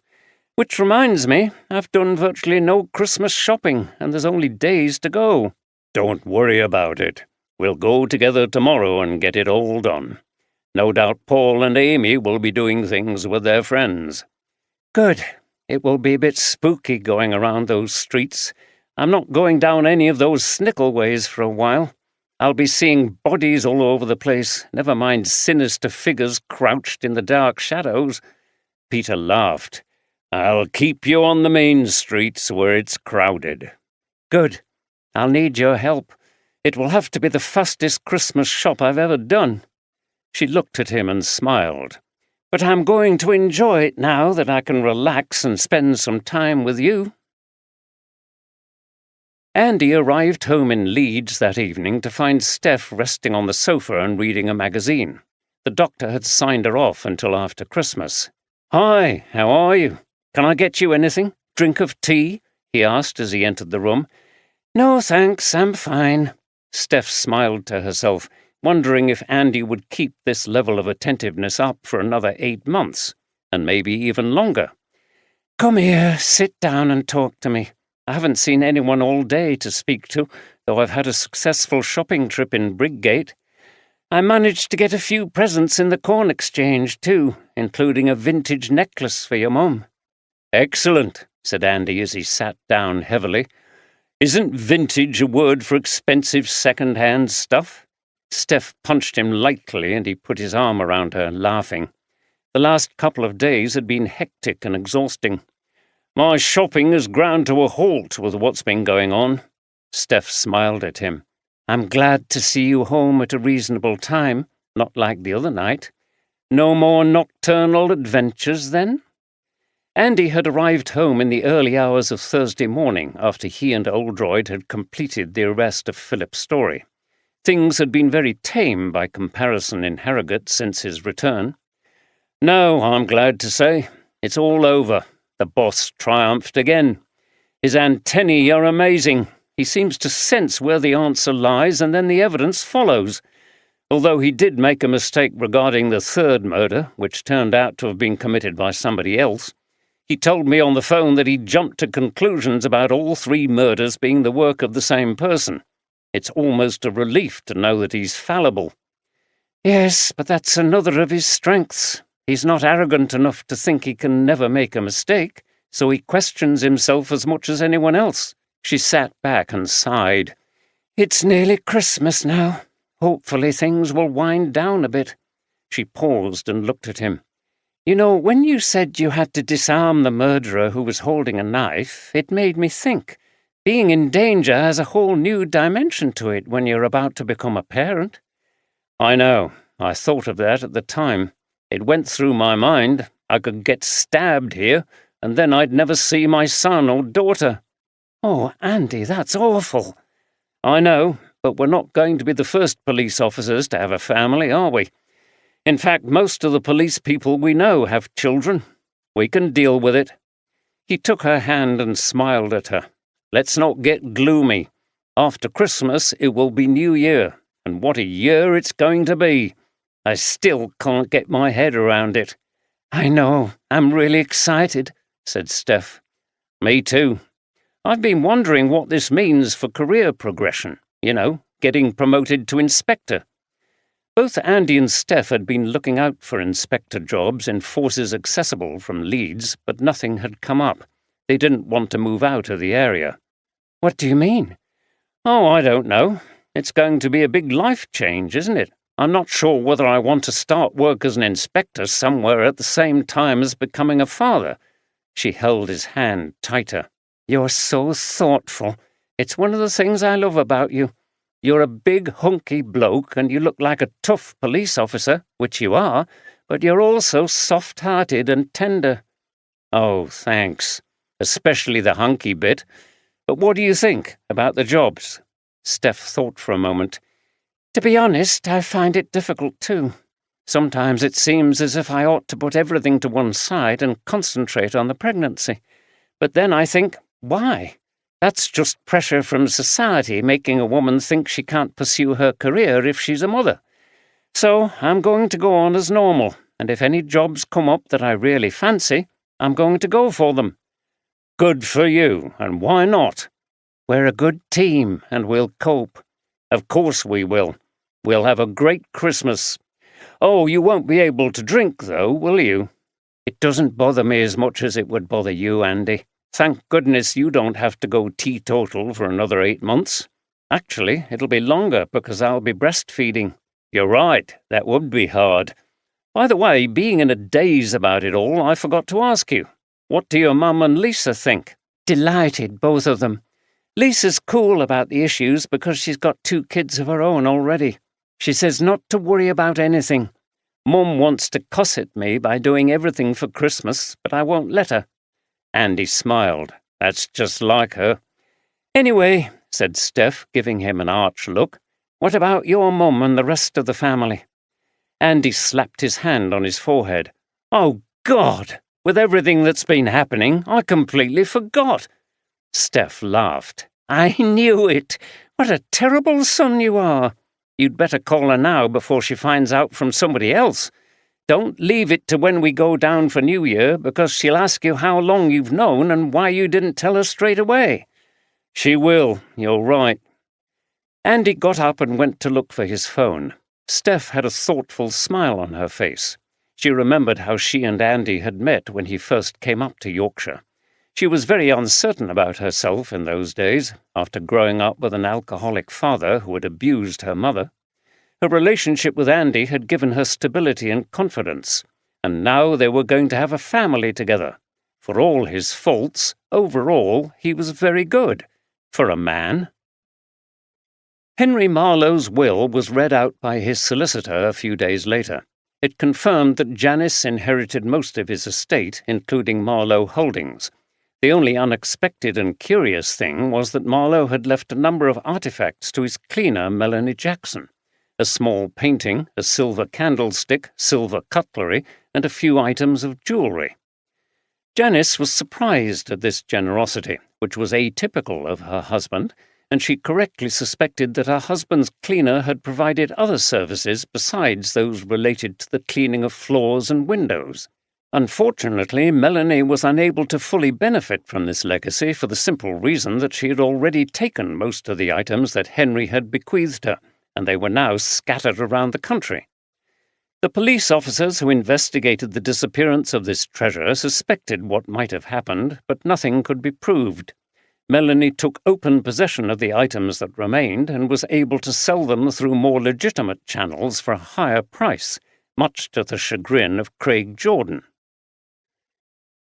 That evening, Janice cooked a meal for Justin. They'd been shopping in the city centre later in the day after hearing the will, and were now having a quiet, romantic meal by candlelight, sitting at the table and watching the lights by the river and the traffic going across the bridge. Justin held up his glass and grinned at Janice. "Cheers! To us!" They clinked glasses. "We're going to have a lovely Christmas now that we've sorted things out and been honest with each other. I think it's great that you've been round to that poor family and reassured them that things are going to be better." "I know. It wasn't easy. In fact, it was very embarrassing, and I had to be really sincere in what I said to them because they've had very little help from other people, and, not surprisingly, they don't trust anybody. I've decided that straight after Christmas I'm going to move them out of that place. There's a vacant property Henry had that is far better." "That's great. And you still did it despite it being hard." "I did, Justin, but it was because you confronted me with things and made me realize what kind of a person I'd become." "Well, you were beginning to work it out for yourself. This casserole is wonderful, by the way." "I'm glad you're enjoying it. It's one of my specialties, and this is a special occasion." They smiled at each other. "You know, when I'd been to the Braithwaites, I felt so much better afterwards. When I saw their faces after I promised that the flat would be repaired and that their daughter will be safe there, it was so moving I could have cried. I popped back yesterday with a few things and they seemed genuinely pleased to see me. And then I realized, what better to spend your money on than improving life for people who are not as lucky as you?" Justin reached over and put his hand on hers. "That's wonderful, and I love you." In the last days before Christmas, the weather turned colder, and the streets of York were covered with a thin dusting of snow. Partly spurred on by the terrible things that had happened to homeless people recently, a big effort was made in the city to make sure that homeless people did not have to be on the streets in such severe conditions. Samantha and some of her friends were admitted to hostel accommodation, which was guaranteed for at least the Christmas period. Lucy was allowed in too. It was Christmas Eve and a fine day.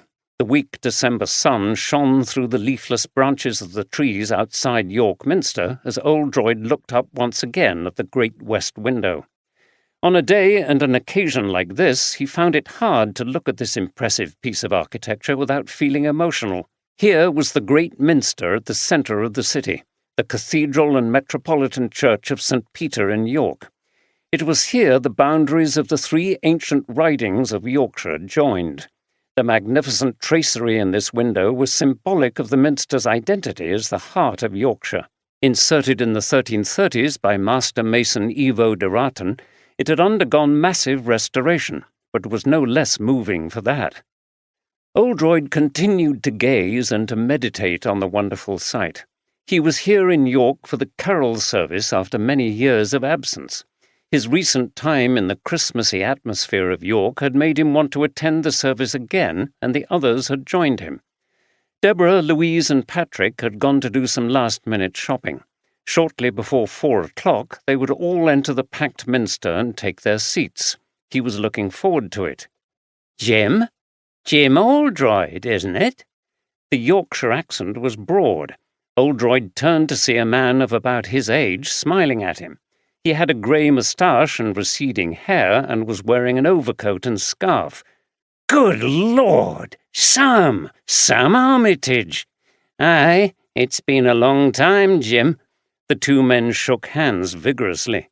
I haven't seen you since that business with the violins over in Halifax. Do you remember all that? How could I ever forget it? It was one of the most astonishing cases I've ever been involved in. You were brilliant as ever. Thanks, but it was a team effort. It always is. Oldroyd had known DCI Sam Armitage for many years, since they started out together as junior detectives in Leeds. Armitage had risen up the ranks at the Halifax station while Oldroyd had moved to Harrogate. But there was something about him today that was different. How are you? You seem to have lost weight, Sam. Have you been on a diet? Armitage's expression turned serious. Aye, Jim, I had no choice. I had a heart attack a couple of years ago. I thought I was going to snuff it. I've had to cut down on the beer and pork pies, you know. He laughed. Sam's diet had been famously unhealthy. Well, you look better for it. I've got rid of all the stress as well. I've retired. Have you now? That's interesting. It was the health scare that pushed me into it, but it's the best thing I ever did, Jim. I feel much more relaxed and in much better health. Thought I'd miss it all, but I don't. Stella and I do a lot of walking around the Calder Valley, and I've taken up golf. I didn't realize how unfit I was until I started doing things, but I feel a lot better now. He looked at Oldroyd. Anyway, you look well, if a bit tired. I take it you're still at it? Oh, yes. I expect you're looking forward to having a break at Christmas, then. Oldroyd nodded and explained about the case in York. Well, replied Armitage, I can see it's exciting stuff, but it's also a lot of stress and pressure, isn't it? You know, if I were you, I would seriously think about stepping down. You don't realize the effect the work is having on you until you stop. And none of us are getting any younger, Jim. He looked at his watch. Sorry, I'll have to dash off. I'm meeting Stella back at the hotel, and I'm already late. We've been staying here in York for a few days. You can do things spontaneously like that when you're retired. It's been great, and we're off back home now. The family are coming round. You should come over to Calderdale, Jim, and we'll do a walk. Nice to see you, and give it some thought, won't you? None of us are indispensable, you know, and we can't go on forever. Have a good Christmas. And you, replied Oldroyd as he watched Armitage walk away in a sprightly manner over Minster Yard towards High Petergate. Oldroyd did give it some thought as he continued to gaze up at the minster. It felt like Armitage had popped up out of nowhere with a message for him. Should he be taking heed of it? Was it a warning? He'd discussed retiring with Deborah, but had not come to a conclusion about it. She would never force him to do what he didn't want, though, and she knew how important the work was to him. When Patrick, Louise and Deborah arrived at the Minster, Oldroyd was still contemplating the building, but he sprang out of his reverie. This was not the time to talk about the issues that Armitage had raised.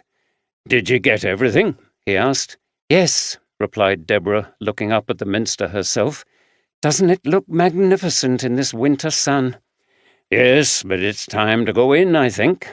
They entered through the west door and took their seats in the glorious long high nave with its decorated Gothic Lierne ceiling. Soon the choir and assorted clerics and dignitaries assembled at the back of the nave. Everything went quiet until the lone, unaccompanied voice of a young member of the choir was heard singing the first verse of Once in Royal David's City, the traditional start to the festival of 9 lessons and carols. It was always a very moving moment. As the carol progressed, the choir and the others, including the bishop with his mitre and cope, processed around the nave and took their places by the altar. Oldroyd had very little religious faith, unlike his sister Alison, who was a retired vicar in the Church of England, but he still enjoyed a musical experience like this in a beautiful setting where the glorious sound drifted up into the majestic heights of the nave as if rising to heaven. It certainly made you think about life, and he found himself pondering on what Sam Armitage had said.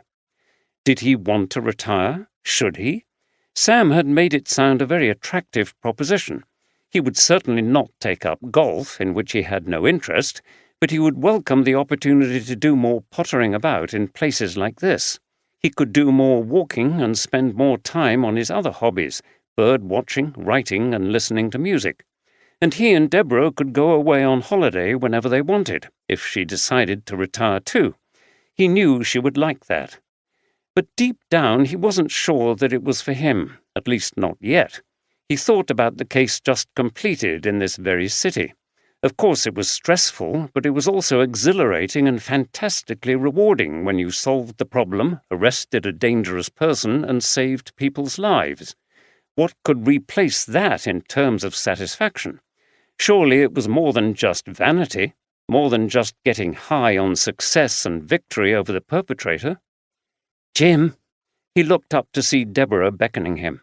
Abruptly he stood up for "O Come All Ye Faithful." The sound of the choir and the congregation singing together resonated in the nave. No, while he had the physical energy and the mental agility, he wanted to continue making his contribution. In fact, he felt a duty to do so. He also wanted to stay and help Steph and Andy move forward. He would be very proud if they both became detective inspectors. He'd once heard a professional footballer say that he'd asked a former player about how to decide when to retire.